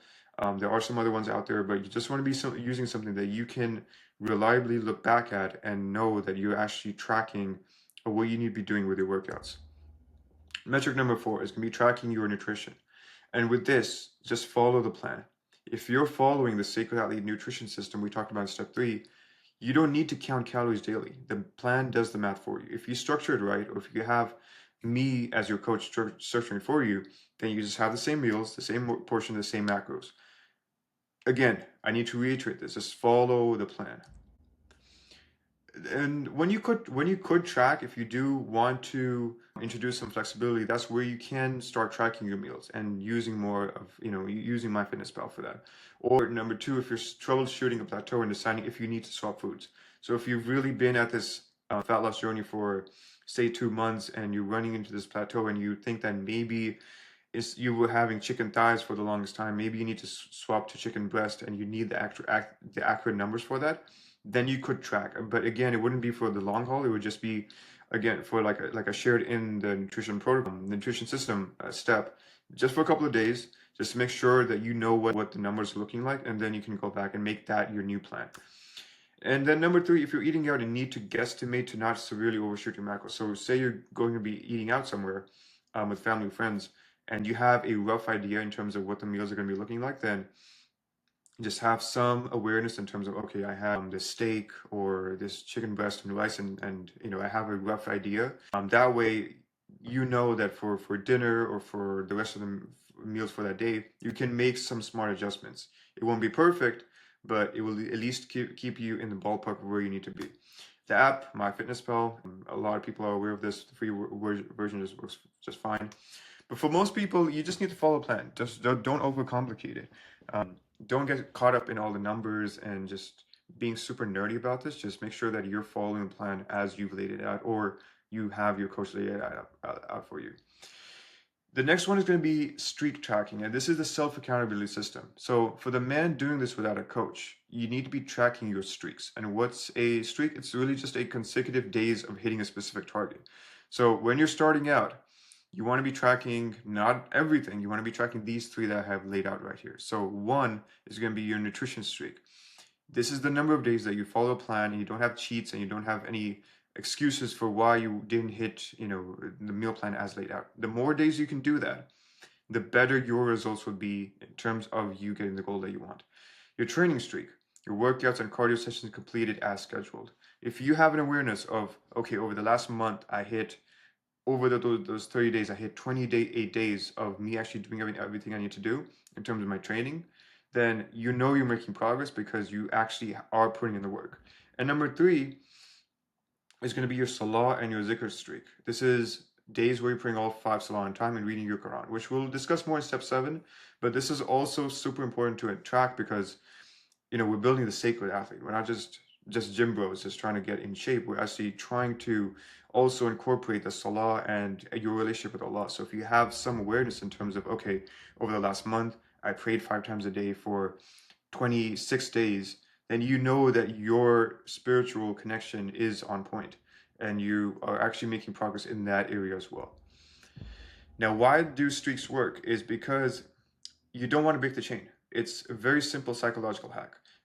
When you start something, day 2 is very easy to skip because you haven't built any evidence that you are actually the kind of man who actually is invested in his progress.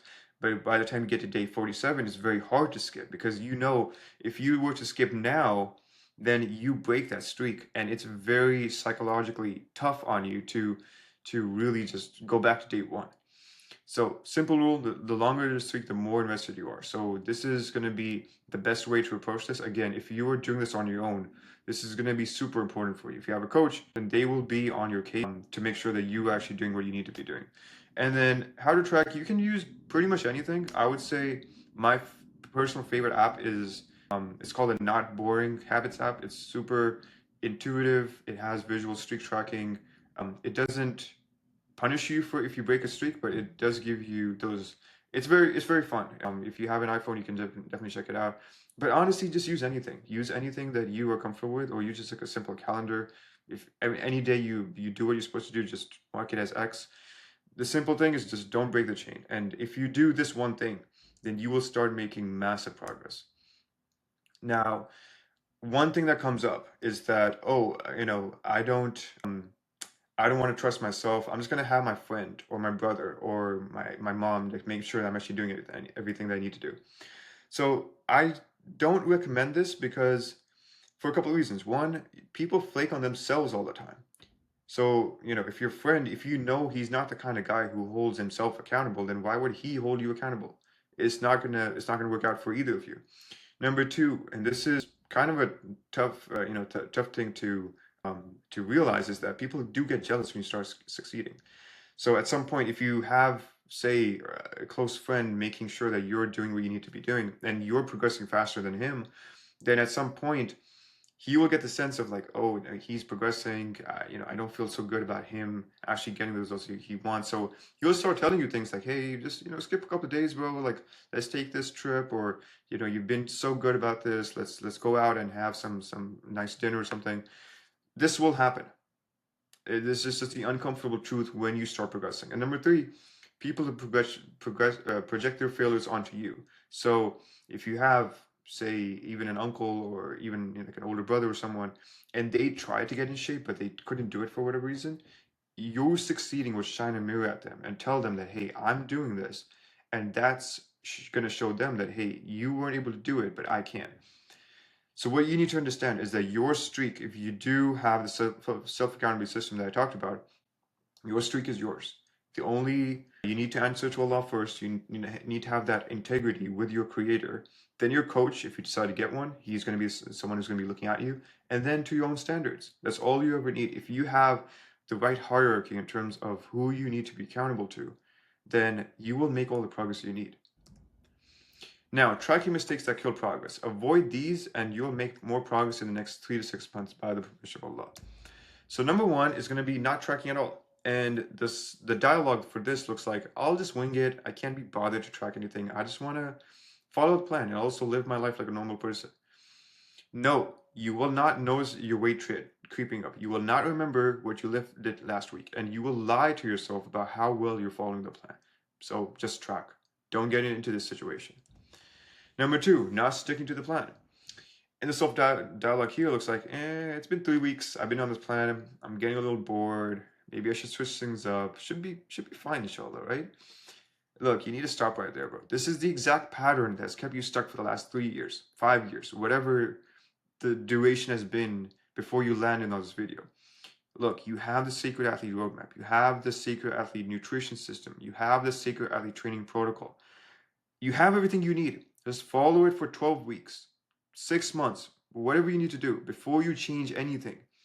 Your problem is that you switch programs, you switch approaches every 3 weeks and then wonder why things are never changing. So you need to actually commit to the plan for once. Number three, obsessing over the mirror. And this is a big one.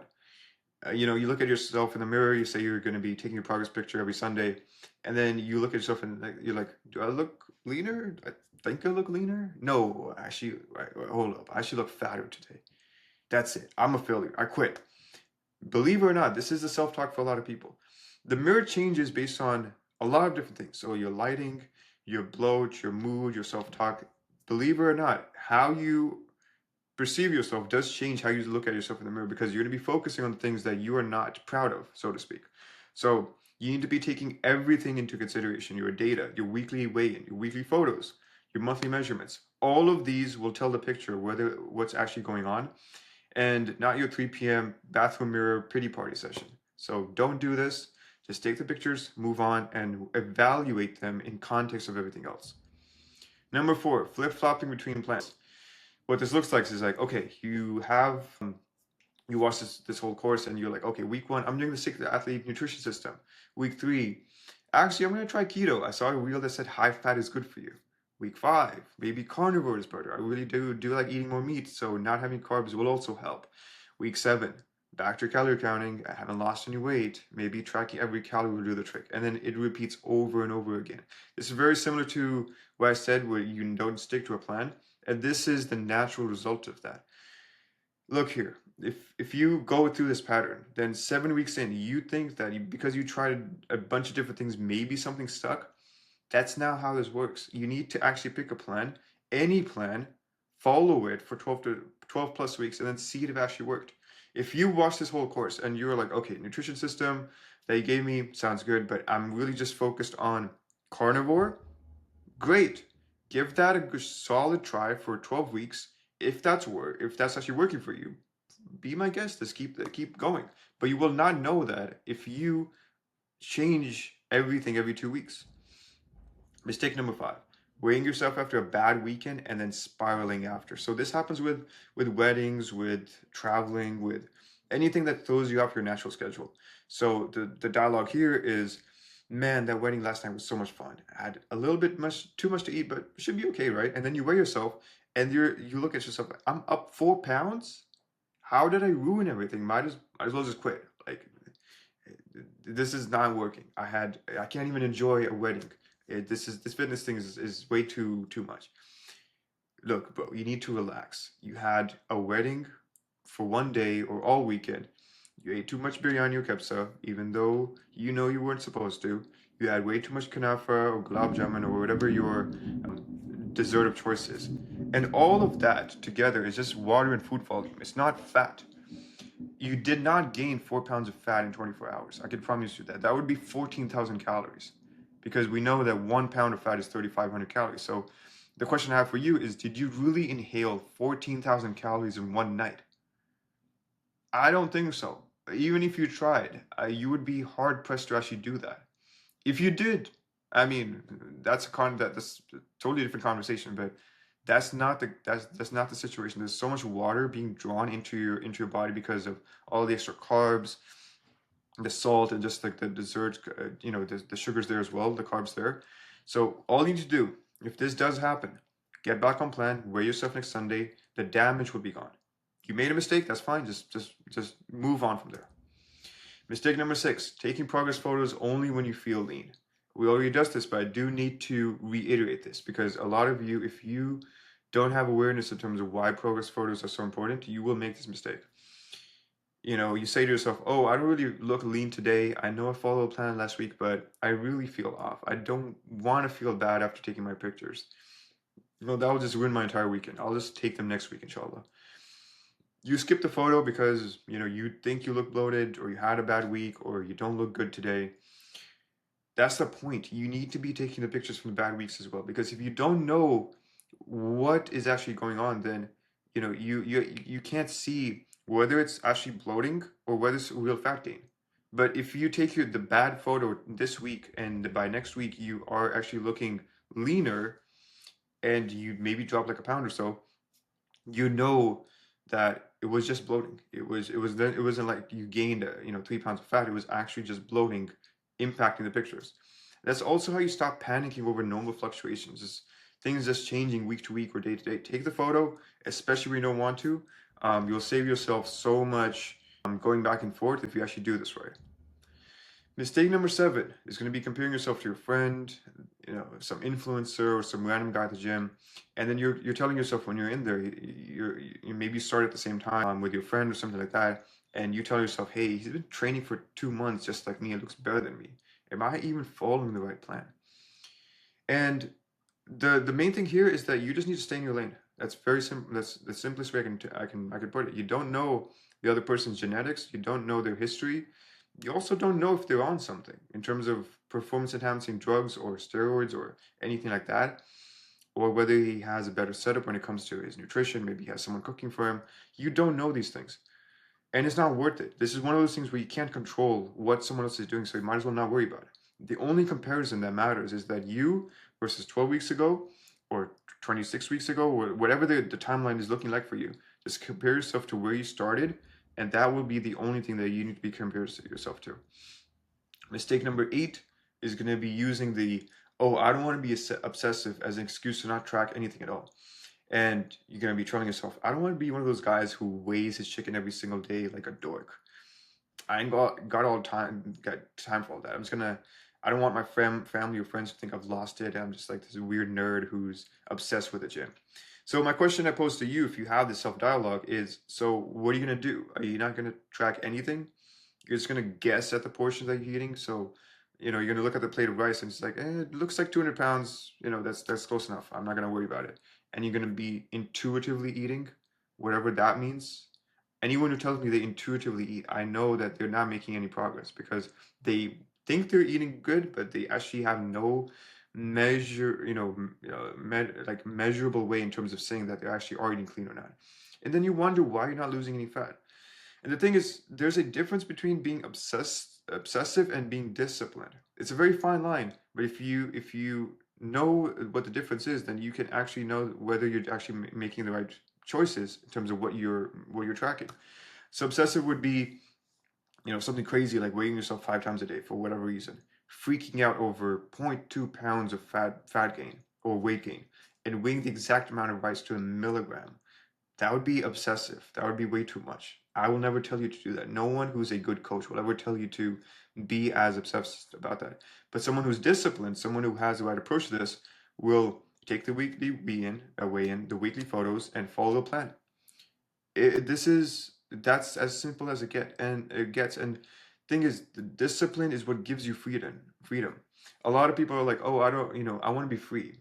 I don't want to be. I want to do the workouts. I want to be eating clean, but I want to be free. I don't want to be bogged down by numbers. What I want to pose to you is you've been free this whole time. Before you came to this video and before you started anything seriously, you've been free. How has that worked out for you? Applying that same I want to be free, but I also want to do the work, it doesn't work like that. You will need to have some things in place to measure, to track, to know if you're on track. And the guy who doesn't track anything, he's always guessing, he's anxious, he's worried. Am I actually making progress? Am I not? You don't track your workouts, you don't track, your weigh-ins or anything like that. You're just guessing everything, then obviously you're going to be in a headspace where you don't know if anything is working or not. So that was step 6. It was a shorter one, just because there's not too much to go over. But the 6 things we went over is the weekly weigh-in in terms of how to do it, the protocol you need to follow, the weekly photos, the monthly measurements. Again, I said these are optional, but they are recommended if you do want a little bit more data. Workout tracking, again, this bears repeating that you do need to be doing this. Nutrition tracking, follow the meal plan that you've set out for yourself. Track only if you want flexibility or you can't follow a plan because of travel, life, whatever is going on. And then number 6, streak tracking. This is going to be where you're tracking, like I said, the bare minimum, your nutrition, your training, and your spiritual habits, your salah and your zikr. Just the simple rule here is don't break the chain. Now, the reality of implementing all this is that you have the accountability and tracking that you really need. This is all you really need to lose your first 30 to 50 pounds. This is more than what a lot of coaches will give you. They will not tell you all of the different things that go with this. And what's going to happen is that for some of you this was the only missing thing in terms of actually knowing how to track. So you're going to get the weigh-in schedule down. You're going to have the habit trackers and the workout apps. You're going to track your progress, and you do all the work, and you start getting really good results because you have the measurement, you have the math in front of you, and you know what's actually working. But for some of you, your internal dialogue is, this is a lot, I understand, but I want someone to guide me through it. And that's totally fine to admit. If you are someone who cannot trust himself, then it's totally fine to admit that. Or you say to yourself, I want someone to review my check-ins. I adjust my plan when I plateau. I keep me accountable when I slip.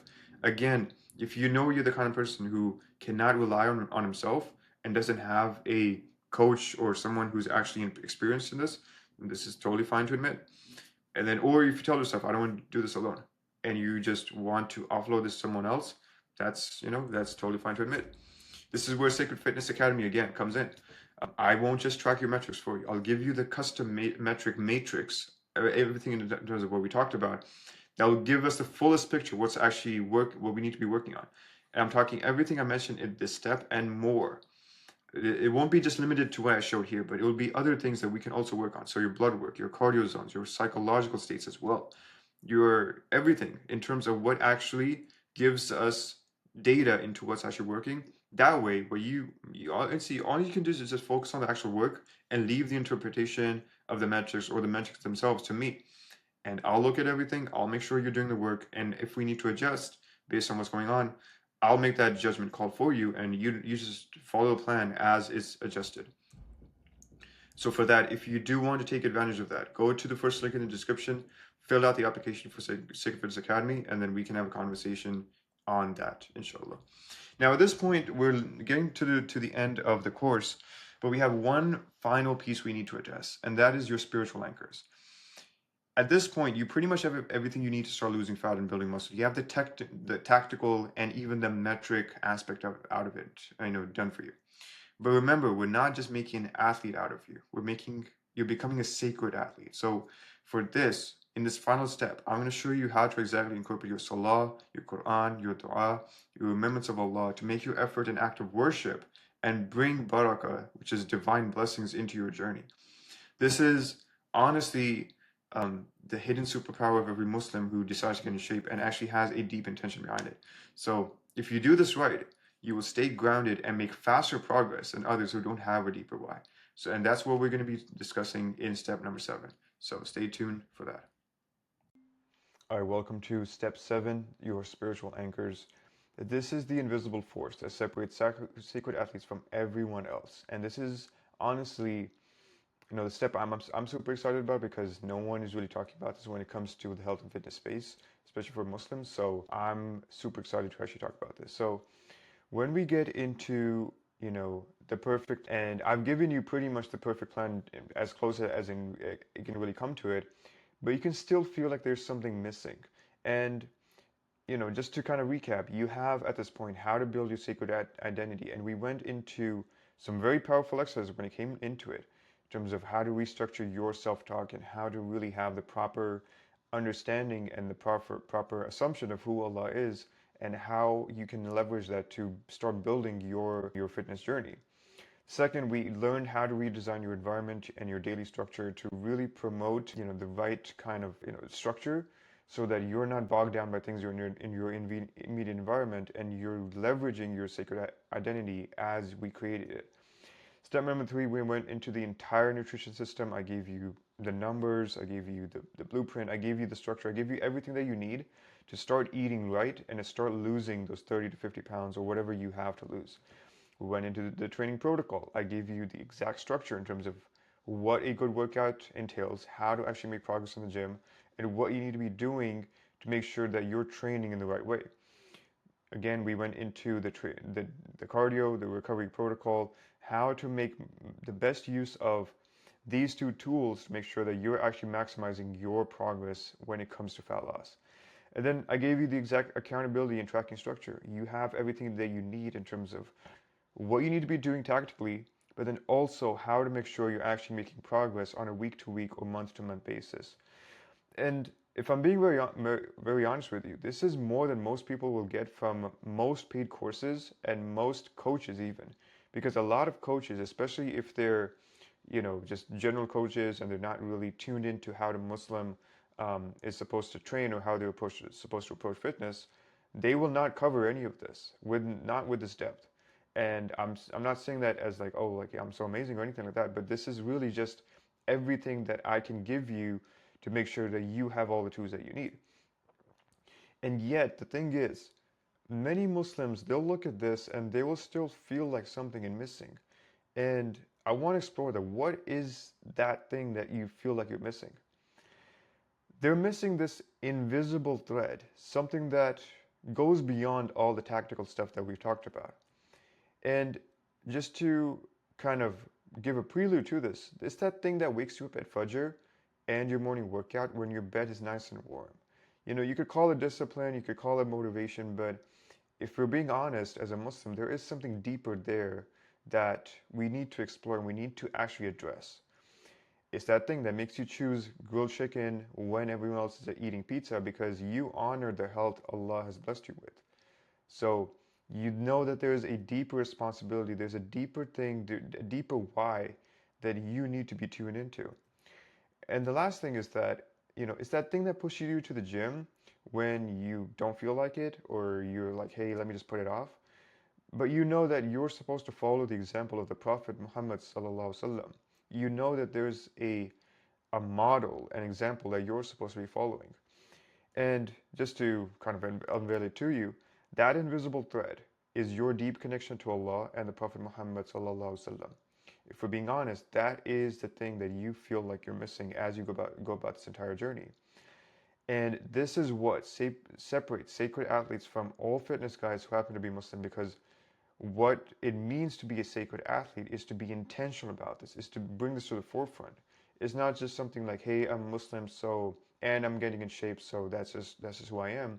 We integrate this. We make sure that this is something that's at the forefront as you're going about all the tactical stuff that I've broken down for you. And before I go into how your spiritual anchors are going to be incorporated into, everything that we do, the number one mistake when it comes to this, and I want to address this up front, is that I'm a good Muslim, I don't need to get in shape. Look, being a good Muslim means taking care of the body Allah gave you. It doesn't mean that you just sit around and you pray and you fast and you're going about your day, but you're treating your body like trash. That's not how this is supposed to be. A good Muslim means he takes care of everything. That includes the body Allah gave you. And neglecting your health isn't some of piety thing. It's not like, oh, like I'll just, feed my body whatever because I need to eat a lot of food and I can't bother to work out. And, for whatever reason, you can take this and run with this in terms of how you want to make this excuse, but this really doesn't fly. And the thing is, when you actually start taking care of your body, you'll actually have more energy for worship and serving others. If your concern is that, hey, I don't want to become the gym bro and let that take away time that I love putting into worship and serving others and serving the ummah, great. I will not knock you for that. But what I will say is that if you actually put intentional effort into having more energy for your worship, through getting in shape, then you'll have more energy and you'll have a win-win situation when it comes to this. Mistake number two is when guys tell me that, hey, deen and fitness are separate in my mind. I don't see how or why they need to be integrated and why you're talking about the sacred athlete. Look, they're not. Your body is the vehicle for ibadah. We already talked about this, but that's how you worship. If your health is failing and you have a big gut that's you're super, self-conscious about, that's gonna take away from your presence in worship. A weak body means you'll have weak worship. That's just the simple truth of it. You won't have energy for tahajjud, or you feel like it's a big struggle to wake up and you're feeling you have a lot of brain fog when you wake up, or you're having random aches and pains because you haven't trained your body in a long time. You have brain fog in salah. This is a big one. It's one thing to not focus because you're actually being super heedless in the moment, but it's another to have brain fog just because of the quality of food you're eating or because you're not training at all. And then you feel exhausted during Ramadan. If Ramadan is coming up, or that's something that you will be looking forward to at some point, then knowing that if you took care of your body before Ramadan or even during it, you don't have those random binge, feeling like you need to binge eat, or feeling super tired just because you're having these crazy iftars or these crazy suhoors.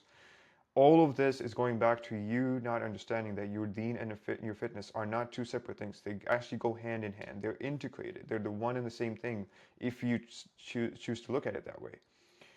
Fitness is deen. If you approach it the right way, then your fitness is actually a huge component of how you are, supposed to be as a Muslim. And I want to really make sure that you understand that your body is a trust from Allah. I want you to reframe how you actually see all of this. Your body is not your own. It's a trust from Allah. It's not something that everyone gets. Everyone doesn't get a healthy body that they get to work on. You may think that just because you're overweight that I don't have a healthy body. You actually do. If you're able to, and if you're being honest with yourself, you gave yourself 3 to 6 months to actually work on this, then you have a healthy body. Because if you had some chronic illness or a autoimmune disease or missing limbs or anything like that, it would be much harder, if not impossible, to get in shape. So you actually need to be really grateful that you have a body that you can actually work on, and understand that it's a trust. You got this from Allah as a gift and as a test. And you will be asked about it on the Day of Judgment. What did you do with the body that Allah gave you? You'll be asked, how did you use your health? Did you preserve it, or did you destroy it with neglect, junk food, and laziness? That's a question only you can answer for yourself. And if you are not proud of the answer that you're giving to yourself, then that's something that you need to pause and reflect on. How did you use your strength? Did you actually build some strength, or did you let it waste away, or you sat around for hours on end of the couch and you were just like, hey, I'll get to it at some point, or it's not important, or I don't want to be a gym bro, and you use these lame excuses? Did you actually do anything to build your strength? And then how did you use your energy? Did you use it for ibadah, for family, for good, for serving the ummah? Or did you have no energy because you were over 50 pounds overweight and exhausted and feeling super insecure and not able to really push yourself when it matters or where it matters? And you took your body for granted. And you were like, hey, this is just my thing. I'm just gonna do my own thing. And if someone else benefits, I don't really care. I just need to take care of myself, and I just need to feel good. And that's the only thing I care about.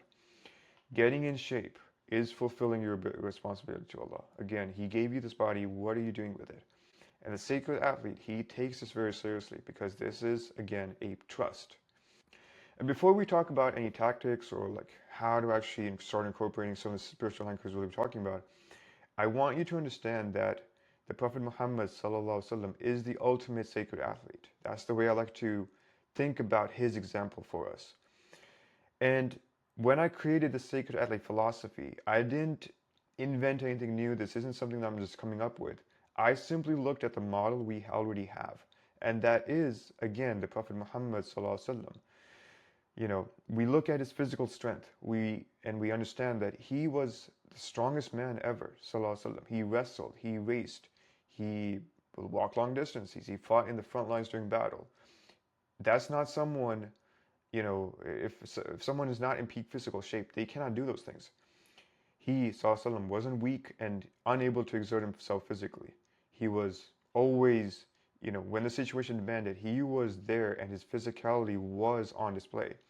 And I hate to say this, I don't feel proud saying this, but when we look at a lot of our community leaders, they have big bellies and, they're talking about discipline. They're talking about, exerting yourself. They're talking about, being responsible Muslim.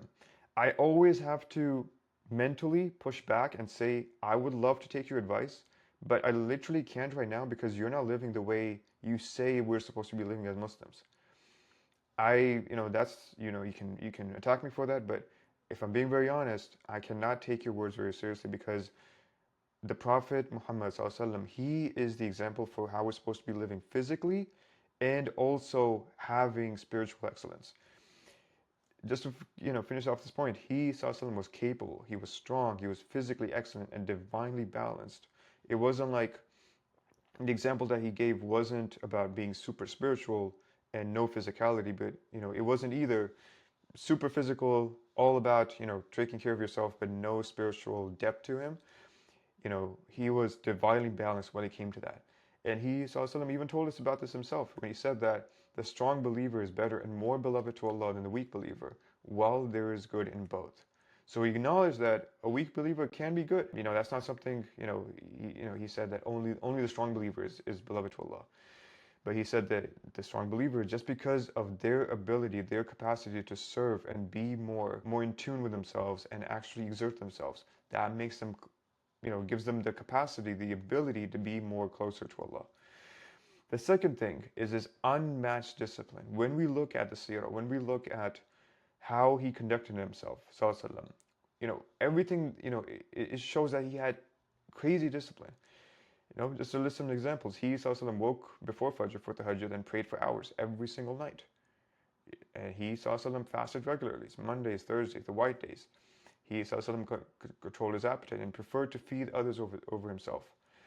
This is, if we took advantage of this and we started modeling ourselves after this, then it would change everything for us. Because right now, the average Muslim who's overweight, they can't do any of this. If you tell them to fast like 7, 8 days out of the week, of the month, it becomes a huge thing. Oh, like I can't give up my coffee. I can't give up, eating out with the boys. I can't, I love binge eating on Fridays. Like I can't do that. But if you start modeling yourself after the Prophet Muhammad sallallahu alaihi wasallam, you start becoming closer to how we're supposed to be living as a sacred athlete. And he sallallahu told us that the son of Adam does not fill any vessel worse than his stomach. It's, if you're in control of your appetite and you're able to have that discipline, then you become a better Muslim because of that. And then lastly, his deep spiritual connection. This is something that also becomes very evident when you look at the seerah and you look at his sayings. He sallallahu had daily azkar, morning and evening, non-negotiable. He was always sallallahu in a constant state of dhikr. He was always connected to Allah in every single moment. There are narrations where the companions, they say that the Prophet Muhammad sallallahu he would mention Allah at all times. He would be seeking forgiveness. He would be glorifying Allah. And this was not something that was, just because he was the strongest man, Just because he had, the best example of how to be physically, that did not take away from him being super spiritually connected. And just to emphasize this point, he ﷺ said that the people of paradise will not regret anything except for those moments in which they did not remember Allah. So being someone who's deeply spiritual connected, is going hand in hand with the prophetic example of being strong and being disciplined. I want you to understand that those two things, a lot of Muslims, they make the mistake of separating those two things. That, oh, I don't have time for dhikr, which we'll get into, all these excuses that people give. But we only need to look at the example of the Prophet Muhammad ﷺ and understand that he gave us a perfect blueprint in terms of how to be physically and spiritually. Those go hand in hand together. Journey, and was a huge source of consolation for me as I went about this, is that understanding that you're closer to the Prophet Muhammad ﷺ than you actually realize. And I need to tell you this, and this will actually change how you see your journey. You are not alone. The Prophet Muhammad ﷺ, to this day, has a living connection with his ummah. Just to give you some perspective on this, he ﷺ receives your salawat, which we'll talk about in terms of how to incorporate this. But just to make this point, the Prophet Muhammad ﷺ, he said that there's no one who sends salawat upon me except that Allah returns my soul to me so that I may return his salam. And we kind of have to ask the question of, has there ever been a moment throughout history when someone, somewhere on planet Earth, was not sending salawat upon the Prophet Muhammad ﷺ? If that has been the case, then we have to understand that he has a living connection with his ummah to this day. So every time you say Allahumma salli ala Sayyidina Muhammad or any variation of salat that you prefer, then he ﷺ hears it and he responds to you personally by name. He knows who you are. And the more you do this, the more you polish your heart when it comes to salawat. And you start modeling yourself after him. And you start loving him. And you start having this deep, heartfelt connection with him. Then you start embodying the qualities that we talked about. And you start becoming a mirror of prophetic mercy, of strength, of discipline. And the other part of this is that he ﷺ knows the state of his ummah. He said in a famous hadith where he said that my life is good for you and my death is good for you as well. Your deeds are presented to me. So if I see good, I praise Allah. If I see bad, I see forgiveness for you.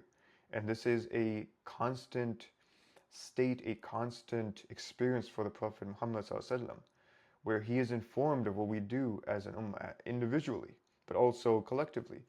So the point with this is that he ﷺ sees your struggles. He sees the man who is 50 pounds overweight, feeling hopeless, feeling like a failure, feeling he's behind, or feeling like his body has been holding him back for so long and he doesn't have that vigor, that strength, that vitality to be able to move forward in life, or hasn't ever lost weight and he's thought that he's always going to stay the same way when it comes to him looking like his dad or his uncles or whatever. He sees all of that. And he, ﷺ, despite how things have been for you at this point, whether you've actually made some progress or you have actually made some mistakes on this process, on this journey, he, ﷺ, is making dua for you by name. Again, I want to make this point, and this is not something that's controversial or something that's out of something super on the fringe of anything. This is something that the mainstream group of scholars, they all agree upon, and they all say that we have, as an ummah, we have the blessing and the benefit and just the pure favor from Allah that we have to this day, a living connection with the Prophet Muhammad ﷺ. And this should be, if you reach this point of the course and you were wondering, hey, I'm going to be alone on this journey, you're not. You have the Prophet Muhammad ﷺ, after Allah, in your corner. So, any man who wants to be like the Prophet Muhammad ﷺ does not stay overweight, lazy, and undisciplined. When you're exhausted and you don't want to train and you've had a long day and you're making all these excuses, you have to remember that he ﷺ was the strongest man. He was disciplined. He had vigor. So in that moment, what you need to do is make salawat, get up, train, because you want to be just like him. When you're tempted to break your diet and you're just feeling those urges to eat something and you're just like, hey, I can't do this anymore. I want to just, to have like two double patty burgers or whatever, and you know that's going to take you away from your journey, then you need to understand, you need to remind yourself that He SAW knows your struggle. He knows how much food has control over you. He's empathetic. He knows that how much of a struggle this is. So in that moment, make salawat and stay strong. Stay committed to the journey that you have set yourself up on. And when you feel like giving up and you're just like, hey, I can't do this anymore. I tried, but I failed, and you just know that maybe this is not for me, then I need to remind you that He is making dua for all the mistakes you made. He is seeking forgiveness on your behalf. Even when you think that you can't forgive yourself and you think I'm a lost cause, I can't do this anymore. Understand that He is making dua for you, and you need to truly feel that and to reciprocate that by making salawat upon Him and keep going, because He would want to see you succeed. If you had a conversation with the Prophet Muhammad and you told him how bad things are for you, he would want you to keep going. He would want you to keep making progress, because a strong Muslim, again, as he said himself, is more beloved to Allah. And he would want every one of us, every single one of us, to be more beloved to Allah. So again, I need to reiterate this. You are not alone. You have Allah and His Messenger in your corner. Now, first things first, when it comes to how to start incorporating the sacred aspect of being a sacred athlete, I need to be super clear and super, blunt about this. If you're not praying 5 times a day, or at least working towards it, none of this matters. So you could get to 8% body fat, 9%, whatever, be the strongest guy in pretty much any commercial gym. You could look like a ripped fitness model who signs brand deals and is like just he has all this attention on him. And you could have abs that get you the attraction of your dream wife and the admiration of your friends or your family. But it's all for nothing if you're not praying on time, or if you're not praying at all. Salah, I have to remind you, and I don't want to become like an imam or anything, but just because we are, trying to incorporate the sacred aspect of this, I need to address this. Salah is your first obligation to Allah after becoming Muslim. The sacred athlete understands his priorities when it comes to this. Your relationship with Allah, your salah, Quran, remembering Allah, your health in your body. The first thing is obviously your relationship with Allah. Then your second thing is going to be your health and body, eating right, training, taking care of your body. And then third flows from that. Your family, your career, wealth, status, everything that you're pursuing in the world has to flow from this. Some people say, well, no, my family comes first, my career comes first. Well, you can't be a good family man, or you can't be progressing in the world with your career if your health and body is holding you back. And if your relationship with Allah is on shaky ground, then none of this really has many meaning. You would much rather fix that first, or make that a huge priority in your life, and then everything will have blessing from that point on. So you need to understand this. You get the order right in terms of how to approach this. And the sacred athlete, he understands that this needs to be the priority in terms of how things need to be in his life. So if your salah is consistent, fix that first. The physical transformation will follow the man who submits to Allah 5 times a day, because he has already built the discipline muscle. Think about it. If you're praying 5 times a day and you're actually praying it on time, you're not delaying it, you're not making excuses for it, then you already have a good foundation when it comes to discipline. Because what's discipline is really just doing the thing that you don't want to do. If you're being honest, unless you're someone who has reached a very high spiritual level, a lot of us struggle to, even if we're praying on time or we're praying 5 times a day, it's still a struggle against the lower self. And if you already have that muscle, you're already working on it, then the physical transformation will be easier, because it's just a carryover of the discipline you're already doing. Not to mention how much more blessing you will find in your time and efforts, just because you're prioritizing Allah above everything else. There's an unseen world around us, and blessing has a huge impact. You can get into this trap of thinking, oh, it's just my efforts, it's all my thing. Blessing, unseen gifts, unseen, and none of that really. It's just like, I'll believe it if I see it kind of thing. You can't have that. As a Muslim, you have to know that blessing and having that facilitation from Allah is what will allow you to make progress, even if you think that you don't have enough time or you don't have everything that you need at your disposal. And we've talked about how to incorporate nutrition, training, cardio, and recovery around your salah in previous steps. And that was intentional because I understand that as a sacred athlete, everything needs to be anchored. And I've used this word previously, with intention. I've used it intentionally. Everything needs to be anchored around your salah to make sure that that is what everything else revolves around. And this is where we build your salah into the cornerstone practice that it really is. So the first thing that we need to address is Fajr, in which is going to be the battlefield of the believer. And every sacred athlete knows this, that Fajr is where the battlefield really is. When the battle of Fajr and your entire day is blessed, the man who wakes up before sunrise, makes wudu, stands before Allah while the world sleeps or is waking up, and attacks his meal and training, that's the man who wins because he's starting his day on the right foot. If you lose the battle of Fajr and you're playing catch up all day. The same man who hits snooze until 9 a.m., skips breakfast, and doesn't have time to train, that doesn't happen by accident. That happens because you didn't start your day on the right foot, where it actually mattered in the first place. So the man who conquers himself in the morning can conquer anything, including his body. That should be pretty self-evident at this point. So the practical application for Fajr, and honestly this will be applicable to all your prayers, is number one, set your alarm for Fajr, not 10 minutes before, but actually give yourself time. I would say 30 minutes before time for sunrise. That's a good latest time you want to be working at. Making wudu immediately, no phone, no checking messages, no looking at your emails. Just actually get up and start making wudu immediately. That will wake you up. Number three is pray your two sunnah and the Fajr prayer itself, the two fard of Fajr with presence, and actually know that this is actually setting the intentionality, the tone for the rest of your day. Number four, stay awake. This is key. A lot of Muslims, they make the mistake of, I'm just going to pray and then go right back to sleep and then wake up again for work. You can do that. I'm not saying you're no scholar. No one will actually say you're sinful or you're missing out or anything like that.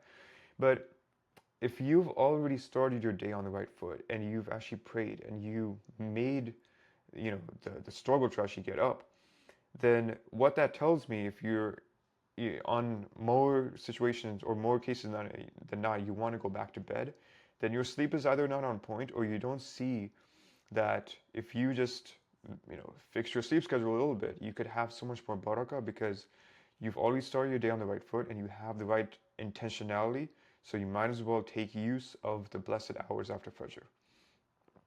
Number five is, if you do this and you stay awake, you get to do your morning azkar, which you can just look this up.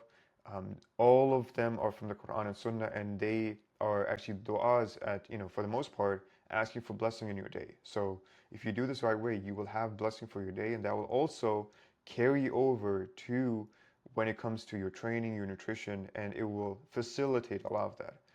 And then, start your day. Training, work, whatever you have going on, just start your day. And this is how Fajr becomes the cornerstone, habit or the cornerstone piece of your daily schedule. And the simple truth of the matter is that your day starts at Fajr, not when you feel ready, not when it's 5 minutes before 9 a.m. and you have to sign in for your remote work. It's when you start at Fajr, and that's when everything becomes ready. Everything starts at that point. So I'm going to give you an overview of what the sacred athlete's daily spiritual practice is going to be, and then we're going to talk about it in more detail. But I want to do this first just so you have an understanding of how I approach this and how I build this out for all my clients. So this is what I prescribe for every sacred athlete, and this is non-negotiable. If you understand the value of all of this, then you will understand why I say all this is non-negotiable.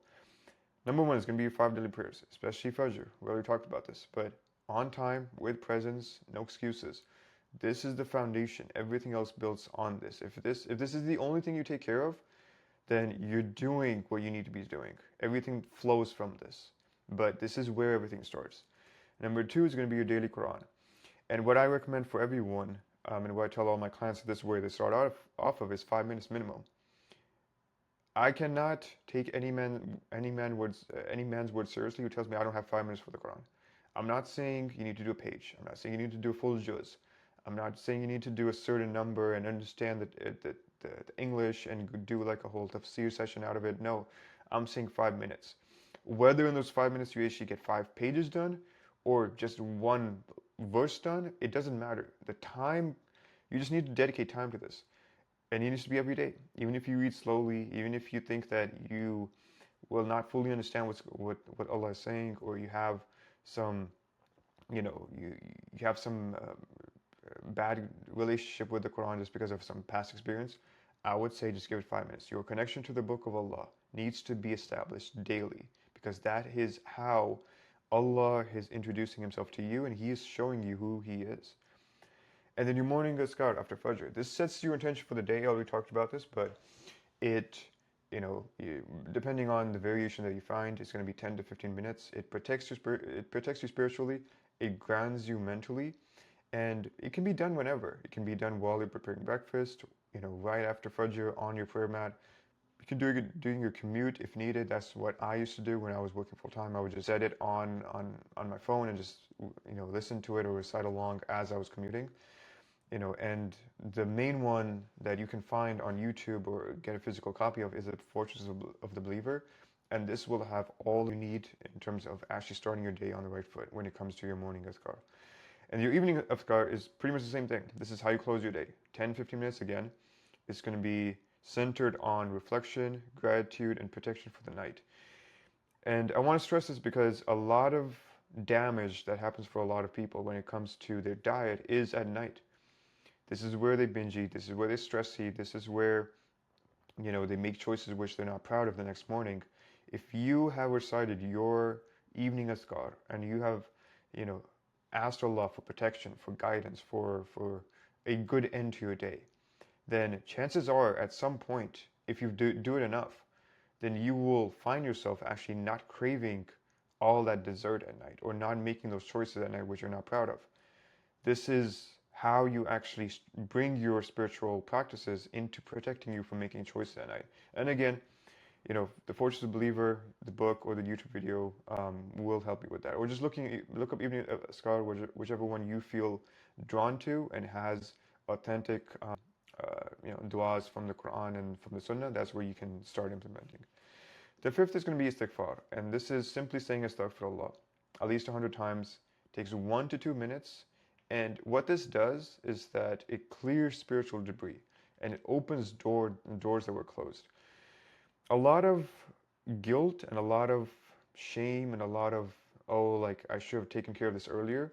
That's all guilt. That's all this spiritual gunk that's, taking up space in your mind.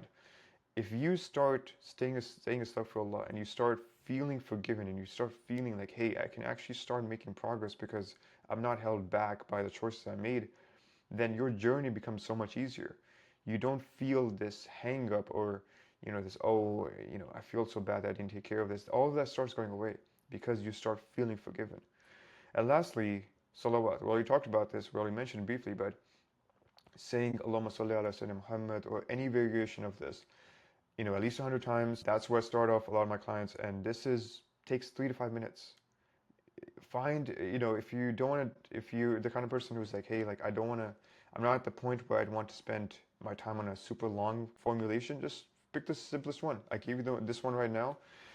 Start there. Takes 3 to 5 minutes, even if you do it super slowly and you want to bring that presence. And what this does, again, we already mentioned this, but it strengthens your connection to the Prophet ﷺ and it elevates your spiritual state. Because every salah that you do upon the Prophet Muhammad ﷺ, Allah does 10 upon you in the company of the angels. He mentions you by name in the company of angels. So just think about what that's doing in terms of elevating your status and helping you become the sacred athlete that we've been talking about this whole time. And if we want to put it, how much time is it going to take all day? Every day is going to be 30 to 45 minutes. Most of that coming from your prayers, obviously, but if you structure this the right way and you're not doing this in one block, obviously, you're structuring this throughout your day, but that's 30 to 45 minutes across the day. You have 24 hours. This is nothing when it comes to how your day can be structured if you do it the right way. That's 2 to 3% of your waking hours for the thing that matters most. I would say if you get this right, then those 2 to 3% of your waking hours will bring so much light and so much blessing into the rest of your day. Now, mistake number 3, I don't have time for dhikr. I love what you're talking about with your with your fitness and all this kind of stuff. But zikr, I don't have time for it, man. Look, zikr can be done anywhere. Driving, walking, meal prepping between sets. It's not like you need to sit in the dark, room, have some bukhur going on, and just like have like a Moroccan thobe with a hood on. That's not how zikr has to be done. It's supposed to be a lived experience. Like I said in the last slide, 100 istighfar takes 1 to 2 minutes max spread throughout the day. You have the time. You can just do it in one go. Before you start hopping into the car, do 100 istighfar and you're good. 100 salawat, like I said, takes 3 to 5 minutes. Waiting in line, do some istighfar. Do it under your breath. Driving to work, do salawat. Walking to the gym, do istighfar. Resting between sets, salawat. I promise you have the time. It's not like I'm not telling you to become a monk or anything like that. I'm telling you, look at your day. How can you incorporate zikr into your day? If you think this is important enough, which I hope I made a good case for why zikr is important in the first place, you will find the time. And what you'll find is that you'll want to do this because you'll want to be in a constant state of remembrance of Allah. So you're just not using it the right way. You have a wrong assumption of what zikr and what making time for zikr even means. We need to understand how zikr rewires your spiritual DNA. That's the way I like to think about it. Some of you are thinking, I already alluded to this, where you're thinking, well, this is a fitness course. Why are we talking about istighfar and salawat? Like, I just want to lose weight and look good. What you need to understand is that zikr is the foundation of all discipline. Because when you implement daily zikr, first of all, you build the override muscle.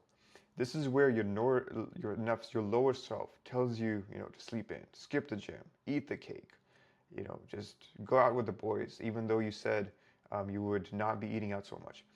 Daily zikr, when you're in a constant state of remembrance of Allah, it trains you to override the nafs. You don't feel like getting up and praying. You don't feel like making istighfar 100 times, but you do it anyway. All of that, it's the same muscle. I already talked about this, but the same muscle that you use to get to the gym and eat clean is the same muscle that helps you pray on time and helps you do your zikr. It's the same thing. That same muscle just needs to be applied to fitness and to your spirituality. Number two, you rewire your reward system. Most people, if you're being honest with yourself, you're addicted to instant gratification. So this is like food, DoorDash, just like whenever you feel like eating something, you just order some DoorDash. Entertainment, you feel like watching something, you just do it. Comfort, you want to sleep in, you don't want to hit the gym. All of your most of your life right now is just instant gratification on steroids. It's like whenever I want something, it just happens. But zikr, what it does, it teaches you delayed gratification. You don't get EXP like XP points for doing zikr. It's not like a counter comes on your head and you get some crazy thing, spiritual thing happening. It's just you say it, but in the moment nothing happens. The reward isn't immediate. It's spiritual. It's eternal. And what we hope for is that our reward when we come on the day of judgment, all of the zikr that we did will actually testify for us and say, this person, he remembered you even though it would have been easy to not do anything. So when your reward system is rewired and you understand that you're actually taking action on a daily basis that have a long-term aspect to them, then that will carry over into how you approach your day. That's where saying no to junk food becomes easy because it's like, hey, like I don't want to be doing this like instant gratification thing when I understand deeply that zikr or my relationship with Allah is a long lasting, it's a future oriented action. So you'll want to start reorienting your entire life to that. Number three, you integrate zikr into your workouts. Think of it this way. This is a very simple example, but you can use your rest times to get your zikr in. And it starts becoming, you start really integrating your fitness and your faith because it starts happening in real time. So if you have, say, 15 rest periods per your workout, and you decide to do 10 salawat per rest period, that's 150 salawat per workout. And think about it. You're literally in the moment. You're building your relationship with Allah and His Messenger ﷺ in the moment. You're drawing that light and that example of the Prophet Muhammad ﷺ into that moment. So you're building your akhirah. You're getting this, the greeting from Allah 10 times per salawat. And it's so easy to do. So when you start looking at zikr in this way and you make it super practical, then you can almost gamify it. And you start building your body while you're building your akhirah at the same time. And you anchor when you do zikr, when you start anchoring yourself to something greater than abs or muscles or looking a certain way, because I want to look good is weak motivation, and it fades when the workout gets hard. When you're doing a heavy set or you're really deep into a cut and you don't feel like eating the foods that you need to eat, I want to look good. It's like, do I really want to look good? Can I push it past, can I push it, can I delay a little bit more? But when your motivation is, I'm a servant of Allah, following the example of His beloved Sallallahu, and this body is an amana, that doesn't fade.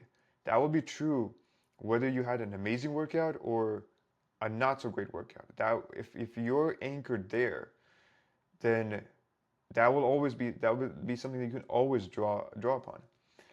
And then the fifth, I already alluded to this, but you get divine assistance. This is the part the secular fitness world does not understand, because why would they? They think that it's just, calories in, calories out, train hard, sleep right. That's the extent of what they know. But we as Muslims, when you're connected to Allah through zikr, He helps you. Doors open, willpower appears, obstacle dissolve.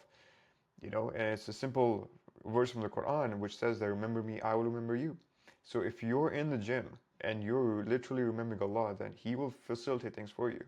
If you thought that you couldn't finish the workout or you couldn't hit that PR, or when it comes to your nutrition, you couldn't eat the food that you want to or you need to, you remember Him, you make some istighfar, you do some salawat, you do anything that allows you to remember Allah, and you're like, hey, I can definitely do this because Allah is going to help me, and it's just things start working. It's not just a trick of the mind. You actually start getting that divine assistance. So again, I need to reiterate this. Zikr is not separate from fitness. Zikr fuels fitness. If you understand this the right way, and I hope I did a good job of showing you this, I think I did, you understand that zikr does fuel fitness if you approach it the right way. Now, mistake number 4. Zikr and salawat are woo-woo. Look, if you think that, oh, this is like, it's too spiritual, I don't want to do this, like, why are we talking about this? What you need to, truly internalize that this is the practice of every scholar, every friend of Allah, and every realized Muslim for 1400 years plus. This is what a Muslim is supposed to be. If you think it's woo-woo, or you're like, hey, it's too mystical, spiritual, then honestly, you've been disconnected from your tradition. And if your only identity as a Muslim is like, I pray and I do what I need to do, and I don't need to go above and beyond and incorporate zikr into my routine, then you don't understand how Muslims have lived for the most part for 1400 years plus, because this is how a Muslim is supposed to be. Again, I already taught you this, but zikr rewires your spiritual DNA. The more you do this, the more you start seeing that, hey, I'm not just a bag of bones who's going to be working out in the gym, but I'm actually a spiritual being who has a deeper purpose, a deeper why. And here's the thing. Try it for 40 days and see what happens. If you think that, hey, this is not going to do anything for me and this is way too mystical or whatever, try it for 30, 40 days, watch what happens. So at this point, what I want to do for you is give you a pre-workout dua. We have pre-workout supplements, we have pre-workout routines, but because we're sacred athletes, I want to give you a pre-workout dua that you can, screenshot. You can use that as inspiration for yourself. And you can do this before every training session.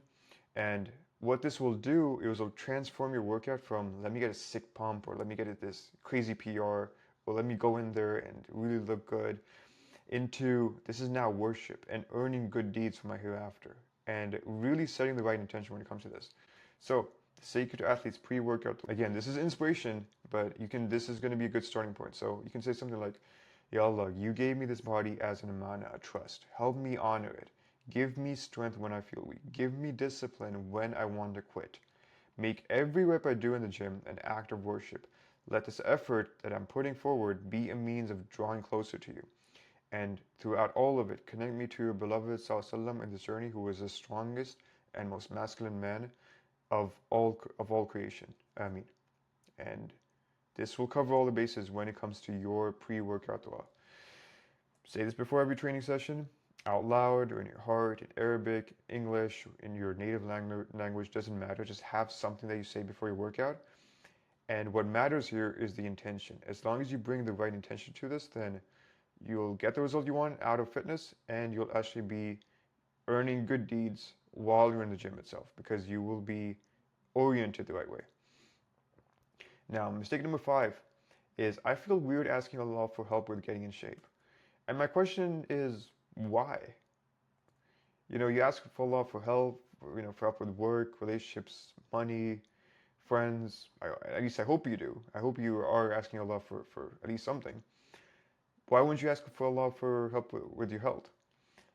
I already told you, call upon me, I will respond to you. This is, a famous dua when it comes to our relationship with Allah when it comes to dua. So, like I said, make dua for discipline, make dua for strength, make dua for consistency.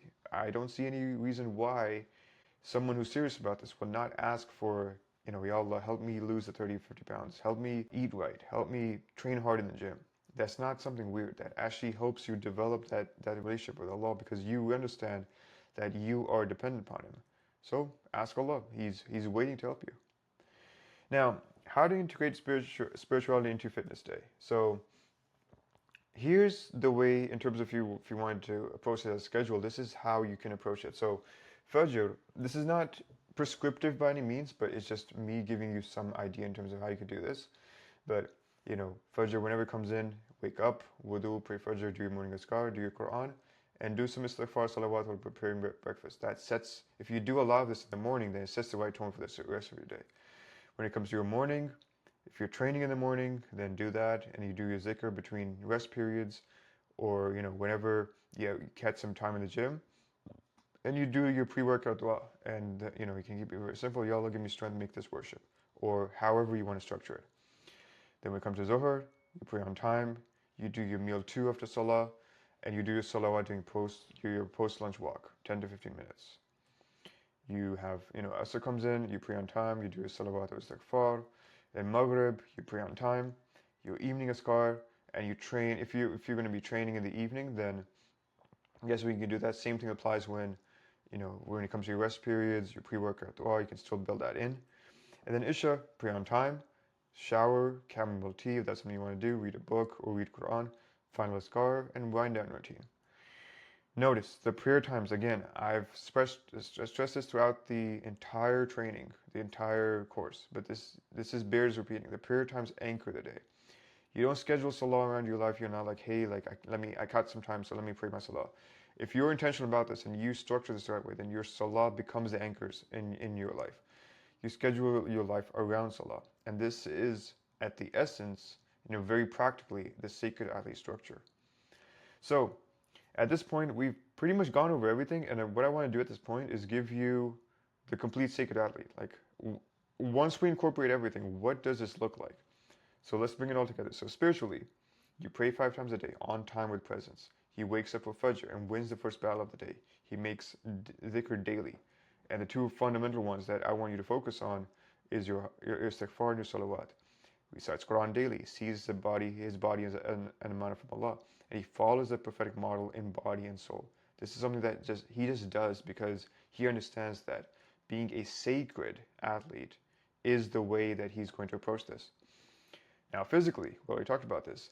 He trains 4 days per week, or whatever your schedule is, with progressive overload, follows a structured meal plan, does less cardio as needed, prioritizes sleep and recovery, and gets stronger while getting leaner. Physically, he's also doing everything excellently, and he's following a structured system because he understands that that's how he's going to get the body he wants. And then mentally, he has a sacred athlete identity rooted in empowerment, and not just the overweight guy trying to lose weight. That's if you have the right mental model and you're approaching this the right way, then everything will flow from the identity that you've created. And he has systems, and it's not just motivation, it's not just like something he's doing just haphazardly. He has a system, and that also helps his mental status. He plays the long game, 12 to 16 weeks at minimum per whatever plan he's following, and not these 4-week crash diets. and he doesn't grind himself into the ground because he's starting later in life. That's a big concern. I've talked about it, but if you have the right mental model when it comes to this, then you will pace yourself the right way. This is the complete picture. Body, mind, soul, and all are aligned. All are moving in the same direction. And this is all, again, from this step, we understand that all of this is anchored to Allah and His beloved Prophet Muhammad sallallahu alaihi wasallam. So, step 7 recap. You have your spiritual anchors at this point. You have your imana, understanding that your body is a trust from Allah. Your model, the Prophet Muhammad sallallahu alaihi wasallam, as the ultimate sacred athlete. Your foundation, which is your salah. Your battlefield, which is fajr. Your daily practices, which is your azkar, your Quran, and your istighfar and salawat. And your integration. Prayer times anchor your day, and zikr fuels your discipline. So that was step 7. At this point, you have the entire system. But what I want to do at this point now is, as we're coming to the tail end of the course, is actually give you some reality checks and address some situations that you may run into as you go about implementing this entire course. So for that, we'll be getting into some things in terms of where you can go from this point. So stay tuned for that. All right, so if you watched up until this point, you are getting the sense that, hey, I have the whole plan, I know exactly what I need to do, but you have some hesitation or you have some excuses that are starting to pop up. So what we're going to do right now is address any excuses standing between you and your transformation, because I want to make sure that you have the right mindset when it comes to actually taking action on all of this. So the first thing is, you're looking at yourself and saying, I've tried everything and nothing works for me. And the simple reality of it is that you haven't tried everything. You tried keto for 2 weeks, but then at some point you was like, hey, I really love my carbs. I'm really missing my carbs right now. So you gave that up. You tried intermittent fasting until your coworker brought donuts and you were like, hey, I guess I'm gonna have some donuts right now and start my intermittent fasting tomorrow. And then you tried eating clean without even defining what clean even means in the first place. So, the thing is, you haven't tried everything, but what you've done is you've tried a lot of things inconsistently, and you think that you have tried all these different things, and something should have worked by this point, but you haven't given anything a fair shot realistically. The second thing, and at this point, what you need is, you don't need another program. You need a system that accounts for your inconsistency. That's why the Sacred Athlete system includes simple yet delicious meals you can repeat. And you don't have these complex or exotic recipes that you'll abandon because you're too busy. And this is actually something that you can keep up for the long haul. You have tracking systems that keep you honest. And this is where you're asking yourself, did I actually do what I said I would do? And the only choices will be either yes or no. And then the spiritual anchors that build the discipline and not just rely on willpower to get you through it. And this is what we talked about in step 7, knowing you are accountable to hardest days. So to combat this thing of, hey, I've tried all these different things, that's the issue. Isn't that you tried all these things and nothing worked. It's just that you didn't have a system that would keep you going for the long haul. So nothing works really means I haven't worked on anything long enough. And what I would say to that is, give this 12 weeks, give this entire course that you've watched up until this point 12 weeks to actually implement, actual weeks, and not just I'll try for 12 weeks and then quit at week 3. If you do that, you're just feeding into the same cycle you've been in for the longest time. The second thing that comes up a lot, my family isn't really that supportive. And I've heard this one a lot with clients before they locked in the right mindset. And I'm going to go through some scenarios of the things that come up. So the first one is going to be, my wife complains about the food changes. And I hate to put it this way, but it's the honest truth. She wants you to stay comfortable because it doesn't challenge her or put her in competition with other women. Or it keeps her, just very comfortable, and she doesn't want to have to change her whole entire routine because you are starting something. But that's the brutal truth. Underneath her saying like, oh, can we have a little bit of this, or I made this, just have a little bit of whatever I made, that's what's happening under the surface. So what you need to do as the man who's actually the one who's going to be benefiting from this transformation is saying, hey, I love you, but I need you to support me what I'm doing right now, and then, just manage it the best way you can, because your transformation is on the line. And you have to understand that as you go about this and as you start getting the changes, the physical change that you are looking for, your relationship will improve as well. If she, falls in love with a more attractive version of you, you both win. So that's the simple way you can look forward to the destination when it comes to this. And then for those of you who still have, who still have your mom cooking for you, you still live at home, and when your mom says, just eat a little, it's okay. What's happening here is that she still sees the innocent little 3-year-old or 5-year-old who happily eats whatever she makes. So when you do things, when you're cutting out the certain foods, or you're not eating as much, or you're spending more time in the gym, what that translates in her mind is, my little baby is hurting himself. He's depriving himself. He's going to the gym and he might, do something that will hurt him. What you need to do in that moment is just do it anyway. Just tell her, I love you, but I need to take care of this. When I'm done, then I can eat a little bit more of your food. Just, manage it as best as you can, and just understand that she will be proud of the man you become, who sticks to his word and is looking the way you're supposed to as a strong, disciplined Muslim. The third one is, this happens very common when it comes to extended relatives, is some variation of, my uncle mocked me at the last family gathering for trying to get in shape. Understand this: if your uncle or your relative does not look the way you want to look, then their opinion doesn't matter whatsoever. It, I hate to say this, but if he looks like he's pregnant with that skinny fat build, then what he's doing is he's projecting his insecurities and his failures on you. It's not a judgment of who you are necessarily. It's, I couldn't do this, or I made the wrong choices and I look this way. My younger nephew or whatever, he's doing it. Let me tear him down because I couldn't do it. What you need to do is just like say like, hey, whatever, this is what I'm doing for the current moment. Just do it anyway, and just do your thing. That's really the common theme here. Last one is when people say, "Oh, that's enough. You already lost 20 pounds. Stop being so obsessive." This is the point that breaks a lot of people, because yeah, of course it's true. You've lost 20 pounds, and you could justify it in your mind as like, "Hey, I don't need to go so super crazy. I look a little bit better. I don't look fat anymore. I look more normal." But unless the person saying this to you is also fit and a lean Muslim who truly knows you only needed to lose 20 pounds, then you don't need to take their advice and what they're saying into consideration. You need to follow through on the program that you set out for yourself.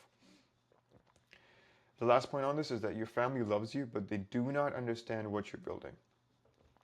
So they see you saying no to biryani or whatever your cultural food is and think you're being extreme. It just doesn't fit your macros for that week. That's how you need to approach it. You love biryani and you love your cultural foods, but you love being in amazing shape even more, and you love being a strong, disciplined Muslim who is living in full congruence with how he's supposed to be. And the other thing is that they don't see the guy who's winded walking upstairs, or even if they do, they don't really acknowledge how embarrassing it is for you. That's a very common thing. You try to do a little bit of, cardio, just going about your life, and, they'll say something like, hey, hurry up, man, what are you buying so slow? And, they think in their mind that, hey, he just, why is he holding us up? But they don't know the daily struggle that you're going through just because you're not in good physical shape. The other thing is that they don't see the guy who avoids his bathroom mirror. You don't like how you look with your shirt off. So why would they ever understand what that feels like, knowing you have so much potential? They're not there with you, so why would they have any awareness in terms of how much this impacts you at a very deep level? The last thing is that they don't see the guy who feels like a fraud leading his family when he can't lead himself physically. So if you're married or if you have kids or whatever, they look at you and they say, "Oh, he has such a perfect family," and it's a beautiful family. They all do these different things, but then they don't know that that the cracks are showing and getting deeper and deeper by the day because you're failing to step up. They don't know that behind closed doors, you don't feel like the man in charge of everything. Just because you are not leading by example and you are not living the disciplined lifestyle that you're supposed to be living as a Muslim. They don't know that. So obviously they would not be able to empathize and truly understand what your situation is. So you have to just understand that they love you, but they will not understand what you're building, And even after you build it, they still won't understand, and you just have to be okay with that. You have to accept that. So honestly, you have two choices with family. You can either let their comfort keep you comfortable and stuck, but what will happen because of this is that you'll resent them wrongfully for holding you back, and you'll be fat and you'll stay fat. And you think that, oh, I'm just gonna keep the peace and I'm just gonna do what everyone else is doing and everything will be fine and I'll just try to do things on my own. No, you need to either fully go in or fully accept that your family's opinion matters more to you. And if you watch this far, then I hope that you are committed enough to the process that, okay, family's going to be family, but I'm going to do what I need to do. But if you stay stuck and you do what they are telling you to do, it becomes a lose-lose situation. And the only other option is that you lead by example and show them what's possible. But what will come with that is that you'll have to endure their criticism and thinking you've lost it in their mind. But then at the end of it, they'll all say, "MashaAllah, you look so good. I knew you could do it." Only a handful of people actually said that, if anyone. So the situation here is that you lose temporarily in terms of not being the accepted guy who's doing everything right. But at the end, you win and you become an example for everyone else. So when you transform, they'll stop mocking you and stop saying things, that they get on your nerves. When you have energy to play with your kids, they'll stop saying that's enough because you know what your life looks like now. When your wife sees the discipline and the results, she'll follow your lead effortlessly because you actually took charge of what mattered to you. But you, as a man watching this, you have to go first. No one else is going to, start leading the pace and then you get to follow. You have to go first. And what you can do with this entire course is that you can use this to start going first. Their support, their love, their acknowledgement comes after your results, not before. That's just how you need to approach this. And if I'm being very honest, I wish someone had told me this. It would have saved me so much just resentment or just not, able to accept that they would not be able to support me. And just understanding that, hey, it's gonna, whatever their support and love is gonna come after I get my results, not before. This excuse, it honestly gets on my nerves. It's busy right now. I'll start after Ramadan, after Umrah, my wedding, my barber's wedding, insert whatever XYZ event you have here. This is honestly, it just gets on my nerves so much. Because the thing is here, look, brother, it will always be busy. If you understand how everything works, is that there will always be a wedding. You know this. Summers and winters are peak Muslim wedding seasons. You should know this by now. You'll get the invites week in advance. So you saying, oh, I'll start after this wedding that I have coming up, it doesn't make any sense. How long is a wedding going to last? A month? No, it's only going to be a couple of days, 2 or 3 days at max. And then you're back to your normal routine, even if it's your own wedding. There will always be a trip. You plan for these months in advance. You book the hotel, the flights, everything. You have your PTO planned out. So why are you using this as an excuse? No one, unless your work involves daily travel and you're traveling for work on a daily basis, which even then, at that point, you just adjust your life to being like, okay, I'm going to get in shape while I'm traveling. If there's a trip that you've planned out 3 months from now, why are you using that as an excuse? Explain that to me. Number three, this is the biggest one. There will always be Ramadan. It comes around every single year, bro. You know the exact dates. Why is this an issue?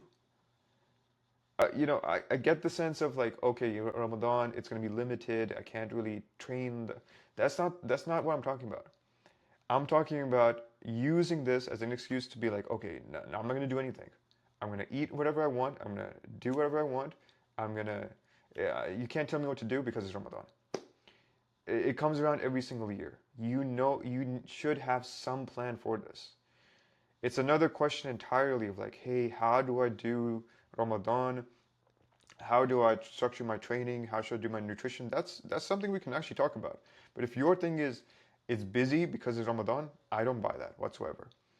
And then the last one is there will always be a lot going on in work. Everyone says this. You talk to the laziest guy, you talk to the CEO who's spearheading the company, everyone will say there's a lot going on, I'm busy.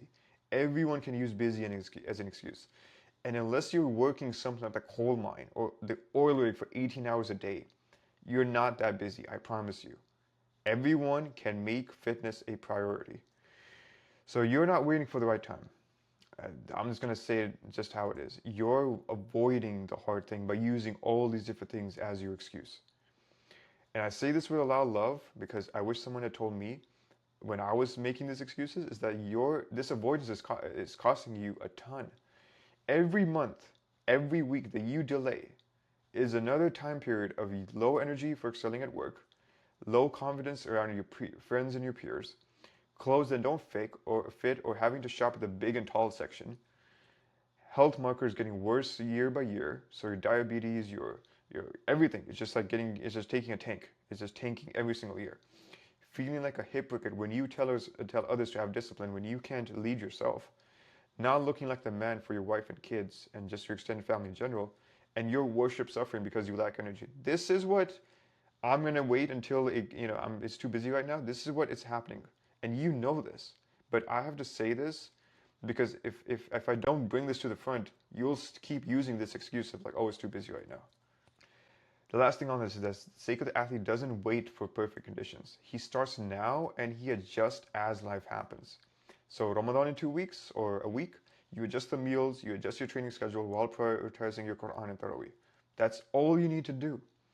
Yes, Ramadan is the month of worship, is a time of introspection, but you can still find ways to still eat clean and use that as actually promoting your ibadah.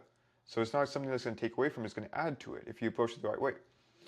Your best friend's wedding next weekend, prepare as best as you can, enjoy it, get back on plan the next day. Don't use this as an, oh, like I'll try start after, the summer week and the summer weddings are over. That's the worst way to go about this. Traveling for the next 2 months, hotel, gym, and smart food choices. Getting in many steps as possible. That's like a very simple framework to work off of. There is no after XYZ, after this event, I'll start, and after things. No, it doesn't work like that. That's a trap from Shaitan. He'll tell you like, oh, just start after, but there's only now. You don't know how much time you have. What if something happens between now and the thing you say is the reason why you can't get started? No one has any control over how things unfold in our life, so you might as well not use that as an excuse. So kind of tied into this is that I travel a lot for work, but I'll push back and by saying that so a lot of successful people who are in great shape. So the issue isn't that travel is it's a logistics problem. It's not a death sentence. It's not like, oh, I can't get in shape because I travel a lot. The way you can approach training when it comes to if you're on the road a lot is that most hotels, they have some kind of gym. It's not your home gym. It's not Equinox or anything super fancy, but it is something that it has something in there. And if you don't have a gym and you're working in an area which doesn't have any gym for whatever reason, then you can do bodyweight circuits in your room.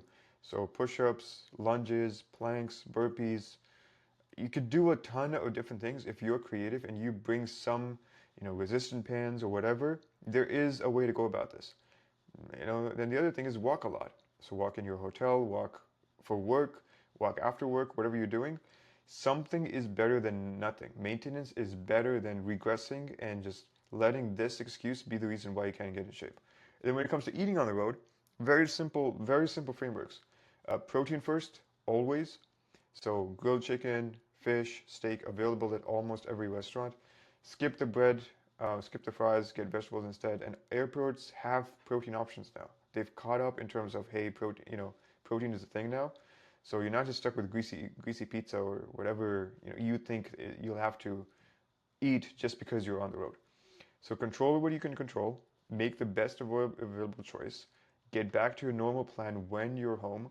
Travel is not an excuse to just let things just derail. It's a test. And the sacred athlete passes this test whether he's at the hotel or at the airport terminal because that's just who he is. When you embody this identity that I've been talking about this entire course, it's just like, hey, I'm just the kind of guy who makes the right choices and he does what he can, with the options that he has in front of himself. So this is another one. that some of you might be thinking, and it's that, oh, Allah blessed me with success and lots of responsibility. I'll take care of my body later. We already just addressed the whole I'll start after XYZ event, but this one goes a layer deeper. My question at this point is, later when? After your ankles and knees give out doing Umrah and Hajj?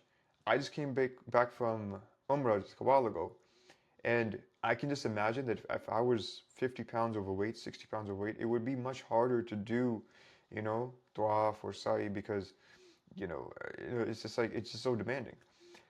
And, if I'm being honest, like, it'll hurt to even complete tawaf or sa'i because you thought all you needed was the most expensive package for Hajj or Umrah for it to be a good experience. But what you really will benefit from is actually losing the weight and not being held down by your body. After that diabetes or heart disease diagnosis, look, you'll be shocked at, this happened and like, how did this happen? Like, I thought I was living so well. And then you'll try to throw money at the problem. Like, hey, let me get the best doctors, the best medications, the best, like, whatever. But I can promise you, eating clean and hitting the gym now is going to be much cheaper. And it's not going to take that much time.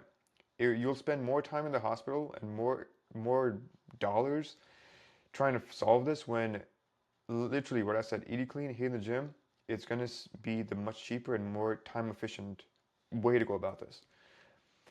And the other one, this might hurt some of you guys, but are you going to start when after your kids stop asking you to play because they already know you can't keep up, or every time they ask you like, hey, I can't do it right now, I'm super tired from work, don't bother me. So at that point, who will they look up to as their role model? Some random neighbor who takes care of himself? Or your brother who happens to be in shape? Like, wouldn't you want your own kids to look at you as a Superman in your family? Look, you can keep making this excuse of, I have so much going on, I'll take care of my body later. But these things are real things that you are already facing, and you know what I'm talking about, or this is coming in the near future. So you need to understand that this is a matter of priority and not, oh, something I can take care of later whenever I get the chance. Then to further talk about this point, Allah didn't bless you with success so you could neglect the body He gave you to enjoy it with. If your thing is, oh, I just want to, enjoy my success and, actually have a good life, then that's fine. The way you need to approach is that you optimize your business, you protect your wealth, you invest in your future, but the one asset you can't replace, your literal health, you'll keep pushing it to later. The one thing that will amplify everything that you have going on, you put it on the back burner as if it's like a throwaway thing. Later does not come. You already know this. Later is when men say before they end up on cardiac medication at 35 and then blame it on their genetics or like blame it on their cultural foods when literally it was your choice to keep pushing this off forever. And then also consider this, the Prophet Muhammad ﷺ was the busiest man who ever lived. And this is not hyperbole by any means. This is actually true.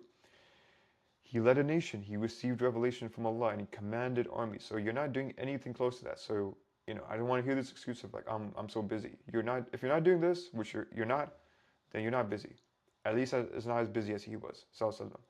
He had humanity's greatest responsibility on his shoulders, the salvation of billions of people. I can promise you, your career, even if you're a physician, even if you're an executive, it's not that big of a responsibility. So you pushing this off, while the greatest of humanity, Sallallahu, he made this a priority for himself, it just it's not adding up. And then, as we already talked about in step 7, he is the model for what a strong, capable, and physically excellent Muslim is supposed to be. And he is that because he needed and he drew from that vitality and energy for his mission. That went, along with it. He, his body supported his mission, and his mission, became the reason why he kept himself in shape. And he was the most disciplined of all humankind. And to kind of close on this point, you will stand before Allah and be asked about what your body the same way you'll be asked about your wealth and your time and your prayers and your family. And if your answer to why did you abuse the body I gave you was, I was too busy, that's not the answer. That's not an answer that's going to fly. Or I had responsibilities. That's not the answer either. Or I was building up a company and I didn't have time. That's not the answer. All of these are cop-outs, and all of these, someone can either use this and say, I was busy, but I found a way to do it, or I was building a company, but I still made my health a priority, or you can use it and say, that wasn't a responsibility that I wanted to take care of, or, I didn't want to focus on that. It's your choice in terms of how you use your current situation. And if you're the kind of man who is in a very fortunate position where you're super successful and you have a lot of things going on for you financially, then you have the resources most men dream of.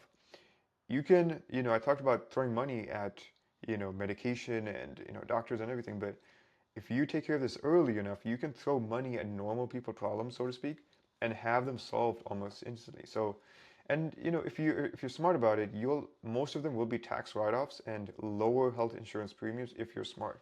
So you're literally financially incentivized to get in shape if you want to approach it that way. You have the means to eat clean, to train properly, to hire help, to build systems, and all you need, everything that you need is a click and a credit card swipe away, and you wouldn't even really affect your bank account because all of these things in terms of eating clean, you can hire a chef, you can train properly, you can hire a personal trainer to hire help, you can hire a coach to build systems, you can have an executive actually free up more of your time. You have things in your control that a lot of people do not have.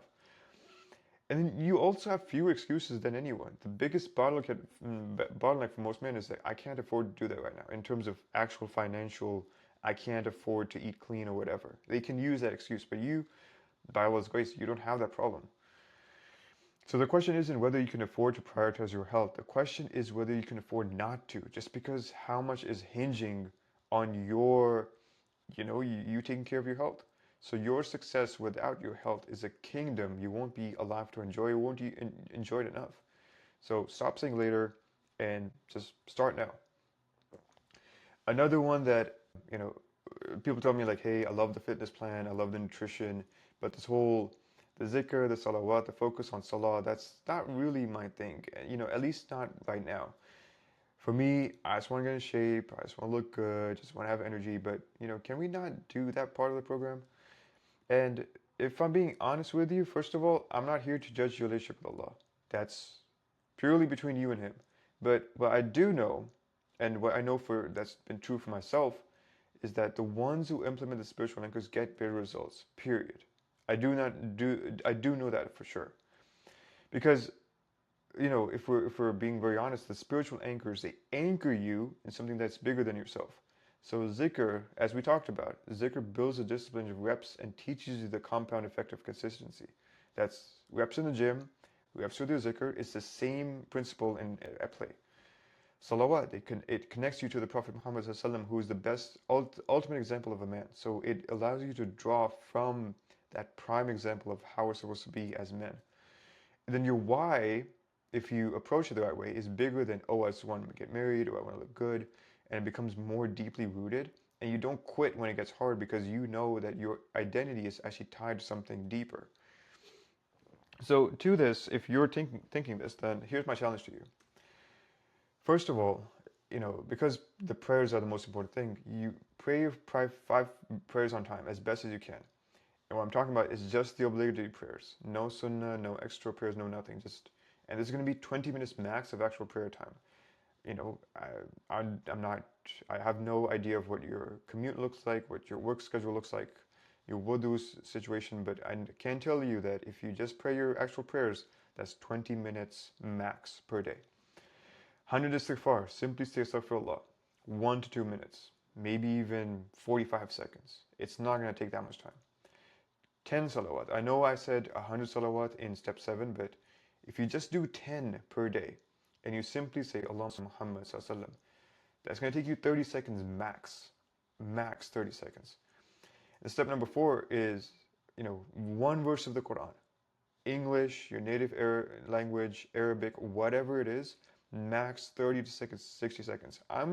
What I'm doing right here is I'm stripping down the spiritual anchors that we talked about to their bare bones minimum, that if someone was like, hey, I just can't do anything, this is not for me, whatever.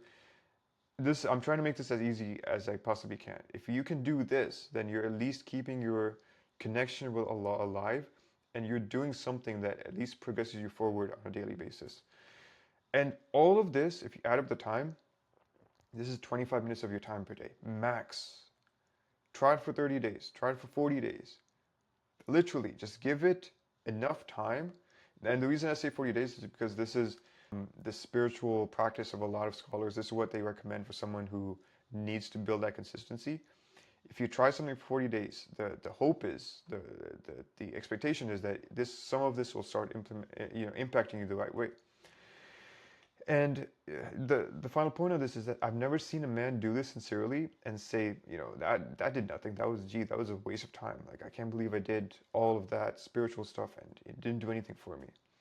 Because, and the thing is, if it actually does nothing for you, which I highly doubt is the actual case, you can come back in 40 days, show me some kind of streak of like, hey, I did this 40 days, and you can tell me I was wrong to suggest this. At that point, I'll admit that, hey, maybe this wasn't, the best thing to recommend for you. But I suspect you'll be surprised to be proven wrong. Because bottom line, if you're looking for a fitness program that separates the yin from your body, then this one isn't it. You should realize that by now, but the way I structure everything for myself and for anyone who approaches this is that the sacred athlete is a whole man. Body, mind, soul. It all has to be integrated and it's non-negotiable. If you want to approach this the right way, then all of this has to come together for you. The other excuse that people give me is like, oh, I'm too old. It's too late for me. Brother, if you're 32 and you're saying this to me, what are you talking about? And if you're 40 or 45, again, what are you on? Look, old would be like someone being 70, 75, but even then, if you design things the right way, someone could get in better shape for someone in their 70s. There's literally, age is never an excuse to not get started. Because what you're doing is you're looking at fitness influencers who are 22 with perfect genetics and all abs and all this kind of stuff and thinking, that ship has sailed, my metabolism is shot, my body doesn't work like it used to. Looks like I'll just be that skinny, fat, or obese uncle in my family, like my dad or my uncle. It's just you're disempowering yourself before you've even started doing any of the work because you think you don't have a fair chance. Look, let me tell you something. Your body still builds muscle when you lift. Yes, you might not look like a jacked 24-year-old, but you look like a seasoned 36-year-old. And in many cases, that's actually more impressive and more attractive when you get in shape in your 30s because you become more fully grown as a man. The other thing is your body still burns fat even when you're in a deficit. So yes, it might take 16 weeks instead of 12. It might take 8 months instead of 6. But literally all of that extra time that you think you need to spend is literally a blip in the scope of your lifespan. It's not like, oh, it would have taken me, 3 months when I was in my 20s. Now it's going to take me 3 years. It's not like that. It'll just be a little bit more incremented time, assuming you are doing everything you need to do the way you need to. The last point is that your body still recovers when you sleep. So yes, recovery might take a bit longer, or you might have more sleep issues, or whatever the case is. But the thing is, you'll appreciate the process more than a 23-year-old who recovers like Wolverine because you know how much he actually took to actually get the result you want. And your problem is you think you've gone bad like bad milk. Like I'm just like it's just over. I can't do this. Like you just have such a hopeless mindset around this. But luckily for you, your physiology does not have an expiration date. It's not like the moment you hit 30, then it's over. It doesn't work like that. Your body, it progresses, it adapts, it evolves, and you have so much more control than you think in terms of how that actually turns out for you. So, to really make this clear is that what if it takes harder and it's harder and it takes longer? You'll still be in the best shape you've ever been, and you will keep that for life. You'll have the skills in terms of how to get in shape, and the thing is, doors will open for you that you thought were closed because you were blaming on fate, on genetics, or whatever. And you just didn't look like a dependable man. And when you actually take care of yourself and you get in shape, then all these doors that you thought were closed and you were like, hey, things are hard, because you look dependable, because you look like a man who actually is disciplined and takes care of himself, doors will open for you because people will start trusting you. You still have more energy than you've had in the past decade. And if you're doing this right, then you'll run circles around 20-year olds glued to their phones and vaping and all this like unhealthy habits because you are actually more intentional in terms of how you're approaching this. And the other thing is that you'll still fill in the clothes you gave up on. So that old leather jacket from your granddad, that Toby your friend got you that you couldn't fit in, you'll be fitting in them like they were made for you because you don't have that extra fat on you, and you'll actually be in a better position to actually start looking good in terms of just your style. And lastly, you'll still feel proud when you look in the mirror. You'll know you put in the work that most men your age will think that they're past. So you'll be an anomaly in your demographic, and you will know that I'm a rarity among men, first of all, but then also in my age group. So you'll actually be more proud of the work you put in. So it's actually in your benefit to, whatever your age is, just get started now. The other, last thing on this is that too late is a lie Shaitan tells you to avoid the work and keep you stuck and miserable. The man who starts at 40 and stays consistent will be in better shape at 45 than the 25-year-old who never commits to anything because it was just never important to him at any point. Age is not the problem. Excuses are. You're not too old. You're just out of practice, or you never got in, you never fixed, you never took care of this. So let's fix that. You have the entire program, you have the entire course, so you can start implementing this right now. I really like this, but I don't think I can do it alone. This is going to be the dialogue for some of you. You're thinking this, and if I'm being honest, this isn't even an excuse. It's just an honest admission. You're looking at all of this, and you're like, hey, I'm not sure I can do this. But if you're thinking this and you're honest about it, most people won't admit this in the first place. What they'll do is they'll take the free course, they'll try it for a week, they'll fall off, and then they blame the program or be in my comments, a week later and telling me that, hey, this was such a bad program. Why'd you, make me watch this? It's like, hey, you chose to watch it. You chose to not try it out the way it's supposed to be done, and I can't take any responsibility for that. But if you're saying I don't think I could do it alone. You're different, you're self-aware, and you know what's at stake. So you know that having information isn't the same as having implementation. You're starting to realize that, hey, this is going to take a lot out of me, and I need to be sure that I can actually do this, and I don't think I could do this on my own. And the reality is that some people can take this and run with it. They have the discipline. If if they have the right blueprint and it makes sense, they can run with it because that's all they really needed. It wasn't like their discipline was the question. It was they truly didn't have a system in place. They have the self-accountability. They've always been dependable in some way, so all they needed was a push in the right direction. And they have a solid structure. They have good overall habits. They're not doing anything that's super crazy. And all they were missing was an actual system that gets them the results that they were looking for.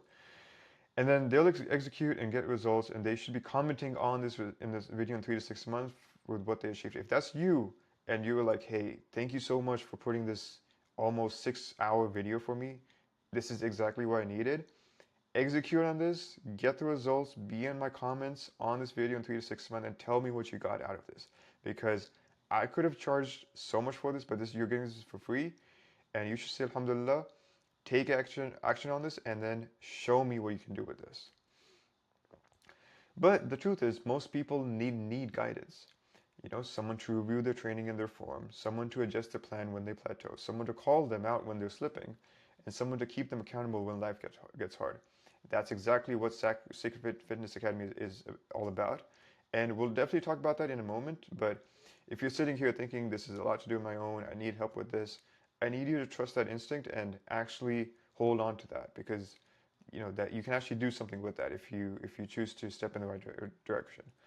So let's do a reality check. I know we went over a lot, but let's actually level set and actually have an understanding of what what will actually be required of you to transform your body and your life. So I'm not going to lie to you.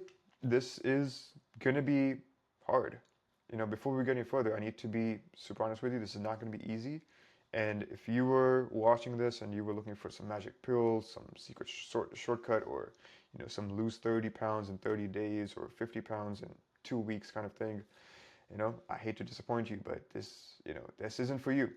Here's what's actually hard about all of this.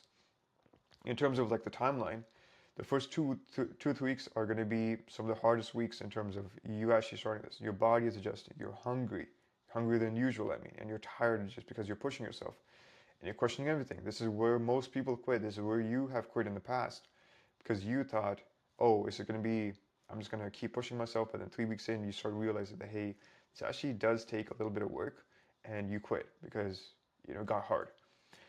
And then the plateau at week 6 to 8, or 8 to 10, is where a lot of people quit as well because you've been consistent, you maybe lost a couple of pounds, 10 to 15, but then for some reason the scale stops moving and you panic because you think it's not working. You want to change everything out, about the program. You're like, hey, I don't know what's going on, but really what you just need to do is make some minor changes and then just keep going. That's all you need to do.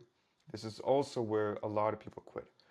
The social pressure. This is where family says, just eat a little. Your friends mock you for bringing your own food or making better choices when you're eating out. Then every wedding, every gathering, every event, every Eid is a test. And again, most people crack here because they cannot handle being the black sheep in their social circle. And then the mental battle. Some days you will not want to train. Some days you will want to eat everything in sight because you're super hungry. And then some days you'll look in the mirror and see no progress, even though you've been making good inputs for the past 2 months. Again, if you let the mental get to you, this is where you will quit. And I'm telling you this up front because I don't want quitters using this course. I want men who understand what they're signing up for, and this is a fight. If you choose to undertake this and you choose to actually watch this entire course, go back to the sections that actually you need to focus on, you will understand this is a fight. And the question I have to pose to you is, are you ready to fight for yourself? So here's what it actually takes. Let me break down the real-time commitment. Training, 4 days per week, 45 to 60 minutes. That's 3 to 4 hours of lifting per week.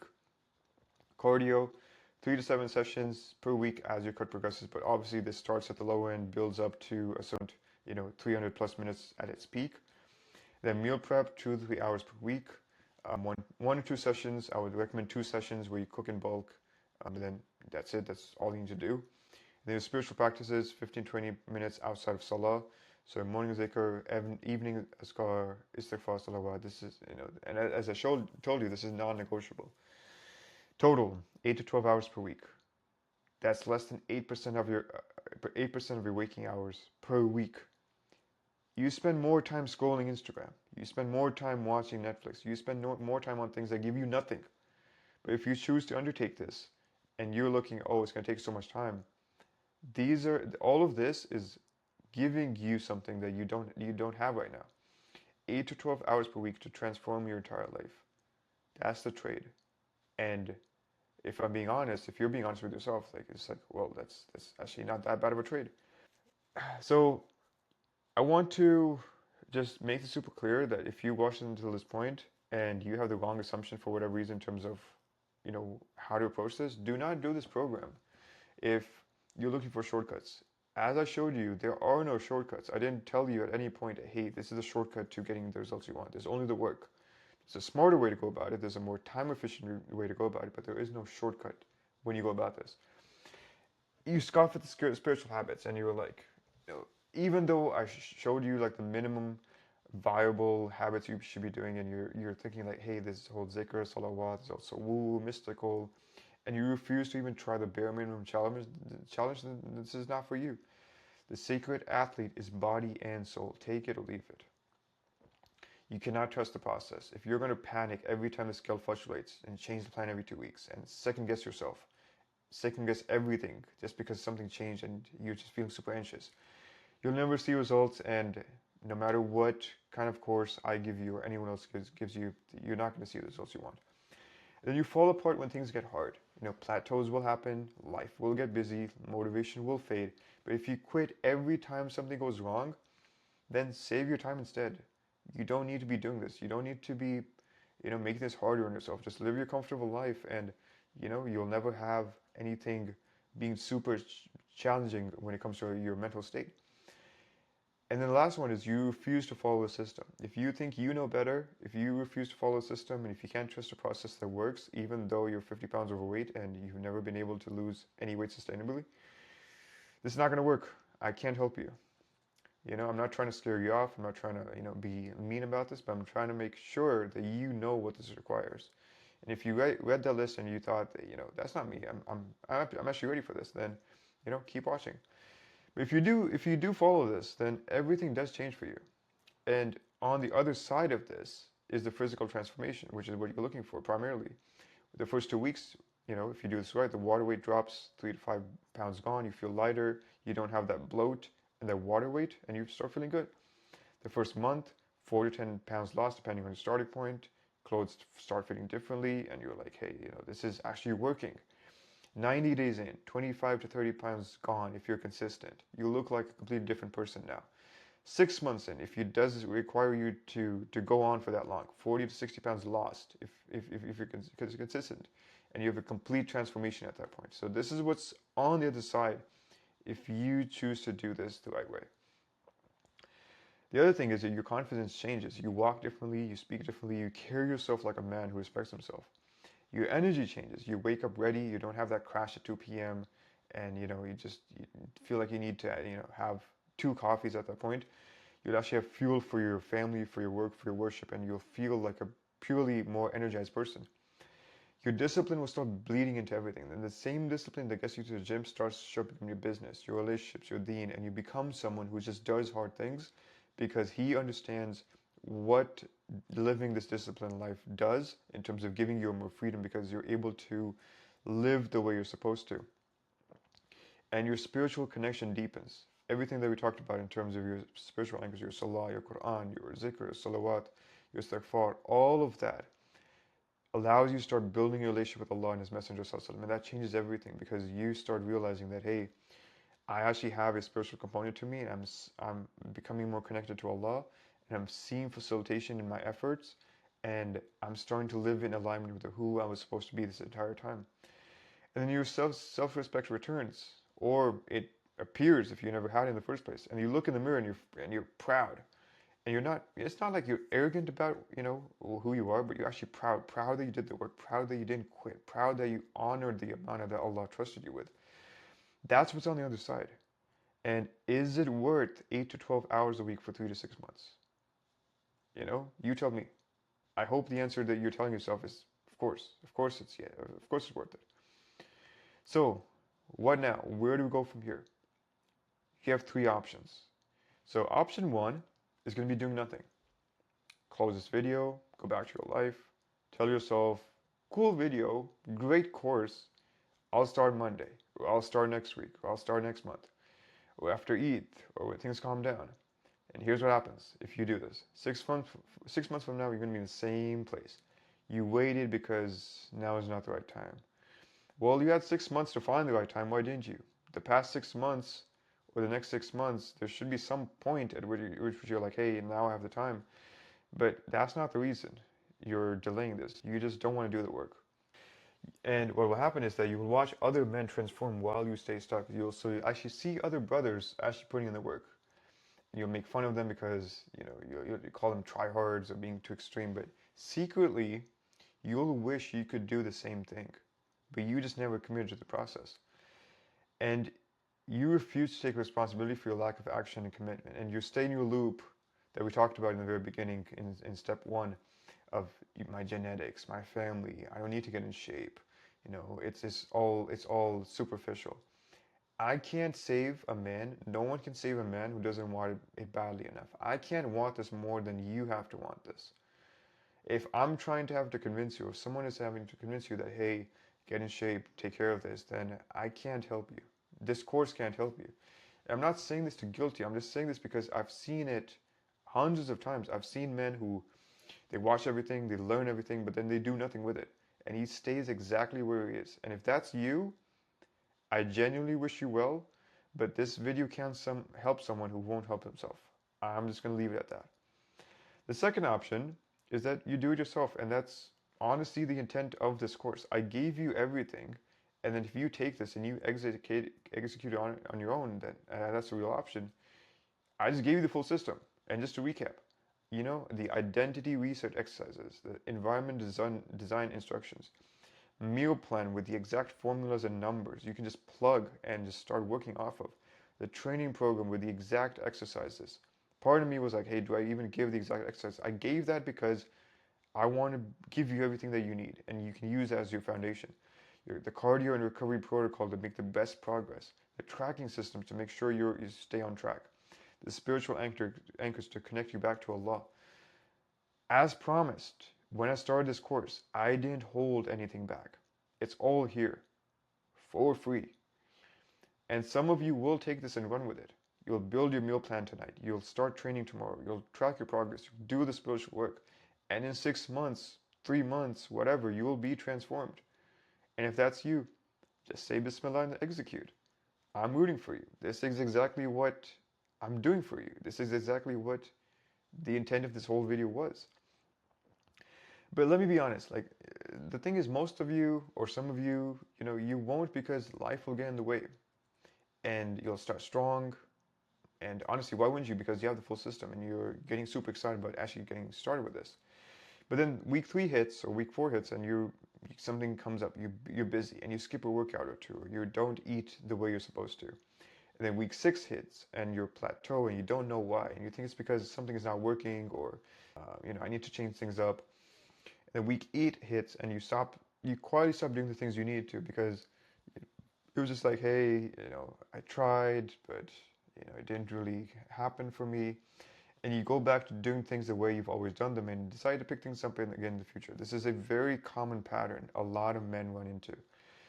And, throughout this entire thing, no one's checking your form, no one's adjusting your macros when you stall, no one's calling you out when you slip.